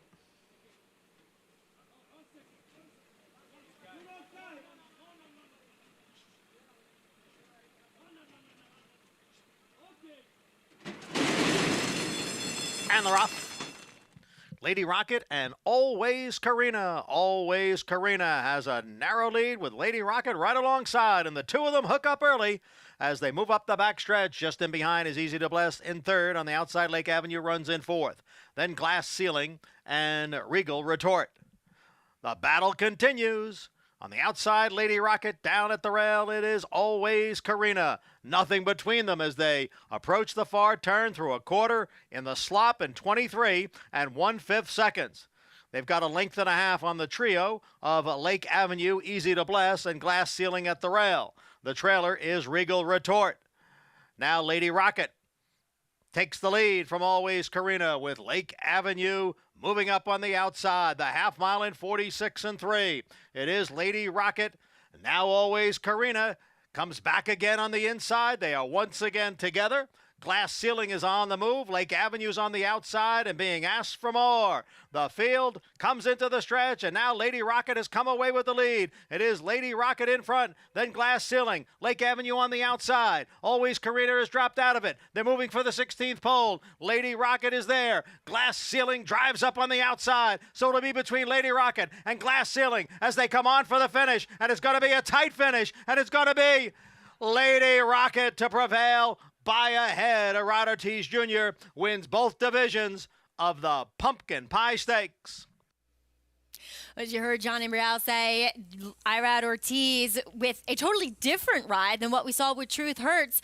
And Stabile, we were joking, it's the modern era speed duel where they don't break 22. Boy, they really hit going 23 and 1 on the front end, didn't they, Maggie? I was all excited. Look at this, we got a speed duel. Nope. Nope, incorrect. Irad Ortiz Jr. just showing why he's one of the best here. I mean, he carries this filly the last eighth of a mile or so. Good job by Dylan Davis and Glass Ceiling. Got her to daylight. Boy, her last two efforts, she's proven to be a good claim now for Charlie Baker. She almost got a stakes victory here, but maybe things would have been different with Lady Rocket the way she ran today last time if she broke alertly. Yeah, you know, hindsight's 20/20, but at least it does complement the form of Bella Sophia. And I just want to give, you touched on it, but Dylan Davis really gave Glass Ceiling about a most perfect ride as you could ask for. He got to the rail, saved ground, got that position to the inside behind the early duelers to make sure that he was in there, and then he tipped out, just not quite enough, but nearly. Yeah, big effort from Glass Ceiling. Would she get beat? Yeah, that's a head. Head. That's a head. Tough head. Yeah. 10-1. And Lake Avenue, I just think she is one of the professional bridesmaids. She just loves to run second or third. She just kind of ran in place. She broke does. third. She just there was nobody moves, nobody gets hurt. She just ran third around there. Always Karina. Jose Ortiz did the right thing. He tried to use her speed. She just wasn't good enough today. She didn't look as though she was handling things that well. She kind of was leaning out a bit, but we will have official order of finish and prices, as well as hearing from the connections here of the second division of the Pumpkin Pie here on America's Day at the Races.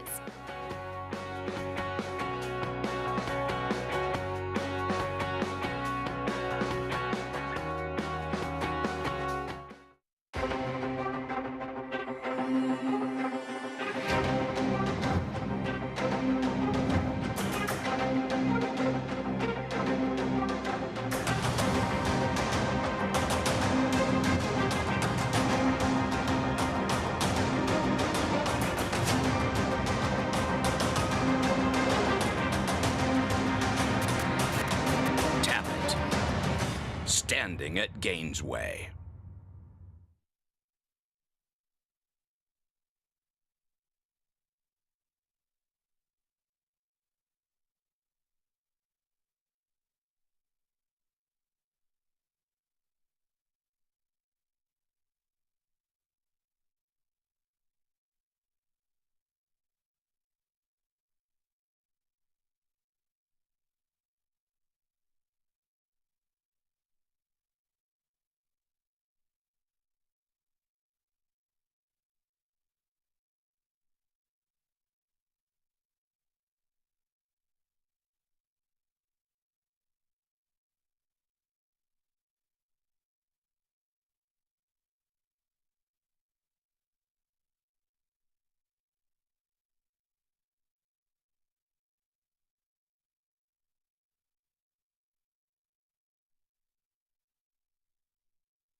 Back here with you here on America's Day at the Races. We are proudly brought to you in part by Naira Bets. Bet any track, anywhere, anytime with your Naira Bets account into the winner's circle.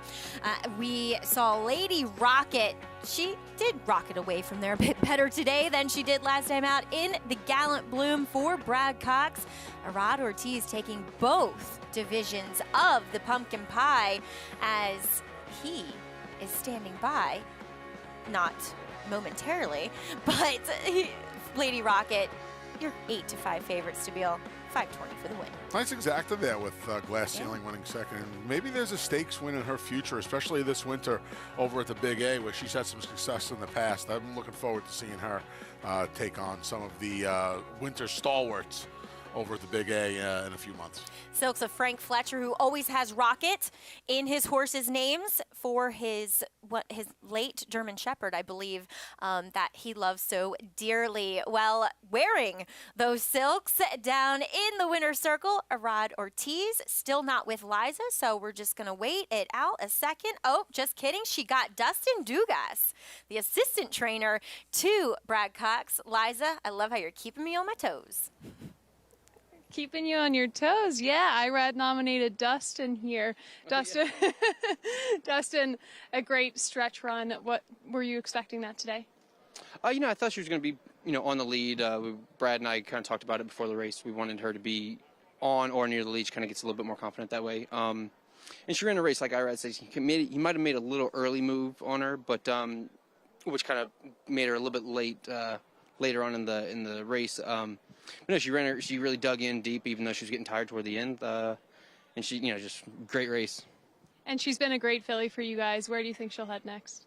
We'll get back to the barn, see how she comes out of this one, and leave it up to the boss and Mr. Fletcher. Well, congratulations. Thank you. Maggie, back to you. Liza, thank you. Dustin Dugas doing a great job with all of Brad Cox's horses up here in New York. I know that he went earlier this year to Saudi Arabia with Nick Sko. Who's not the easiest ride. We'll have more on him coming up as he trains into the Breeders' Cup Classic.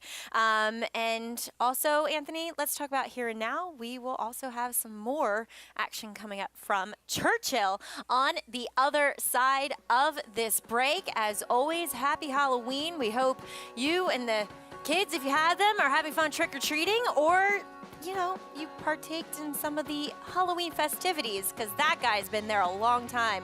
Don't bet on whatever horse he did. Stay tuned. You're watching America's Day at the Races.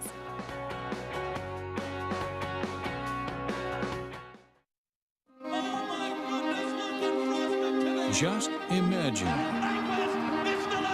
the horse you'll breed. Street sense will need some running room. All the things you dream about. Plan for.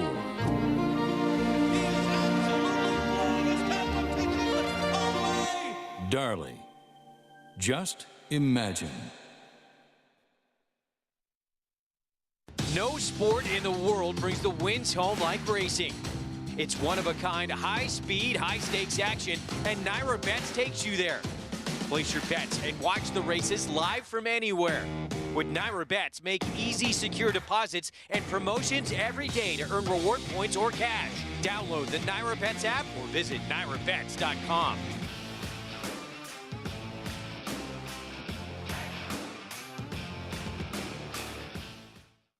Liam's Map, a two-time Grade 1 winner with 6 consecutive triple buyers, including a 114 to win the Breeders' Cup Dirt Mile. He's already taking the lead as a sire, with Grade 1 winners Basin, Wicked Whisper, and Colonel Liam, and graded stakes winners like Rushy, plus multiple 6-figure yearling sales and 2-year-old sales up to $1.2 million. Proven on the track, proven in the sales ring. Liam's Map, only at Lane's End. Introducing Adelphi Racing Club, the horse racing syndicate offering more than just fractional ownership. Enjoy the thrill of an interactive thoroughbred ownership experience competing at the sport's highest level. Attend events where you'll interact with top trainers, industry professionals, and club members. We've cheered on winners from coast to coast at top tracks such as Santa Anita and Saratoga. And it will be Exotic West. Become part of a group that celebrates success together. Visit AdelphiRacing.com and join the club today. Welcome back to America's Day at the Races, and we are proudly brought to you each and every race day by Claiborne Farm. Beautiful fall scenes down there in Kentucky, as they have done 100 years of doing the usual unusually well. Skeleton Man. Do not bet the 2, as far as I can work out. He also needs glasses. I mean, look how far out he's holding that form. Anthony. Yeah.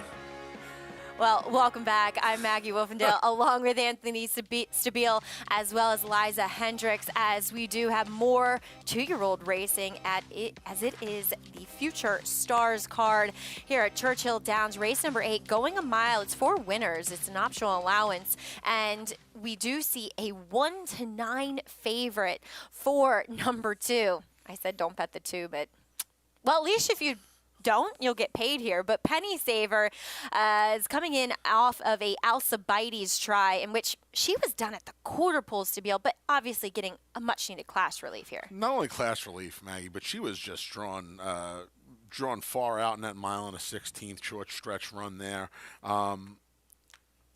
Yeah, her day was over midway on the far turn, but she took a lot of money. She was 3-1 in the Alcibiades, and you know, she had kept some good company on the turf. Her 2 dirt races, she ran behind eventual stakes winner Pretty Birdie in her first time out, and you know, her only other dirt race, she won by almost 10 lengths. So you never encourage or appreciate, for lack of a better term, 1-9. But I mean, if there's a horse that deserves to be the chalk, it's her. Yeah, I did see her up at Saratoga. I didn't think she was a turf horse. She just looked as though she wanted the distance, in which she showed that in her subsequent start, just blowing out a field at Churchill Downs with a 9.5 length victory, an 85 buyer as well, and beating a repeat winner, or next time out winner in her of next start is number 1, Rain Check, 11-1. Rusty Arnold sends this one out, won by 4 lengths in her second start. Made up a lot of ground in her debut. Ton of improvement to second start. If she keeps moving forward, she'll be right there today. 1-9 favorite, Penny Saver. Yeah, not much left to say about her. It looks like she'll be forwardly placed today, and that effort 2 back, or the effort last time, will make her really tough. Turf to dirt move with this 50-1 shot, Taylor's Secret. Broke her maiden first out, then tried a minor stakes at Prairie Meadows after a turf try last time out. She deserves to be 50-1 off her form. This one is 2 for 3 lifetime. That is Ring Me Darling. Faced weaker last time, but won by 7. Yeah, she's in for the 80,000. She's the only filly in for the tag. The claim was voided on her last time out for 40.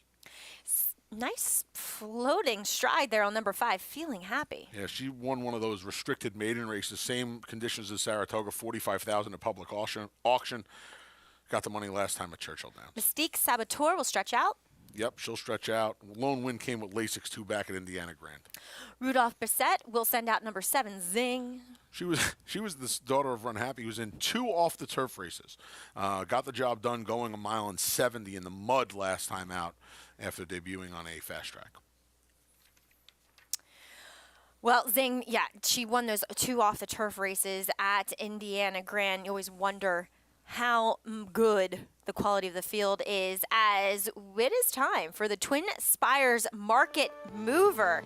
It's actually the 1, Rain Check, who is live in multi-race exotics. Currently your 3rd choice on the board as of now, but with that being said, you would think that it's going to drift, just as she just did. Yeah, she's down to 9-1. She'll probably be the 2nd choice when all is said and done. And I'll tell you what, like I said, if she makes another step forward, takes another step forward from her debut to the maiden win, she's going to be right there today. She's by Bernardini out of an elusive quality mare. The extra 1/8 of a mile should be to her benefit. And at 9-1, you know, it's hard to take, for me, anything under even money in the win pool. Right? You'll wind up looking like the pal who was holding the program pointing to the number 2 if you try to think you're going to make money betting 1 to 9 and 1 to 5 shots to win in your life. That's what I said. He was betting the 2. So anyway, if you want to bet the Market Mover, which is number 1, Rain Check in here, make sure you go to twinspires.com. As you were saying, Anthony, it would not be the worst wager at all, as Rain Check, also a full sister to Farsighted, who is a stakes-winning dirt sprinter for Rusty Arnold. Rusty Arnold is kind of one of those guys that he just trains the entire family of horses, obviously, with G. Watts Humphrey as the owner and breeder on this one. Yeah, and here's your favorite now, Penny Saver, boy, from 3-1 in the Grade 1 Alcibiades last time out to 1 to 5. That is bold. 1 to 5. You know that to this day, I've been watching horse races since I was getting pushed around this place in a stroller. That impresses me. That there's enough money bet on a horse to make them 1 to 5. Especially with 2-year-olds. You know what I mean? No question about it. So many things. Now, granted, this isn't a maiden race. This is an allowance race, so they've already proven what they can do a bit out on the racetrack. But we're getting later in the year. How many of these horses, especially the fillies, they jump up and improve overnight? Yeah. And I'll tell you I'll tell you another thing. And some people don't put as much credence into this or worry about this. She's cutting back from a series of 3 2-turn races to a 1-turn mile at Churchill Downs. Now, I would imagine with this class relief today and the cut back to the mile, I think they're going to wait and see. I guess the Golden Rod is something that has to be on their radar. When is that? Thanksgiving? It's after it's right, the closing weekend. Yep. So I would imagine that, you know, Ken McPeak is not afraid to run his horses. His filly's already run 5 times as a 2-year-old, wrapped the season down there locally, run out of her own stall in that Golden Rod. I would imagine that a couple of these fillies are looking ahead to that. I think Rain Check, this is probably on her radar as well. So that's the fun part about these futures, these Stars of Tomorrow's cards. Yeah. You know, there's more often than not, these horses, especially the shorter price ones, there's a plan to try to get them into the spotlight. Horses that, we figure to be talking about, Stars of Tomorrow. Yeah, and I mean, you mentioned Rain Check. She is by Bernardini. You would think that she should relish, stepping out a bit in distance, and it's just a natural progression. Rusty Arnold is one of those guys who doesn't manipulate his horses. He does develop them and kind of lets them find their own stride as they train and run along. That's a great word, manipulate. He does not. Rusty does a good job in letting his horses dictate where they go and how they get there, right? If this filly runs well today, and again, with her pedigree, I love the incremental stretch out, 6 to 7, 7 to a mile. The benefit of being at Churchill Downs, being at Belmont, Aqueduct, you get the one turn. You don't have to throw them to the proverbial wolves. When Penny Saver went from her maiden race, her first race, to 2 turns on the turf, she went from 5 furlongs to a mile and a 16th around 2 turns, and then 2 more races. We should have done this today. Why didn't we dress up today? I know. I don't know. But, I mean, is he a colonial man and woman? Very patriotic. Very patriotic. And then the young person, that's from like some movie, don't they? It looks like from. I don't know. I don't know. I would have probably dressed. If we dressed today, I probably would have tried to go back into the archives for a WWE superstar. Of course you. I mean, I wouldn't expect done. anything less from you. I mean, and who'd you say you wanted to be? The Destroyer? I don't know anything about wrestling. What nonsense I was spewing to you yesterday. I mean, I would have went for somebody who had a real chiseled physique, a good jawline. They sell those in the costume stores. I don't need one. I'm good, believe me. But I would have went for maybe Randy Orton, maybe the apex predator, the Viper. Maybe I would have went for Randy Orton, the legend you are killer. Talking way out of my realm right now. I was thinking about being the queen. You? The queen. I call you my racing Khaleesi. So that would have been very simple. I would have went as Jon Snow. You could have went as Daenerys. But we had a lot of stuff we could have done. I have crowns in my, my dressing up closet. So I thought maybe I could pull off a little Queen Elizabeth action, since the Crown's a popular show, too. Oh, there you go. Well, one out here from race number 8 at Churchill Downs. That means we need to get it to Travis Stone. Penny Saver, your heavy favorite. They're in the gate, and they're off. Good beginning. Rain Check from the inside is away well. Penny Saver is also there. Mystique Saboteur toward the outside, races up too.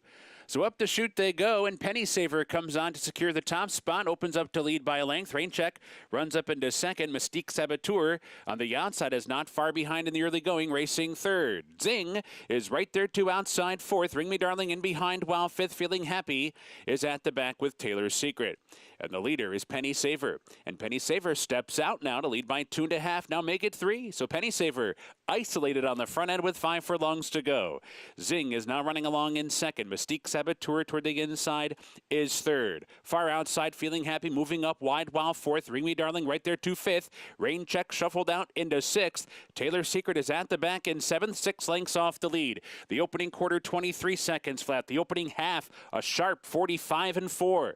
3 furlongs to go. Penny Saver still the leader, holding on to that lead, and opens up once again. Back out to lead at length and a half. Zing put in a bid but is back second. Feeling Happy 3 wide third. Ring Me Darling rolls up the inside, fourth in tight there, bumped hard with Zing, who has to check out of it. So top of the stretch, Penny Saver still on top by 3 now. Feeling Happy fully extended. Ring Me Darling toward the inside. Mystique Saboteur, there's 1 furlong to go. And Penny Saver is opening up by 6, by 7, by 8. Penny Saver going. Gone. Penny Saver, a decisive winner. 10 lengths in the end. Feeling Happy second. Ring Me Darling was third. Mystique Saboteur was fourth. That was easy, and that's what they say about winning like a 1-to-5 shot. Yeah, no question about it. Perfectly said. Never in doubt for Penny Saver, who was able to just get to the top, cruise along on the front end, never challenged. I don't know what she got out of this race, though, Maggie. I mean, she did it so effortlessly. There was nobody within a stone. There was nobody within 10 yards of her at any point. I know. I mean, but maybe she didn't need to do much. Maybe she did need a confidence booster as Ken McPeak and Brian Hernandez get yet another win on the Stars of Tomorrow card. We have one more race coming up for you here at Belmont Park. It is a maiden claimer for the 2-year-old New York breds, and they are going the 6 furlongs. We kind of see favoritism flopping back and forth between two horses coming out of a similar race. That is number 3, Venti Quattro, as well as number 9, Empire Station, a second-time starter for George Weaver. Yeah, they're coming out of the same race. El Venti Quattro, the 24, if you will. The slight favorite right now at 3-1. We'll see what this gelded son of Boys of Tuscanova does in his second start off of the break, and his second start on the dirt. George Weaver for about a week had a say in every finale here on the circuit here at Belmont Park. They ran 1, 2, 3 in like 4 consecutive days in a row, and boy, Empire Station, you would think. I am a big believer in and I don't deal in generalisms really, but you almost have to expect improvement from horses second time out, just because they have the experience under their belt. If not for anything else, they have that experience under their belt. And if he improves a little bit, he's only got to find 3 lengths on El Venti Quattro, and they're the 2 that are really dominating the top board. Mr. T and Rosie's boy taking some money for Steve Asmussen. He is the son of Brody's Cause. The dam much more proficient on the turf, though, as this is her first foal. But that is number 1, Working Man's Dude. He had a bit of trouble in his debut. The split division of the race that El Venti Quattro comes out of, as well as Empire Station. He was in the first half. Yes, bumped, checked, second start now, and you have to mention that he's a Grateful Dead namee, so Andy doesn't yell at me when he comes back. We saw Flatbush go by. We'll get to him. Here's the other Rudy Rodriguez horse, El Venti Quattro. Yep, looks good on the track. He's going to get a wet track for the second time. He was 3rd last time out on a good course. So he's behaving a bit better than what he was last time out. His number 4 is Competence is Key. 16-1 on this first. The trainer Chad Summers won the first edition of the first division. We've been doing this all day of the pumpkin pie with Truth Hurts. Because it's pie. Yes. You can't stop thinking about pie. I get distracted by number the pie. Number 5 is Heads or Tails. I always pick heads. This gelded son of Golden Sense looks like he's in a little bit tough today. Are you Appalachian or Appalachian? Appalachian. Legend. First-time starter for Pat Quick. Pat Quick, he's a guy that used to win a lot of races and still can find his way to the winner's circle. And his firsters always seem to run sneaky good efforts. This horse is a huge price. This one not, though. Mr. T and Rosie's boy taking some money for the Asmussen barn. Yeah, Louis Saya is going to pilot this son of Brody's Cause, who did a lot of good work on wet tracks. We'll see if he can emulate his father and handle the sloppy going here today. Lovely warm-up again here from number 9, Empire Station. I think that's why I picked him last time, because I love the warm-up. Yeah, he looks good on the track again today. We'll see if he can handle the wet track again. And again, that improvement from the first start to the second start could put him right in the winner's circle today. Dropping class and a switch back to the dirt for number 10, I'm Over You. He takes the blinkers off as well. This horse tried the mud against Open Company at Monmouth Park for Tony Morgata. First time out. Taking some money today at 5-20. This horse would be a little bit of a bigger price, but he's taking some money. So did I. I suppose that's a positive sign as you want to play this last race here at Belmont Park. Any race that we have here, the beautiful Big B, make sure you do so with your Naira Bets account. We are offering that $25 free play with promo code CUP25, as well as always, the $200 deposit match bonus. Check out NairaBets.com for more info. Number 1, Working Man's Dude.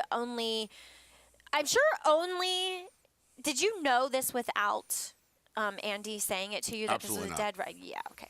So Working Man's Dude, because John Terranova also a little bit of a deadhead himself. Correct.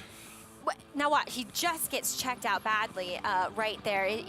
There were 3 horses to his outside, and he just loses so much positioning. I mean, he would have been 2 lengths out of it turning for home instead of about 7 or 8. Yeah, and he's still going backwards here at the 5/16 pole. Before he gets his legs back under him, you see Jose Lascano kind of asking him to re-engage a little bit past the quarter pole, and he does. He responds for him a little bit. But he still gets beat a long way. Who knows if he doesn't lose that position, like you said, Maggie, you certainly feel like he was in the stronger division of that maiden race as well. At least I do. I agree with you. Yeah, and we'll see if, a cleaner trip today. It dealt with the rail first time out. He'll have the rail again today. We'll see if he can get a little bit of a cleaner trip this afternoon. It was funny. They were both divisions on October 10th of this race were won by really small horses, because Hoboken Jack is not even 15 hands, and Bustin Pietre, very tiny too. As we check in with Liza, she has more on number 1, Working Man's Dude. Thanks, Maggie. Yes, I got to catch up with trainer John Terranova in the paddock, and he said that since they drew the rail again, he's looking for him to break sharply here today, and he said that he also likes him over and off track, that he has trained him in the mornings a few times over and off track, and that he moves very well over it, so he's not concerned at all with this sloppy track here today. My pick today is going to be the number 9 Empire Station. He looked very great in the paddock, was well muscled and filled out. He looked very mature for a 2-year-old. And as Anthony was saying, I think that first start here earlier in the month is going to help him, and he will improve off of that race here today. Maggie? Liza, thank you. Yeah, I'm interested in Empire Station too. Union Jackson, he is a freshman sire who has yet to sire a first-time out winner, so I suppose we could give him a little bit of a pass. There you go. The only thing, sometimes when you're judging horses, and with dirt sprinters, it doesn't matter quite as much. You ever look at horses' necks? And a short-necked horse, which Empire Station is, they can't stride, past what their nose is. Right. So, therefore, a short-necked horse, that equals a short stride. I don't love that about this guy here, but I just think he will benefit from a start. I think he will be more forwardly placed here in his second outing. Eric Cancel, we'll see what he does from the break. The second out horse I would want to mess with in here is the number 2 Flatbush. Yeah. Named, of course, for the Avenue and area in Brooklyn.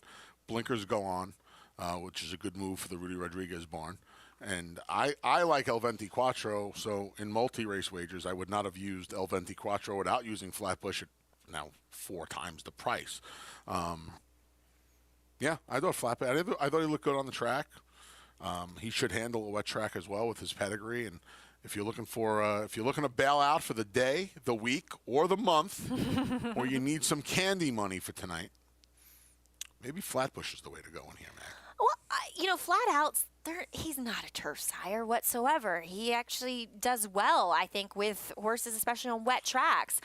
The only thing is on the bottom, it's a Rahi mare who has produced more turf horses.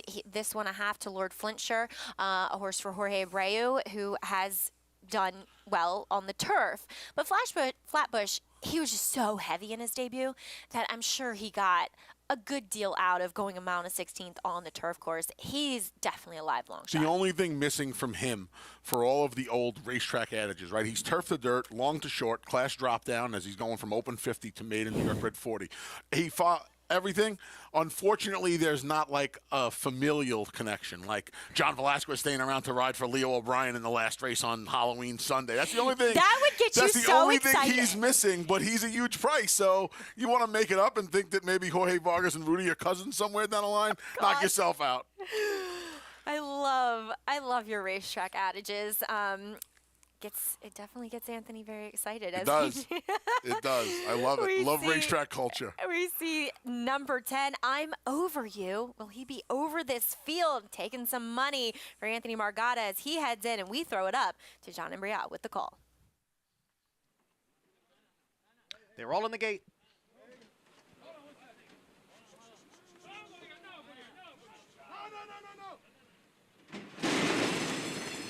And they're off.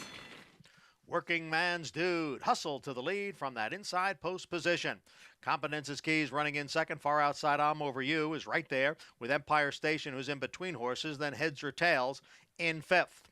And then it is a break of 4 lengths. Back to Appalachian Legend, who's running in 6th. Mr. T and Rosie's Boy on the outside in 7th. Flatbush is in 8th. El 24 trails the field in 9th. And the opening quarter was running 22 and 4/5 seconds.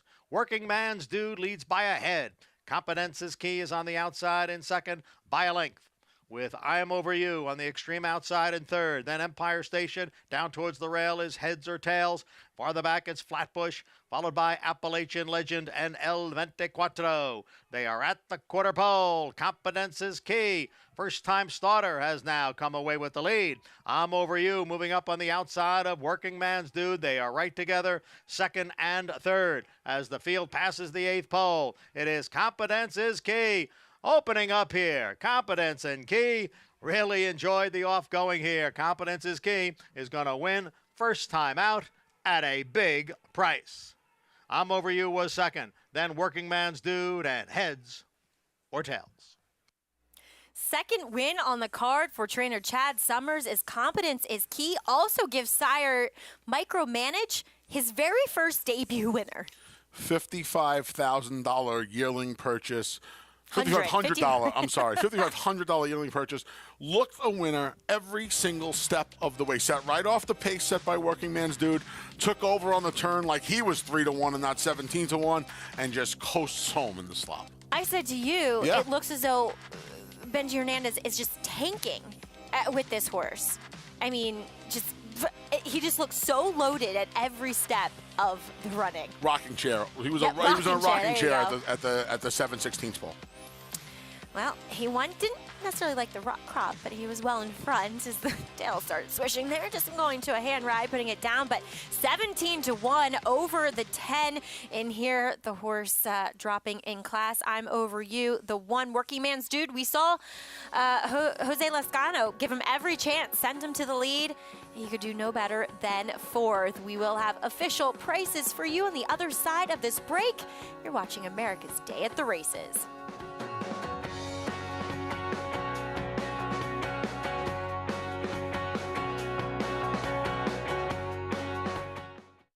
A Grade 1 winner on both dirt and turf, War of Will became a classic winner with this victory in the Preakness Stakes.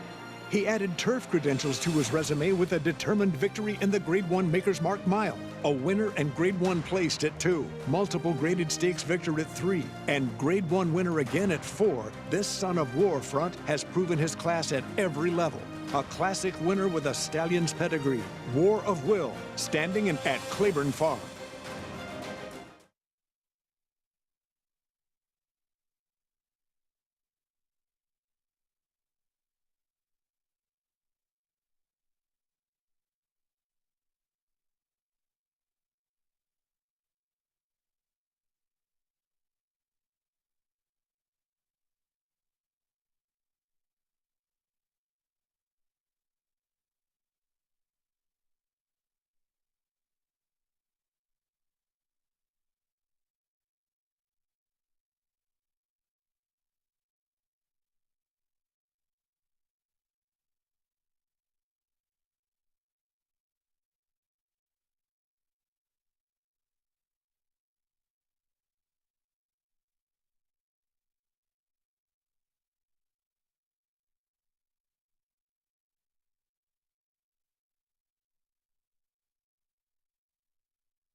this is your father. No, I'm just kidding. Welcome back to America's Day at the Races. Somebody was a stormtrooper today, and they are also a Naira Betts fan.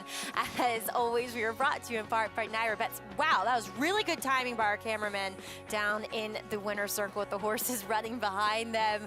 Welcome back to the show. Maggie Wolfendale, Anthony Stabile, and Liza Hendricks. Benji Hernandez pulling off the upset here in the last race. Chad Summers as well.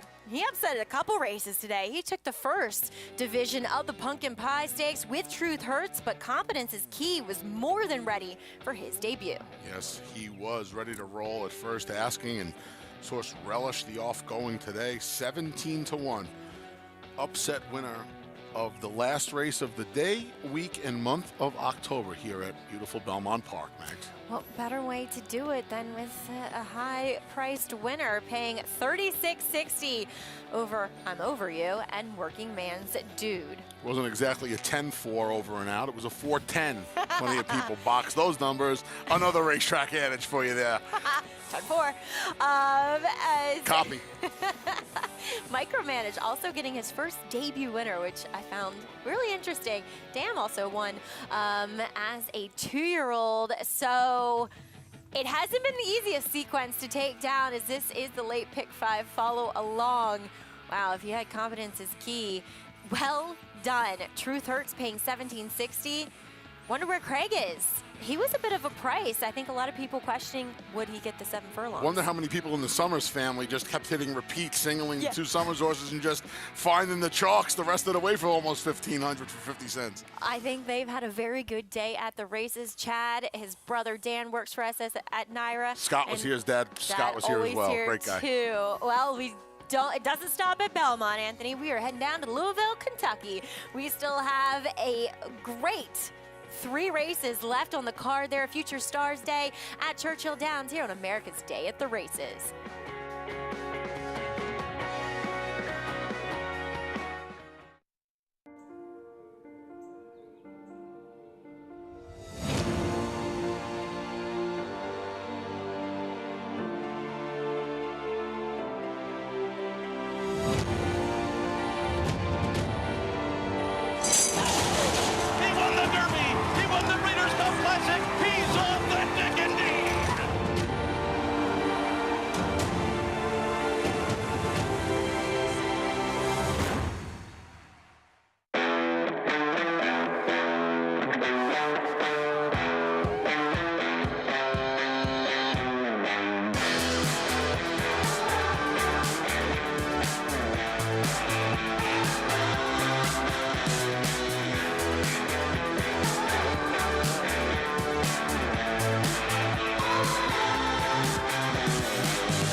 Irish Hill and Dutchess View Stallions, proudly standing the ultra-fast, multiple stakes-winning son of Uncle Mo, King for a Day, who took the Sir-Barton Stakes at Pimlico in his first start at 3. King for a Day, who'll rule supreme in the Sir-Barton. And the only horse to outrun 2019 3-year-old champion Maximum Security. Maximum Security has been defeated.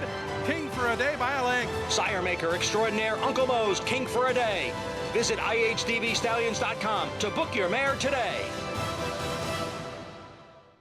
Racetrack Television Network brings you every race, from every track, on every screen, every day. With monthly packages starting as low as $5, RTN gives you great value and access to more live HD streaming and race replays than anyone. Visit RTN.tv today to sign up and watch on almost any device, including Roku and Amazon Fire. Use promo code TRYRTN for a 5-day free trial.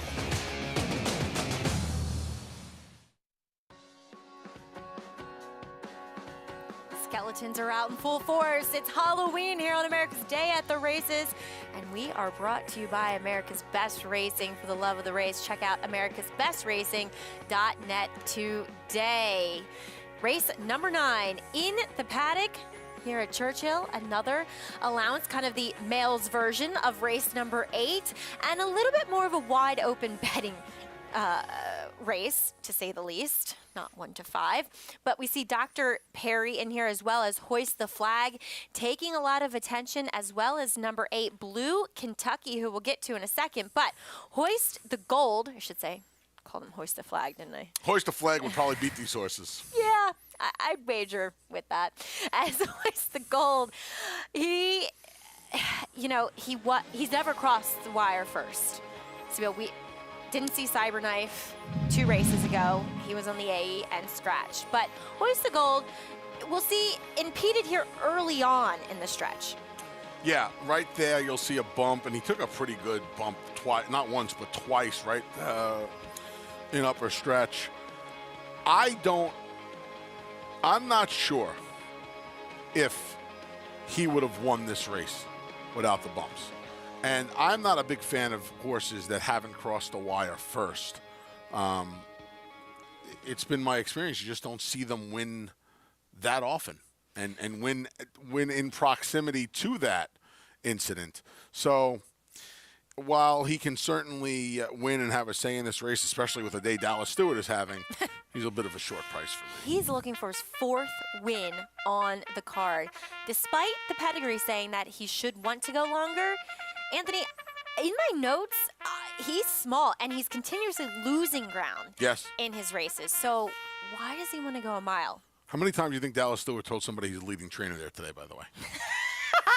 I can only imagine as number 1, Best of Cupid. Big long shot here. Won his debut in Puerto Rico. Yes, not surprising with the name by Cupid. Comes in from Camarero for Brett Calhoun and Raylu Gutierrez. Dr. Perry, we saw trainer Steve Asmussen actually leading this one out. He was a bit of a bad actor in his debut up at Saratoga. He does it with Midnight Bourbon. He does it with the bad actors. He does it with Dr. Perry, this almost white son of Into Mischief, who was very good breaking his maiden last time out in second start. Hoist the Gold, 5-2 favorite. One of the favorites in the British Cup Juvenile will be Jack Christopher. He was almost 9 lengths behind him, 2 back before getting put up via DQ last time out. Mr. Booma, he already has some 2-turn experience. He'll get back to the 1 today. He has 1, 1.5, and 2-turn experience on running that P-Patch Ellis Park mile race. I could get so confused watching those replays as number 5, Texas Red Hot, comes in off a bit of a break here for Randy Morse. Yeah, Broker's made in 2 back at Ellis Park, going 7 furlongs. We'll see if he likes the extra furlong this afternoon. The other Asmussen trainee is Bonus Appreciation, going from turf to dirt and stretching out. Yeah, Lone Wind came in and off the turf at Monmouth, going 5.5. We'll see if he stretches. We'll see if he appreciates the return to the main track. Now here's the horse that beat General Strike. General Strike did not come back to run well 2 races ago, Legendary Lore. And he worked out a perfect trip in doing so last time out. You cannot like the effort General Strike gave today if you like this guy. Anthony, I think this horse is pretty interesting, Blue Kentucky. Yeah, he broke his main in 2 back, transferred to Wayne Catalano since. Ran behind Chad a lot after a little bit of a tough trip last time out. Ricardo Santuna Jr. climbs aboard. I like this horse today. Yeah, Ricardo looking to have a better Churchill meet than he did over at Keeneland. Number 9, Silent Power, 74-1. Yeah, and he probably should be. Lone Wind came against Maidens at Prairie Meadow in his debut in June. Robbie Medina, former assistant to Hall of Famer Shug McGahee, will send out play action pass. This guy is interesting to me, Maggie. Finished behind Gunite in his lone dirt start. 3 turf routes after that. He ran well in all 3 of them, really, and now he's going to go back to the main track. He's going to cut back a little bit in distance and go to 1 turn. This guy is very, very interesting at a decent price, 6-1. He is interesting, a son of Cairo Prince, but we do see Twin Spires offering the bet back offer. Place a win bet on select races Thursday through Sunday, and your bet back will be $10 if your horse runs 2nd or 3rd. All you have to do is opt in, check out twinspires.com, or download the app today. You were mentioning play action pass is a half to Laura's Light, who is a Greatest Stakes winner on turf, but also won on the wet, and also Barry Lee, who is a good 2-year-old dirt sprinter. So definitely a mixed pedigree, but you were just looking at number 2, Dr. Perry on the track. Here's his last race, Anthony, winning by 5.25 lengths. And he took money into Jack Christopher in his debut. He had, to say the least, a slow start, and he kind of got a little bit of an education, I thought, that afternoon. When he came back last time, it was almost like a different horse walked on the racetrack. He was far more alert at the start. He kept his mind to his business throughout the 6.5 furlongs at Churchill Downs, and I think that's key. You know, talk about how it's Stars of Tomorrow. He has experience, and he's basically running out of his own stall at Churchill Downs now. That was a big effort last time out. You can't expect the improvement from his debut to second because he really didn't run as badly as his figure indicates in his first start. He just was a first-time starter who needed a race ultimately. It's easy to look back and say that. He has the looks of being the real deal. And I think this is a big test for him this afternoon because unlike the prior race where we talked about with Kenny McPeek's filly where it looked like she was, 1-5 and should have been, there are some interesting colts and geldings in this race, and I think this will produce one or two horses for the KJC on Thanksgiving weekend. Yep. As you mentioned, the Goldenrod, obviously the fillies division, so nice little prep getting ready for that. That's usually a night of racing, isn't it? Yeah, they Am I right? flipped back and forth. Yeah. I remember watching, well, I think the memory you're probably alluding to is Tis the Law under the lights in the Yes, stop, right? Yeah. and not running well. Yeah, he did not run well 2 years ago. I think they flip-flop. I think they also run so many races that maybe they start the car during the day and they go into the twilight, right? I With the think sun, you're right. with daylight savings ending next week and stuff. I'm sure they start the car at 12:45 or 1 o'clock And it ends up dark. go to 7 or 8 o'clock, and they just flip. That's a nice little bell and whistle to have. Just flip the lights on. Isn't it? Yeah. There's some serious lights, so they are massive. Such a massive facility, Churchill, too. It really is. I've been there for a couple of derbies and a Breeders' Cup. We covered the 2018. Yeah, that's the only time I was really, really there with you. And I don't think you can appreciate that place on Derby or Oaks Day because it's so packed. But I'll tell you what, and there they are. We got the best team. We got the best crew in the land, man. They are massive. Mitch Levitas at the helm Yeah. as well, and Mark Wells. Mark did a great job Thank you very here. much, our cameraman down at Churchill. It's really a massive facility. It is. Really is. And we're talking, and we spend 5 months a year at Belmont Park, and Yeah. we're saying this place is a massive facility. They just put so much in there. I mean, we just have a massive grandstand type of deal. They have like 5 restaurants, 10 bars. It's Yeah, but you know what we have? the- We have history. we do have a lot. We have of- history here. Well, so do they. We have history here. I can't say. I mean, yes. It's my favorite building on. It's this. They knocked Shea Stadium down 12, 13 years ago. That's my favorite building on earth. Yeah. No, this is a special place. It is unique. It is one of a kind. It sure is. It sure Horses is. making their way back to the gate. Do want to touch on Blue Kentucky a little bit here. He missed the break. As you were mentioning, he had trouble. He ran up on heels approaching the quarter pole. He got bumped by the winner. At the end, he was no match for Chattelat and Nakatomi. But Nakatomi did come back and run an 83. So, He won yesterday, right? yes. Adam Keeneland. And it was his first start for Wayne Catalano. I thought that off of the private purchase, I thought maybe, a little adjustment period might be in store. And he's an include out of Proud Citizen mare. He should be able to handle the stretch out. Yeah, I think looks like it too on the racetrack. I think he's going to. Now, look, you never assume they're going to have trouble, right? If he had a lot of trouble last time, and he still ran really well. If he can get himself a clean trip and handle the stretch out. Look, again, it's a quarter of a mile stretch out. Being around the one turn, it kind of mitigates some of the concern, I think. But you still got to worry about him wanting to handle more ground, and it certainly doesn't look like he's going to have a problem with it. He's certainly bred to handle more ground. He still has to do it. But you're finding out at a decent enough price. This is one of those weird boards that kind of looks right. Absolutely. It kind of looks right. Sometimes you'll look at a tote. I don't know about you, but I'll look at a tote board and say, what is going on Yeah, here? what is that horse doing being at that price? This board, if you were going to the races today or turning us on to bet this race, you're getting the price you expected to get on whoever you were looking to bet on in here.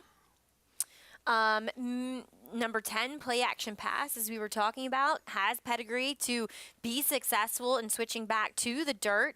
Looked good out there. He just looks like a horse that really wants to run long. I know his effort in the Bourbon maybe wasn't great, but I mean, he was give him a behind. pass. He one time on dirt was behind Gunite in his debut, and they went from a rattle and roll. They went from a 6 furlong and rattle and roll. Right. They went from a 6 furlong dirt race to a series of turf routes. So obviously, that's certainly an indication that he might have needed one first time out. And now, you give him a chance to. In this country, we are almost always going to give the younger horses more than one chance to show if they can run on the main track. That's how it is. Yep. He's one of the ones, I think, that deserves another chance when you look at the company he kept. Gunite, rattle and roll, first time out. First time out. And, of course, he is owned by the coach, Bill Parcells. Yeah. His August Dawn farm. Long standing relationship and friendship with Robbie Medina. And, Robbie does have the privilege of training at Blackwood Farm, right? Isn't that Blackwood? Yes. Yeah. Yes. Which is a nice private training facility. So this guy looked great in the warm-up, too. Just really kind of floated nicely over the racetrack. And a lot of times we do see horses that want the turf run well over the Churchill Downs strip.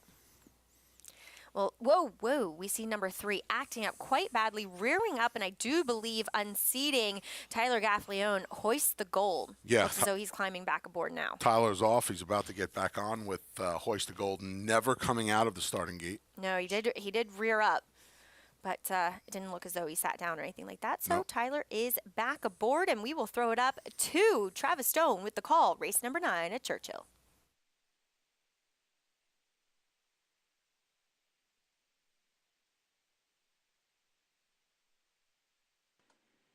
They're in the gate. And they're off. Even beginning. Play Action Passes there. Hoist the Gold. Dr. Perry. Bonus Appreciation not far behind. Mr. Boma showing speed. Legendary Lure from the far outside races up as well as the 2-year-olds head up the chute and come for the main track. Scramble is on early. Down inside, Dr. Perry pokes up on through to put a nose in front. Mr. Boma's right there, too. Hoist the Gold between them racing third. Bonus Appreciation fourth. And then it's Blue Kentucky away fifth. Legendary Lure over to the inside sixth. Silent Power seventh. Play Action Pass in eighth. Texas Red Hot ninth by 3. And Best of Cupid, the long shot trailer, about 10 lengths off the lead as they move down the backstretch run. In a swift opening quarter mile, 22 and 2/5 seconds to a fast half and 45-1. Dr. Perry heading for the far turn.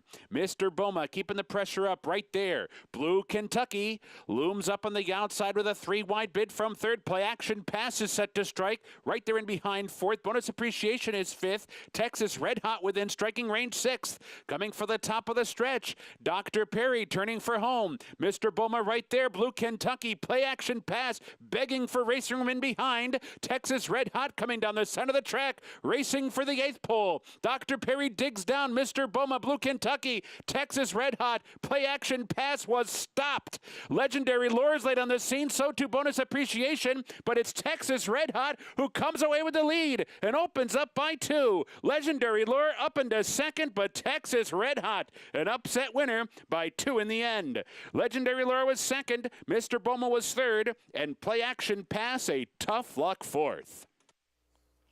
Travis Stone pretty much summed up what we were going to say here as credit to the winner here in Texas Red Hot, but watch on the inside, Yellow Silks, green helmet, Play Action Pass.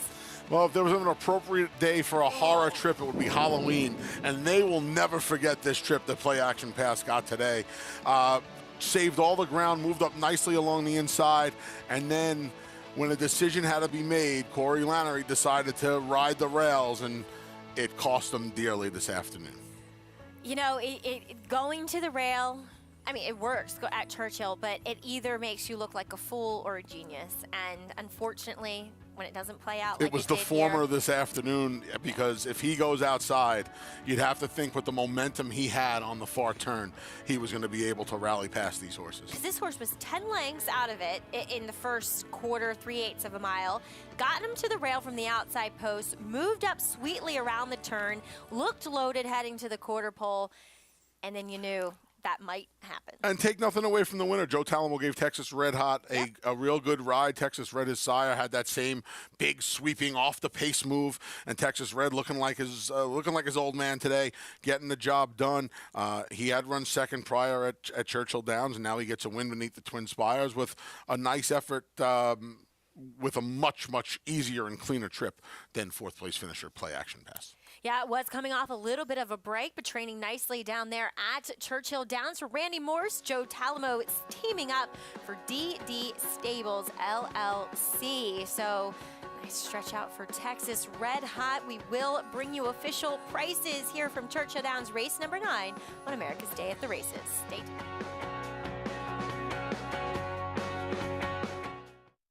The Run Happies are running. The Run Happies are winning. Another fantastic win for Run Happy when Following C won the prestigious Grade 2 Bossburg and punched his ticket to the Breeders' Cup Sprint. Well, he will attempt to follow his sire's footsteps.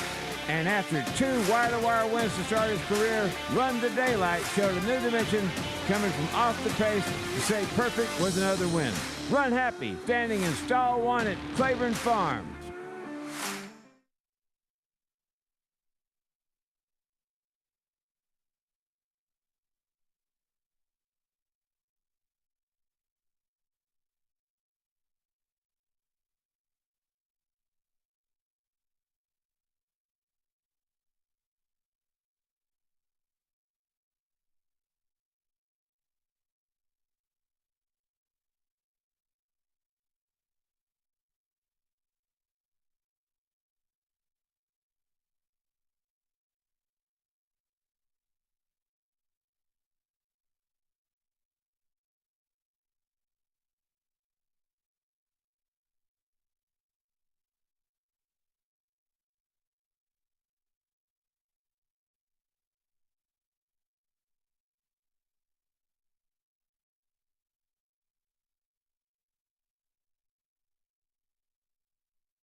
You are watching America's Day at the Races here on FS2, and we are brought to you in part by Hillendale Farm at Alapa.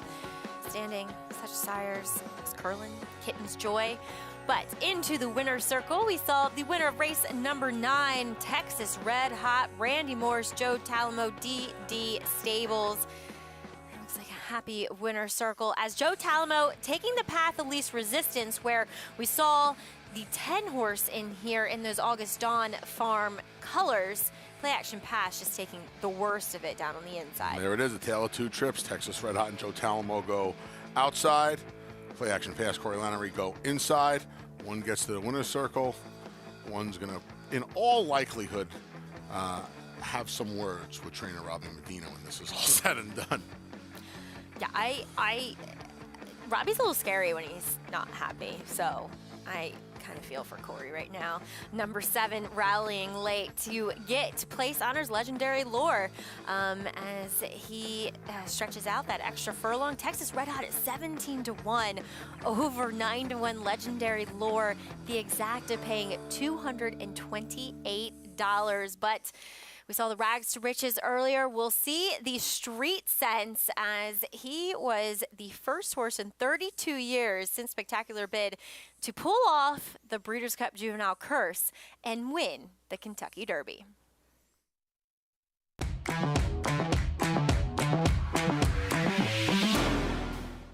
He's a good 12 off them. Circular Key making good ground if he can find a way through, and then Street Sense at the top of the lane. Pegasus Wind, Scat Daddy breathes down his neck on the outside. On alongside of those two now, here comes Great Hunter, and Great Hunter now just goes right on by them. Circular Key from last on the grandstand side. Homeward bound Circular Key coming home gamely on the centre of the track, but it's not going to get to Street Sense, who's gone well clear as they come for home now, and it's going to be Street Sense to win this one in distance. Street Sense could not have been more impressive. He romps.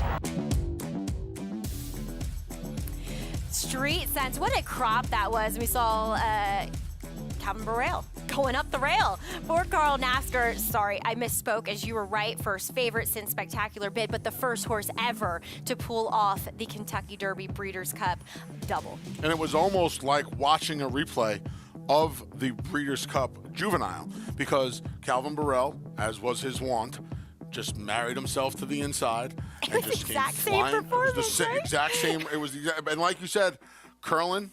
Any given Saturday, hard spun, Scat Daddy. We can sit here for a half hour and talk about that. What a 3-year-old crop that was. And what the sires they have become.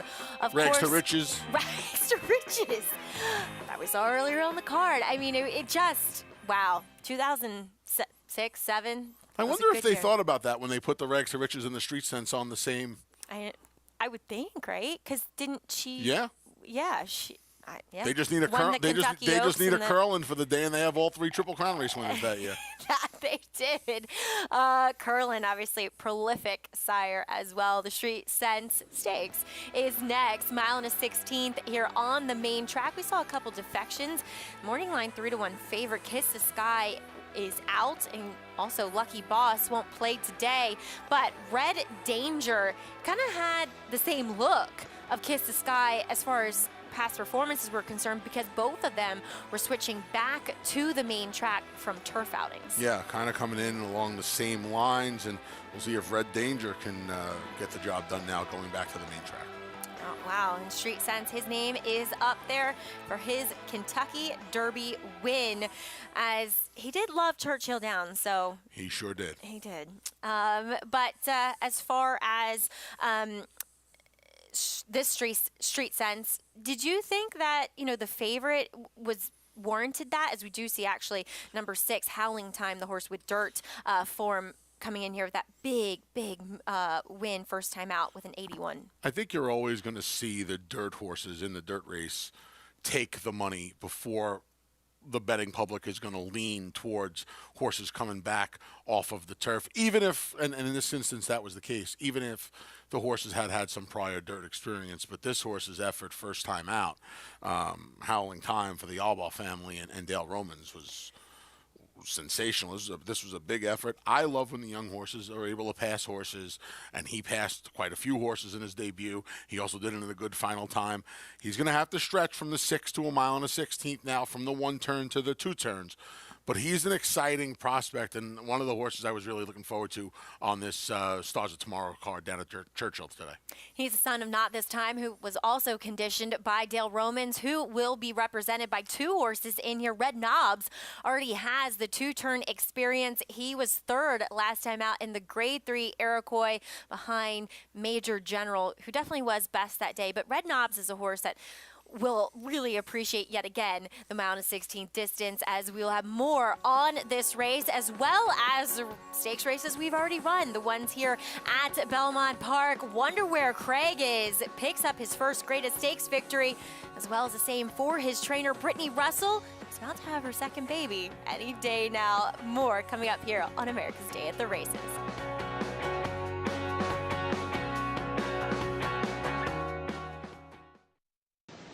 And on the morning of the 8th day, God looked down on his planned paradise and said, I need to create the noblest of all creatures. So God made a racehorse. He needed a horse that is faster, smarter, sleeker, and sounder, so God made a racehorse. He created an animal sound of wind with oversized nostrils to breathe fire like a dragon and turn oxygen into rocket fuel. He gave it a kind eye so his caretaker could look into his soul. And then on the afternoon of the 8th day, God realized that he needed an animal that was even swifter, smarter, and sounder. An animal that can compete on the world stage and win iconic races like at Royal Ascot. So God created a legend. The legend lives on at Alapa. Rood & Riddle Equine Hospital is a worldwide leader in equine healthcare, providing a full menu of services and treatment for all breeds and disciplines of horses, from the family companion to the high-performance athlete. Learn more today. Visit roodandriddle.com.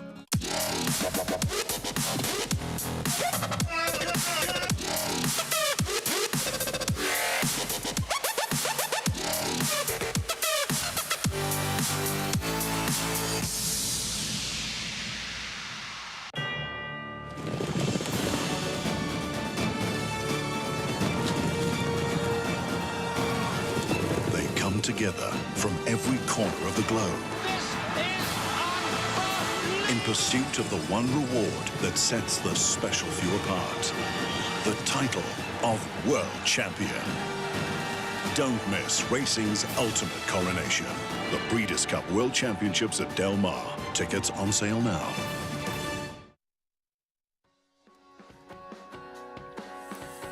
You're back here on America's Day at the Races, brought to you in part by Naira Bets. Bet any track, anywhere, anytime with your Naira Bets account. We are really hammering home the pumpkins today because happy Halloween. Maggie Wolfendale, Anthony Stabile here, taking you through opening day here at Churchill Downs. But we were action-packed all day long here as we had 3 stakes as well here at Belmont. Yeah, this was originally going to be closing day here at Belmont Park, but we're staying here through the Breeders' Cup, and we always load closing weekend with stakes races. And here is, wonder where Craig is, getting his first graded stakes win in our Bold Ruler. And his first win at 7 furlongs. You know, he got to set moderate fractions, comfortable fractions for him, and he was able to hold off any competition late as Luis Saez with strong right-handed urging for a horse that does like to drift. He even gave us the gratuitous drift in the stretch in the final furlong.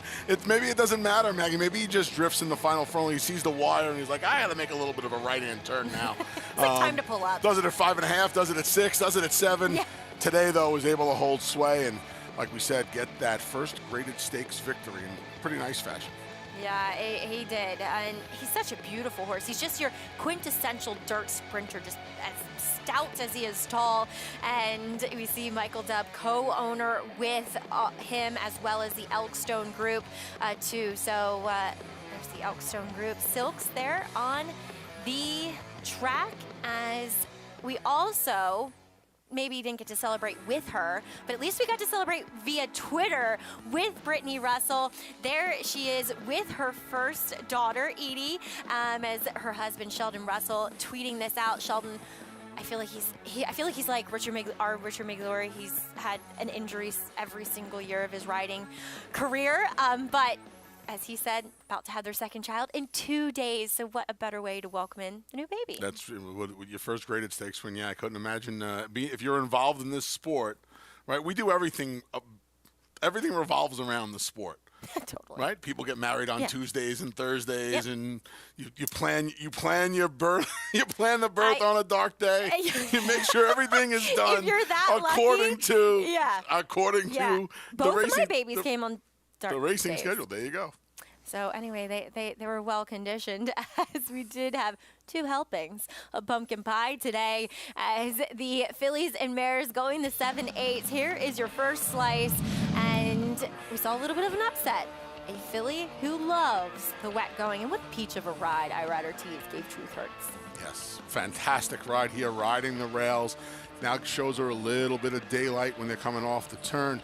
You see Victim of Love on the front end, Star Front right outside, and iRad's going to say, I'm going to take this shortest way around there. Follows the puddles and is able to shake up Truth Hurts, who was pre-entered in the Breeders' Cup filly in their sprint. That race will go with just 6 when they draw the entries tomorrow. She stays home and gets a slice of the pumpkin pie. Never enough time. Rallies and stays on well for second, where she lost a bunch of ground on the turn there with Manny Franco aboard. And she was one, that had finished behind another Brittany Russell horse, and Hello Beautiful in her last start. Yeah.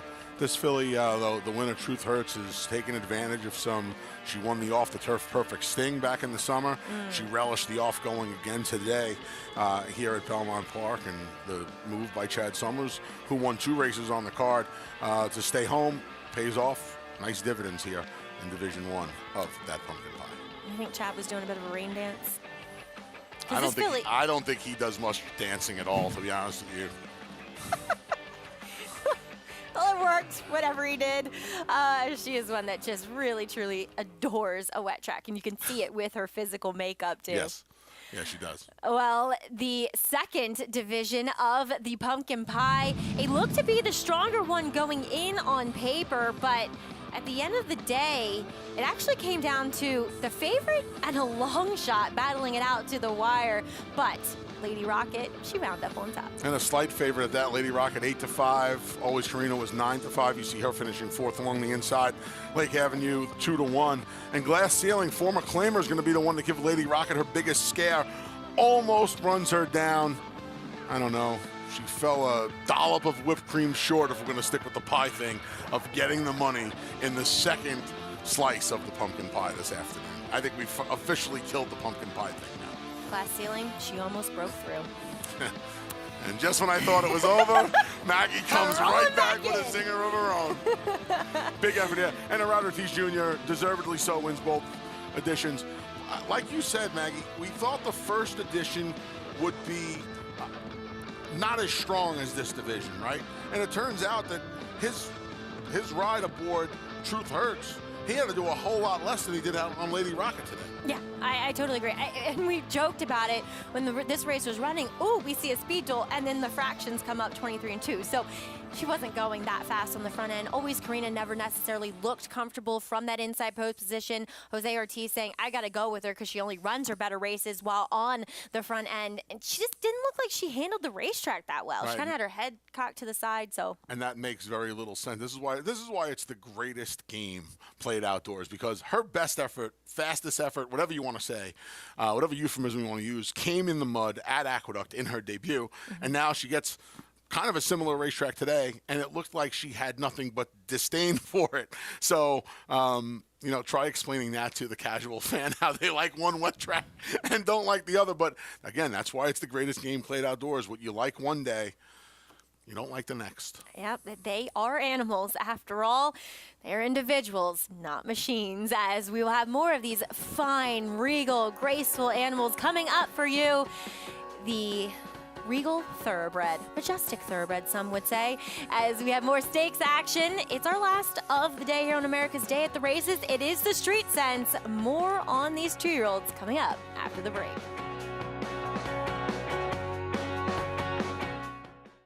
Deep in the heart of horse country, from these Kentucky hills has sprung a legacy rivaled by few.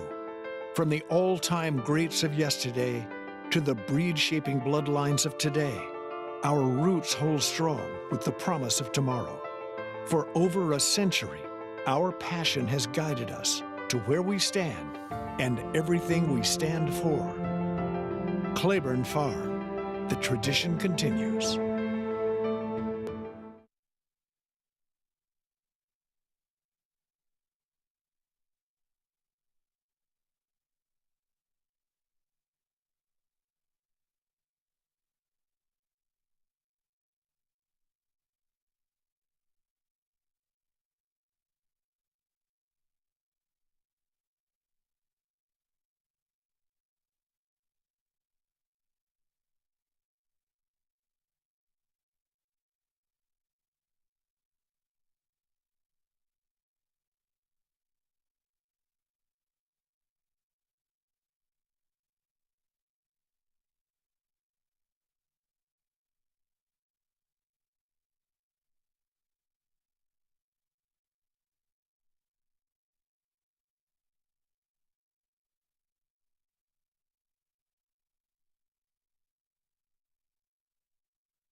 The world's premier breeding stock event, the November Sale at Fasig-Tipton.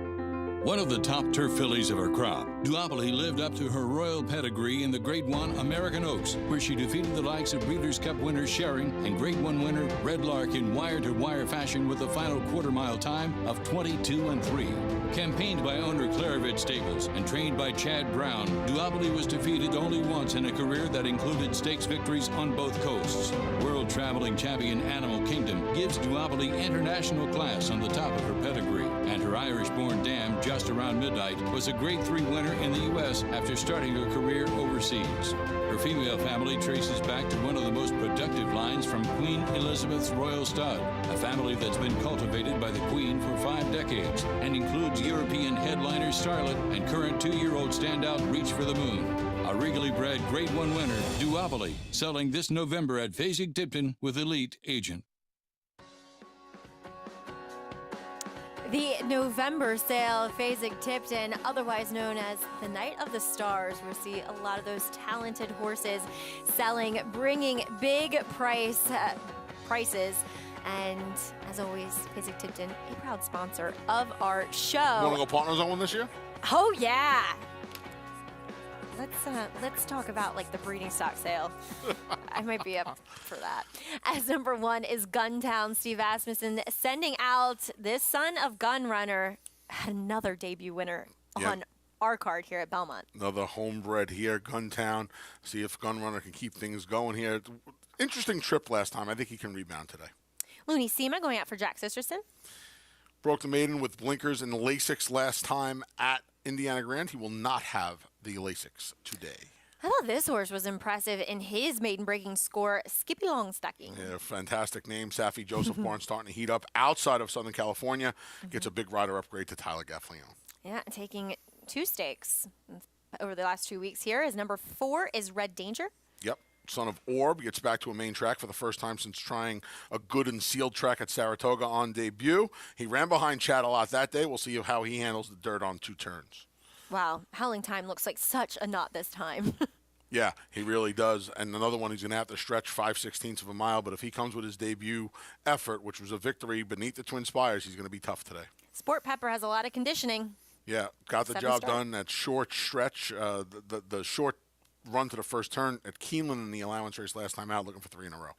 Red Knobs drops out of the Grade 3 Iroquois. I know this is a horse that you like today. Yeah. This horse was a gigantic price, almost 30-1 when falling just a length short. I'd like to see him a little more involved early on, Maggie. I think that would be key for him. But I'll tell you what, I thought he would be a little bit of a shorter price. That's a nice price on him, 7-2.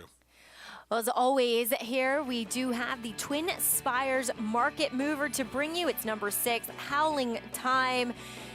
Now, we did have 2 defections of some fairly short price horses. Howling Time was 5-1 on the morning line, currently 9-5.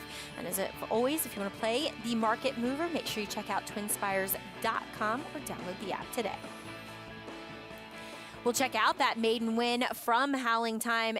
I thought he was against the racetrack. He was so professional. I really loved what I saw, Anthony. When you see 4 wide in the comments going forward at that short meet, that 12-day meet at Churchill Downs, these horses move up a handful of lengths at the very least. It was an iron rail, and this horse on debut, taking the worst of it. And you know what you got to like the most about this, Maggie? The thing I like the most is the way he finished. Going away. He ran through the wire. I mean, it's really what I want to see. I was looking forward to betting him today. I also wanted to give Guntown another chance. I thought he had it was a weird trip he pulled last time when he tried the Iroquois, and obviously going from the graded stakes to this listed race, I think it is a little bit of class relief. I wanted to use Guntown again. I wanted to bet Howling Time today when the other 2 were in, when Kiss the Sky and Lucky Boss were in the race. Lucky Boss, by the way, from the Ken McPeak barn, he scratched today. He's not entering Rattle and Roll tomorrow. Left hind foot abscess. They're going to pull the hind shoe, so he will not be entered Rattle and Roll in the Breeders' Cup Juvenile tomorrow. But with these 2 defections today, I don't want 2-1. I still want Howling Time, but I wouldn't want to take 9-5. We still got a minute and a half to post. He could be 8-5, 3-2 when all's said and done. Well, you mentioned Guntown coming out of the Iroquois. That is number 9 on your screens now. Red Knobs also coming out of that, as we'll take a look at the latter stage. Now, I got what you were saying about Guntown because he looked as though he didn't handle the first turn. So let's check it out here. Also, Red Knobs just hesitating at the start. So he's relegated to last. You'll also see Guntown in here. He is the 9 in those wind child colors. I believe. He's apprehensive. Yeah, he's like, oh, wait, what? And you can see Tyler Gaffney kind of having to pull back on his left rein a bit as Red Knobs then swings wide coming into the lane. At this point, Guntown, he got over and saved ground down the backside. He's just kind of done here. He's just kind of idling in the stretch. But Red Knobs is running on. He has this big floating stride. It looks like he wants to run 9 furlongs at the least. Yeah, it looked like Guntown was done, but he kind of re-engages a little bit past the 16th ball. Meanwhile, Red Knobs is finishing nicely. Again, I would just like to see Red Knobs get a little bit more involved early. I think Guntown will be more involved early. I think Ricardo Santana Jr. will be aggressive, especially from the rail draw. I would like to see the same from Red Knobs. I agree with you. He looked like a horse that kind of reacted to other horses. Yes. It looked like he kind of got Great way to put it. intimidated by them. Oh, I don't want to go near. Oh, I don't want to run up on heels. And I think you're right. From the inside, Ricardo Santana, it simplifies things. Just go. Yeah, just go. And you know, you don't have to worry about traffic. He comes out of the race. He came out of a race at the 2 races at Ellis Park, rather, with Texas Red Hot beat him first time out. We just saw him win the allowance race. Yep. And then when he broke his maiden, that kind of 1.5 turn that we talked about. So maybe the clubhouse turn, encountering the clubhouse turn as early in the race as he did, was something he just wasn't accustomed to doing. And that and being behind as many horses as he was going into that first turn, he just did not look comfortable. And I thought I saw some talent there when he broke his maiden. I don't want to just dismiss him off of that one effort last time out. And both horses currently at 7-2, so taking some money. The 3 and the 4 in here also taking some play too. Now, Red Danger, he looked very good in winning his Saratoga turf debut. Then won the juvenile sprint at Kentucky Downs, then tried to stretch out. And you could see he kind of got to the lead and he came up short. I don't really understand the thinking of if this horse came up short on the turf going a mile and a 16th, why isn't he going to come up short on the dirt going a mile and a 16th? I just wonder if the bit of trouble he encountered at the start last time kind of just threw the whole performance off kilter a little bit. And now you give him another chance. I mean, even after the trouble at the start, he made the lead. You could say that he was kind of, the switch was flipped as soon as he got bumped at the start. You'll see that sometimes, especially with young horses, and it's hard to turn them off. And he kind of ran that way last time. I wonder if they're trying to see if he can dirt with the KJC and, of course, the Kentucky Derby Trail in mind. We'll see how he handles the return to the main track. Yeah, Savvy Joseph does ship up Skippy Longstocking, who did beat a 1-2 favorite and took over at the 3/8 pole. Just bottomed out the field and kept going. Though the horse that was the 1-2 favorite did come back and win, but only posting a 52, so coming back in a slow race. So we'll see. He is 4-1, Red Danger 3-1, but your favorite holding strong throughout the wagering, Howling Time, as Travis Stone takes the call here for the Street Sense. They're in the gate.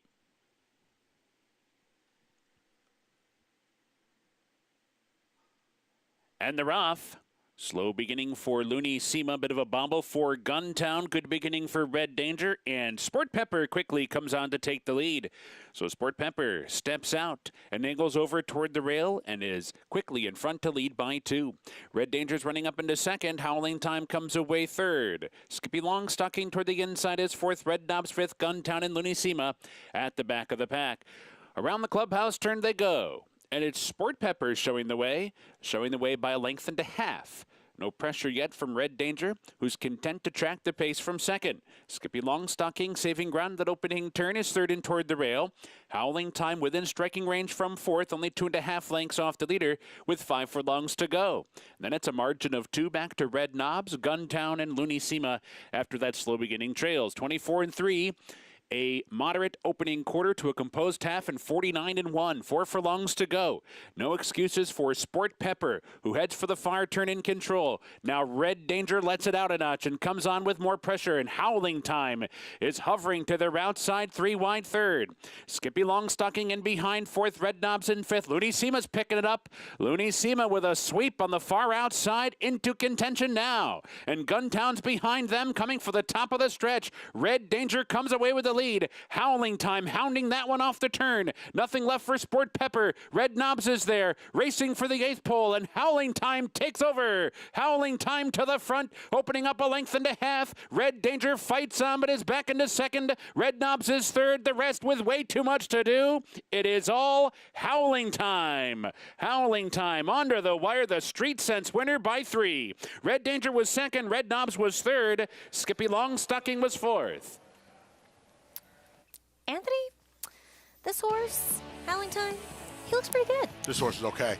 You know, this is the second time now, Maggie, where Joe Talamo, there was this, I used this word yesterday, there's this very cavalier attitude in this ride where I'll be 3 wide on both turns, I'll just wait here, and when I want to push the button, I'll push the button and go. Because that's how I felt watching this ride. I turned to you at around the 5/16 pole and I said, this thing's over. And he just pushed the button and he just rolled through. And you watch him, you go back and watch this replay and see him finish through the wire. He accepted the stretch out today. He accepted another wide trip and he finishes up very, very nicely. Look how well this horse moves. There's no wasted action. Efficient stride. He's so efficient.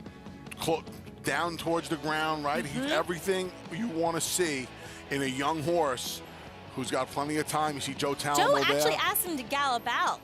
Ask him to keep going through the wire. You want to see what you have. And he's a good-looking horse, too. That was a nice effort today. Get excited about this horse. This horse could be okay. Well, Dale Romans, who trained not this time, the sire of Howling Time, always said that he was probably his best 2-year-old. And then he got hurt, going into the Breeders' Cup Juvenile? No, he ran a dynamite second. Him and Classic Empire duped it out to the wire. They beat the field by 10 lengths. And then that was it. That was it. People were looking to bet on him in the future book that year before they were looking to bet on Classic Empire, and he got hurt soon after and was retired. He was able to stand 2017, I think. He got hurt so late in his 2-year-old year that early enough that he was able to stand 2017. Yep.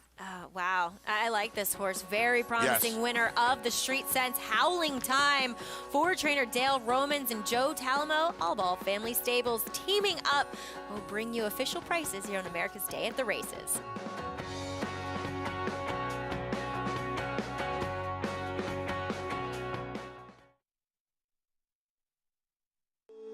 The symposium is important because it gathers everyone together, right? To get together face-to-face is where it's going to happen, where you're going to actually make the deals that you need to. We all get together and try to determine things that are happening in the business, things that should happen, and things that we need to turn our attention to. The symposium brings the different aspects of the industry together, and it also gives the vendors an opportunity to interact with their potential customers. Be a part of the Racing Action Saturdays at Belmont Park with live money contests available online through Naira Bets. A $300 buy-in adds $200 to your contest account, while the other $100 funds the cash prize pool paid through 10th place. Follow along with the races on America's Day at the Races while keeping track of your leaderboard standings on Naira Bets. After the contest, your bankroll and prize winnings are shifted back into your Naira Bets account to start betting or withdraw. Register to play today at nairabets.com/contests. Now more than ever, it's time to get with the program because New York breds start with an advantage. New York breds run for serious green. At Belmont and Saratoga, New York bred maidens run for up to $75,000 and allowance horses for up to $85,000. And serious New York bred owners can collect awards of up to $20,000 per horse per race in open company. So get back with the program. Seriously. Racetrack Television Network brings you every race, from every track, on every screen, every day. With monthly packages starting as low as $5, RTN gives you great value and access to more live HD streaming and race replays than anyone. Visit RTN.tv today to sign up and watch on almost any device, including Roku and Amazon Fire. Use promo code TRYRTN for a 5-day free trial.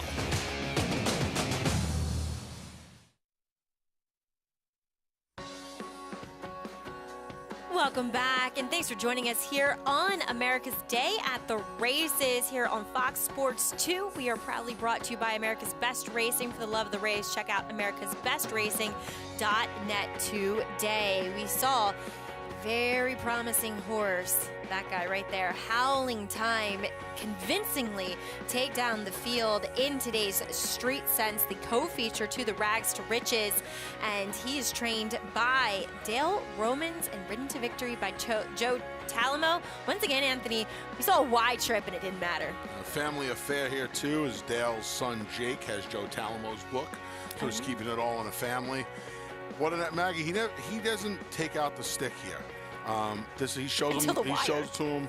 Yeah, to the wire. He's leaving Red Danger in his wake. Gotta like everything about this. 9-5 looked like a gift at the 3/16 pole. That it did over Red Danger, who did run well, switching back to the dirt for Brian Lynch, Red Knobs. So Dale Romans completing the trifecta, as we have one more race to bring you coming up. It is the 11th race. We are going the 6 furlongs. We do see a couple scratches there, but early in the wagering, we do see Ain't Broke. Raylu Gutierrez. Raylu, he is getting them out, right? He is. Yeah, and this horse, a half to the worst named horse in racing, Ain't No Elmers. Don't even want to say it. Yeah, I know. Well, we have some talking about the Breeders' Cup, as we will take a look at the Distaff division. And Anthony, it's all about Latruska, as she has been the star of this division throughout the year.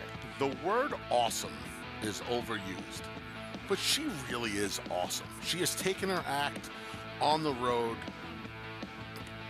month in and month. You feel like week in and week out, but it's been month in and month out. She has been so good this year, and I know there's a lot of talk for Horse of the Year for her. I don't know if that makes any sense. Well, you vote, so. I do. I mean, and she would have to do something really spectacular, and there'd have to be some real chaos in the Breeders' Cup Classic. But she has had some year, I can tell you that. Well, for more on the horses who are going to take her on, we will throw it out to Acacia Courtney, who has more on the Breeders' Cup Distaff contenders. This year's Breeders' Cup $2 million Longines Distaff features a stellar field led by divisional leader Latruska. Trained by Fausto Gutierrez, the 5-year-old mare's only loss this season was to 2020 Kentucky Oaks winner She Dares the Devil in the Grade 2 Azeri Stakes at Oaklawn Park on March 13th. She Dares the Devil! Latruska has since reeled off 6 straight victories, including the Grade 1 Ogden Phipps Stakes at Belmont Park on June 5th, the Grade 2 Fleur-de-Lis Stakes at Churchill Downs on June 26th, the Grade 1 Personal Ensign Stakes at Saratoga on August 28th, and the Grade 1 Spinster Stakes at Keeneland Racecourse on October 10th. All of those races were win-and-you're-in events. However, She Dares the Devil looms large. The Brad Cox trainee's only loss in 5 starts this year was to Latruska in the Ogden Phipps. She also has a win at Del Mar after capturing the Grade 1 Win-in-Your-In Clement Hirsch Stakes on August 1st. Royal Flag, trained by Chad Brown, was 3rd behind Latruska in the Personal Ensign before rebounding with an impressive victory in the Grade 2 Beldame Stakes at Belmont on October 10th. The daughter of Candy Ride has never finished off the board in 12 career starts. Can She Dares the Devil win the matchup with Latruska? Or can Royal Flag even the score and defeat her rivals? Well, you know, the only horse to deliver a defeat to Latruska was She Dares the Devil. Do you give her any credence? You know, that day at Oaklawn Park, it was just a real interesting game of cat and mouse that they played. And I think Latruska, it's just become apparent that you use her speed and you put her on the front end, and that's it. And that day, she was not on the front end. Yep. And that's just, you know, that's the key. Sometimes it's that simple. Just let her use her speed. That's her biggest weapon. That's any horse's biggest weapon if they have it, to be quite honest with you. And you just let her do her thing on the front end. Well, her and Arad Ortiz have made quite a pair, but as I was saying, the only horse to deliver defeat to Latruska this year, She Dares the Devil. Now, her owner, Staten Fleury, his fascination with racing started in a parking lot. That's right. His family owned the parking lots across from Oaklawn Park, and through just people saying, come in and watch our horses, he got hooked on the world of horse racing. I kind of learned from Brad Cox, if you're not obsessed with something, you're not going to be very successful with it. That passion was instilled in Staten Fleury as a kid when he collected money for his parents' parking lot business. The Fleurys own several lots located across the street from Oaklawn. We had quite a few owners and different trainers that would park with us that I've gotten to know over the years. And when I was younger, hey, come watch a horse run if we win, get in the win picture with us. And I just fell in love with it very early, and when I graduated college, I claimed my first horse. We won our second race, and it's kind of been downhill ever since. Staten would form Fleury Racing in 2012. At the age of 30, his triumphant horse racing moment would happen in the middle of a pandemic when his long-shot 3-year-old filly, She Dares the Devil, won the 2020 Kentucky Oaks. She Dares the Devil, Swift Skydiver, She Dares the Devil, and a huge upset. It was just a blur, honestly. Then I vaguely remember the press conference that we did. If you can just capture what your emotions have been over the last 20 minutes. Just a blur, honestly. You don't realize what you accomplished when it happens. It's looking back, man, we won the Oaks. We won the fastest Oaks ever. We won the strangest Oaks ever. What meant as much to winning the Oaks is all the people that reached out to us and said, hey, we're proud of you. We're happy for you. That was as cool as holding up the trophy. The plan is to run She Dares the Devil under the Twin Spires on the Kentucky Oaks undercard in the Grade 1 La Troyenne. If her 2021 debut at Oaklawn is any indication, she's ready for the challenge. Gotta be close. She Dares the Devil. Latruska, She Dares the Devil. It's gonna be a fun year. It'll be a fun year, I think. I'm just pumped up. Pumped up. Staten, an easy guy to root for, but it's so funny, Anthony, that both Latruska and She Dares the Devil only have one loss in their respective campaigns, and they delivered it to each other. Yeah, so they're going to look to duke it out one more time at Del Mar next Saturday. Maybe settle the score once and for all. Yeah, She Dares the Devil has been avoiding Latruska a little bit as far as her campaign is concerned, but she did rattle off a win in the La Troyenne, going back to Oaks Day, the scene of one of her other biggest performances in the Kentucky Oaks. And here she is defeating Alvoutant and Finite. Maybe not the strongest field ever. No, there's Dunbar Road there as well, and Dunbar Road gave her a little bit of a tussle in the Spinster. We'll see what happens. We'll see if this filly can find her form again on Saturday. Well, after she finished third to Latruska in the Grade 1 Ogden Phipps, she went to the West Coast and took down the field in the Clement Hirsch, a Grade 1 where we saw her off the pace, but being successful. She usually has not been that successful when she's been rated. You know, you're right, Maggie. She's kind of avoided Latruska, but she's had her own little road show this year to a lesser extent. And she's been out in California, and we'll see. This is her winning at Del Mar, and she has the race over where the turf meets the surf, and she's gonna the talent gets a little deeper. The talent pool's a little deeper come Saturday, but again, these two we're going to look to settle that score in the distaff. For a nice little prep heading into the distaff, we saw She Dares the Devil easily. I shouldn't say easily. Crystal Ball actually did give her a run for her money, but we saw her on the front end yet again here in the Locust Grove. I think that's the problem too, right? We keep looking at the fillies that she's beating, and I think the the chorus is, well, she's not really beating the likes that Latruska's beating. She's not doing it quantity. She's not doing it quality. She's not doing it as often.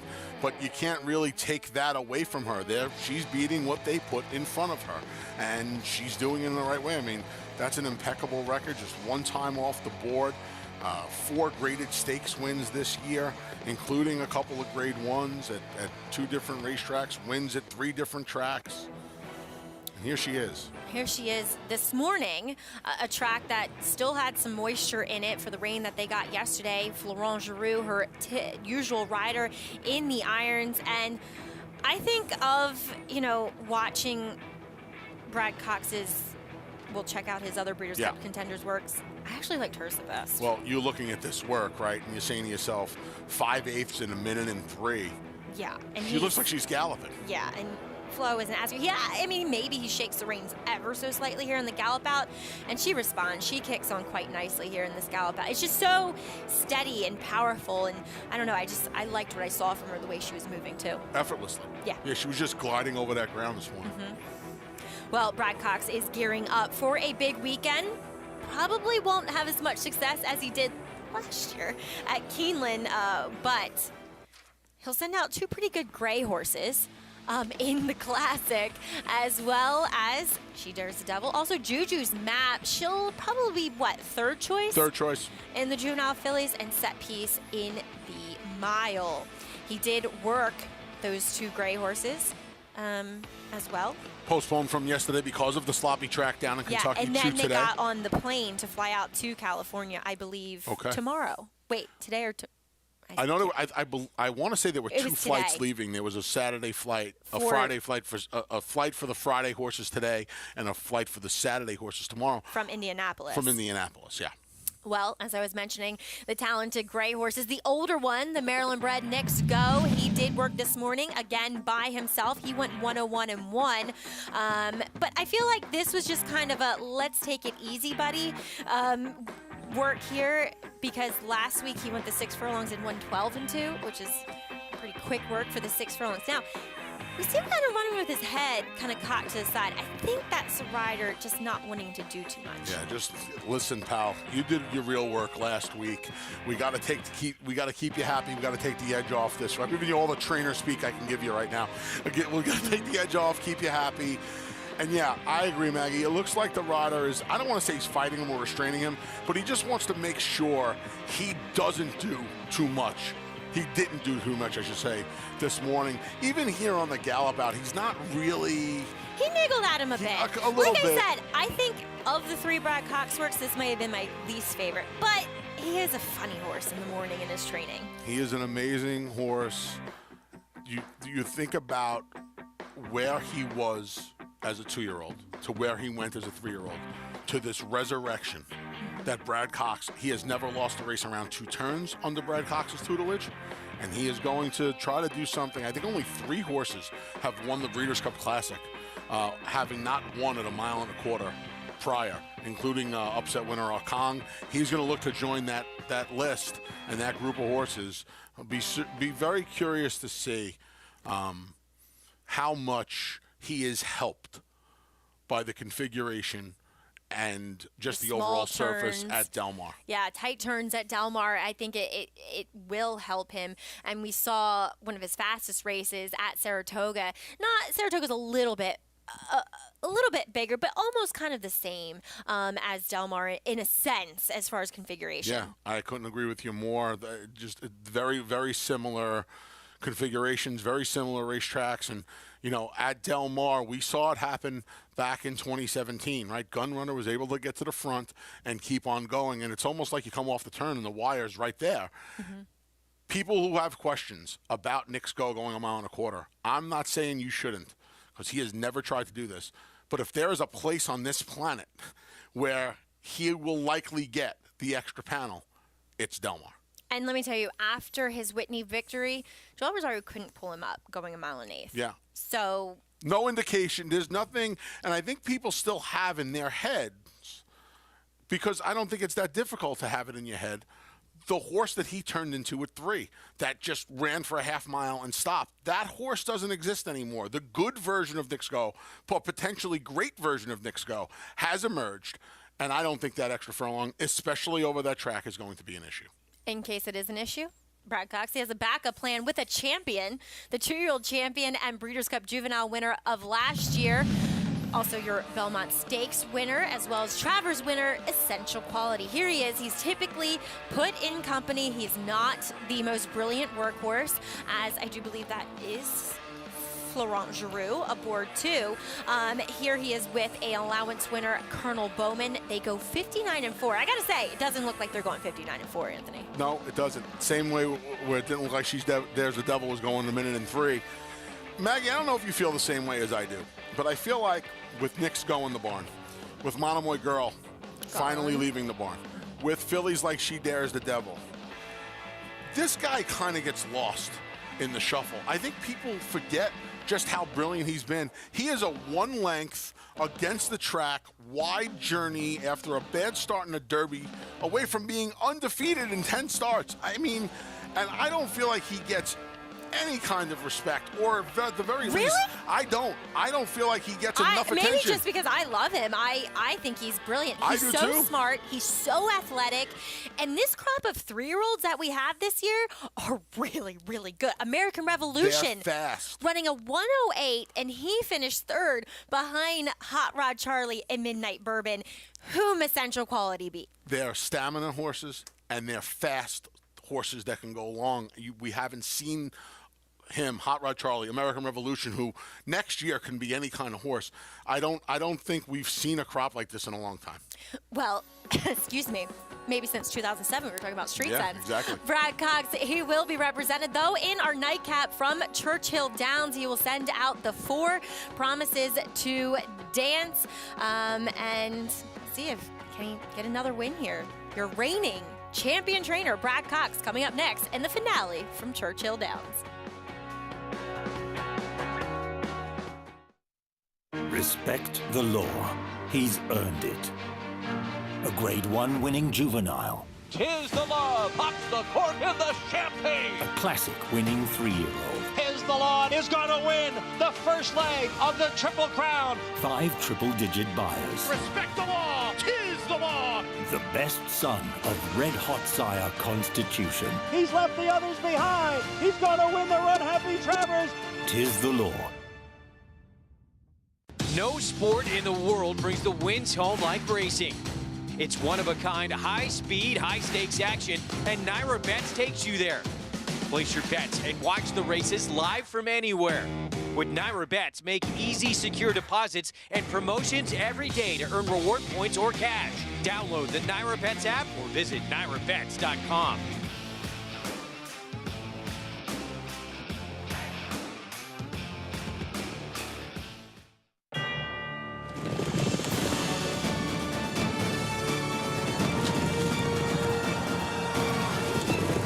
Together from every corner of the globe in pursuit of the one reward that sets the special few apart, the title of World Champion.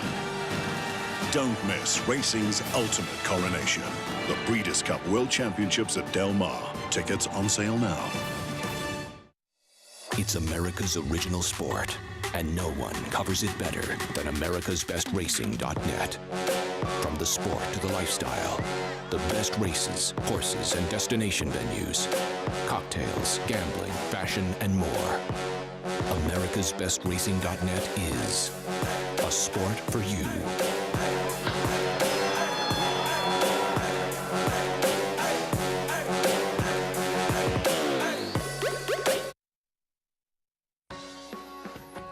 Thanks for sticking with us here on America's Day at the Races as we are live with you on Fox Sports 2. We have one race coming up the last from Churchill Downs on their Future Stars night.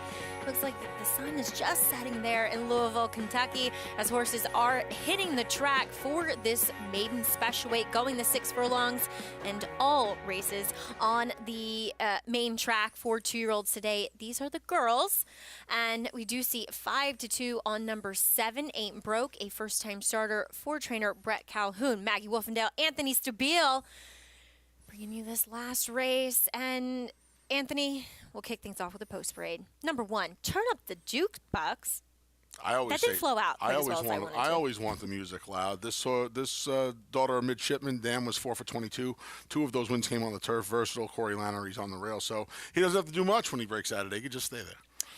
Iconic Mary Lou Whitney colors worn by Joe Talamo for Norm Cassie with Bird Empress. Looking to sweep the late double. You always think of Saratoga when you see those silks, don't you? Absolutely is. Beautiful Empire does already have a start for Mark Cassie. 21-1 opening quarter. First time she tired after about 3/8 of a mile. We'll see if that foundation helps her in her second start. She's a juicy price at 7-1. I know, it looks like a good field she comes out of. Brad Cox does send out number 4, Promises to Dance. Yeah, there was a gap of about 6 weeks between this horse's work in July and September, but this horse has been working strongly since early summer, and we'll see what kind of debut she has, this daughter of Broken Vow.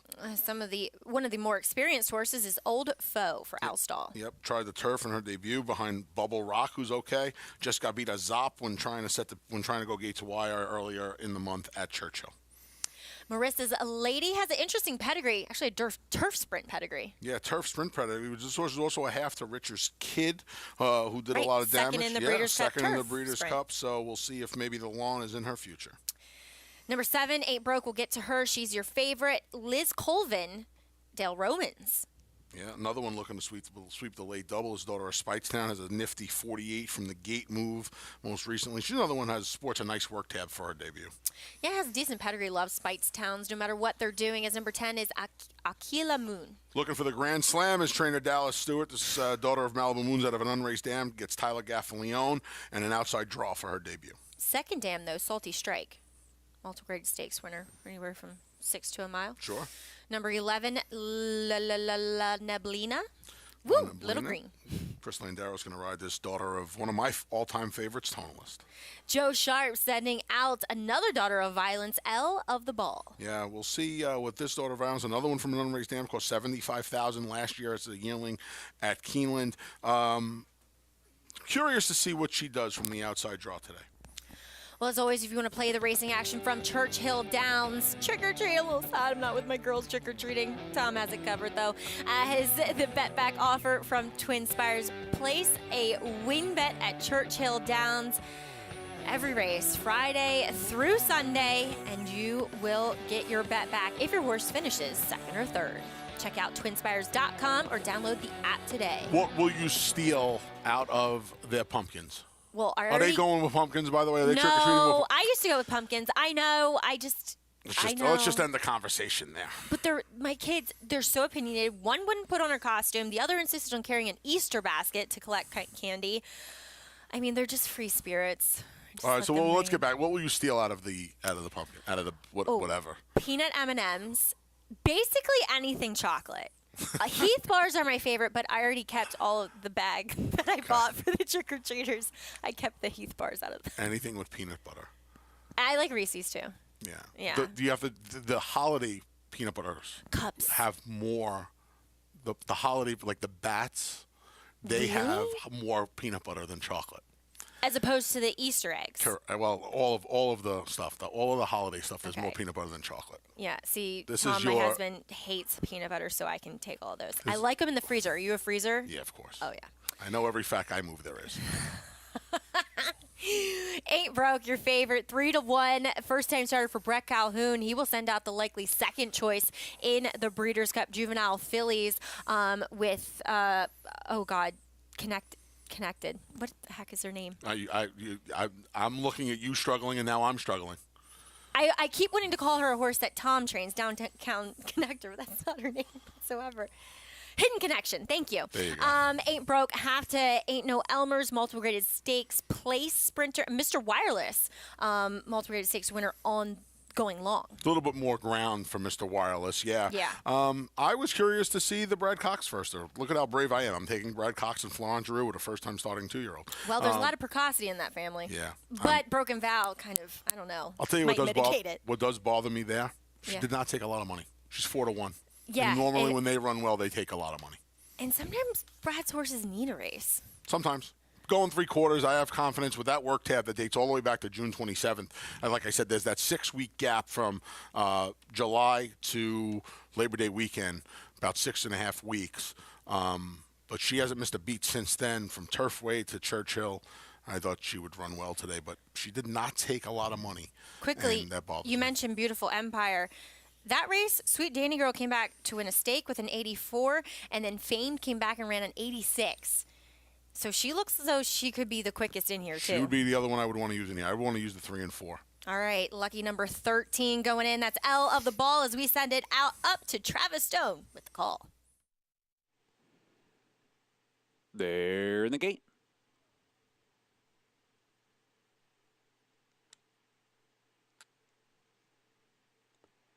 And they're off.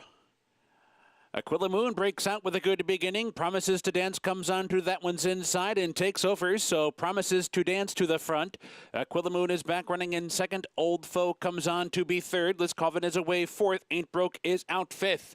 L of the Ball racing sixth while in the clear. Marissa's Lady is seventh. Beautiful Empire reserved inside while eighth. Bird Empress is ninth. Turn up the Jukebox is 10th by 5. La Neblina is the trailer. 21-3. A swift opening fraction for Promises to Dance, who skitters onto the far turn in front by 2. Old Foe comes on to grab second, but with that, Aquila Moon responds right back and holds that second spot. Liz Colvin is on their outside, racing up from third. Ain't Broke is right there, too. Marissa's Lady switched out. Marissa's Lady's putting in a run. Bird Empress in behind them. They're off the turn. Promises to Dance, tenuous lead. Marissa's Lady's bearing down, and here's Marissa's Lady up to challenge Promises to Dance. These two head in head with 1 furlong to go. Marissa's Lady short lead. Promises to Dance, emboldened by that challenge, fights right back. Promises to Dance inside of Marissa's Lady. These two noses up and down. Here's the wire. Photo! Oh, it's tight. Very tight. Promises to Dance, Marissa's Lady, either way. Also tight for third between Liz Colvin and Aquila Moon. Come on, girls. One of you just couldn't win easily? I can't call that. Anthony, can you? You know what? You guys put the hex all over it. We were looking for it. Looked like Marissa's Lady coming with a brand new hatchet to chop down Promises to Dance and was just going to run away from her. Promises to Dance had other ideas. I can't tell. I think Marissa's Lady got her nose down. I think Marissa's Lady got her nose down. I know it's tough to find the line on the pole. I thought she had the whole pole. I could be wrong. I hope I am wrong. I like Promises to Dance today, but I do believe that Marissa's Lady was able to get there. The half sister, Richard's kid. We're gonna get a super duper slow mo. You see Florent Giroux, stout left hand. Rafael Bejarano on the left hand as well. These two fillies, big effort. They beat the rest of the field by a half a dozen lengths. I gotta say, I gotta give Promises. Oh, that's all 6. It is all 6. Got the whole pole. I do give Promises to Dance a lot of credit because, as you said, she was and Travis said, emboldened by the challenge. She literally looked as though she looked over at Marissa's Lady and said, "Whoa, let's go." And you said keep it clean, no brush, no contact. There wasn't any, so it wasn't even like she was sidled up alongside right next to her. She looked at, she saw that literally filly. looked at her. Look, you can kind of see it here. She's like, oh. Yep. You see it. Her head is slightly turned. Yeah. Trying to get after her. I mean, not Forensic Fire, savage-like, but just trying to really get after her. That's a tough beat. That's a tough beat first time out. They are showing the 6 Marissa's Lady, trained by Bill Morey, who just wins wherever he comes. Said he's going to have a string here at Aqueduct for the winter. And he's got this first-time starter by Violence to the winner's circle at first, asking, as Anthony said, the half-sister to Richard's Kid. Looks as though she can handle the dirt just fine, though. Maybe we'll see her on the turf one day. Well, thank you so much for joining us here on this Halloween. We had some great stakes action. Anthony, thank you so much. Job well done. We'll see you a lot next week, too, right? On most of the week. Well, good luck out at Del Mar. Thank you. Enjoy. I'm just being the supportive wife. Excellent. Yeah. That's the best role you can play, mom and wife, right? And I get to gallop the horse, too, locally owned. But thanks for joining us here on America's Day at the Races. We had 2 helpings of pumpkin pie. Well, it was all about Lady Rocket rocketing to the winner's circle for Brad Cox. Who else? Irad Ortiz taking both divisions of the pumpkin pie. And then that guy right there, howling time. Impressive in the street sense. Thanks for joining us here on America's Day at the Races.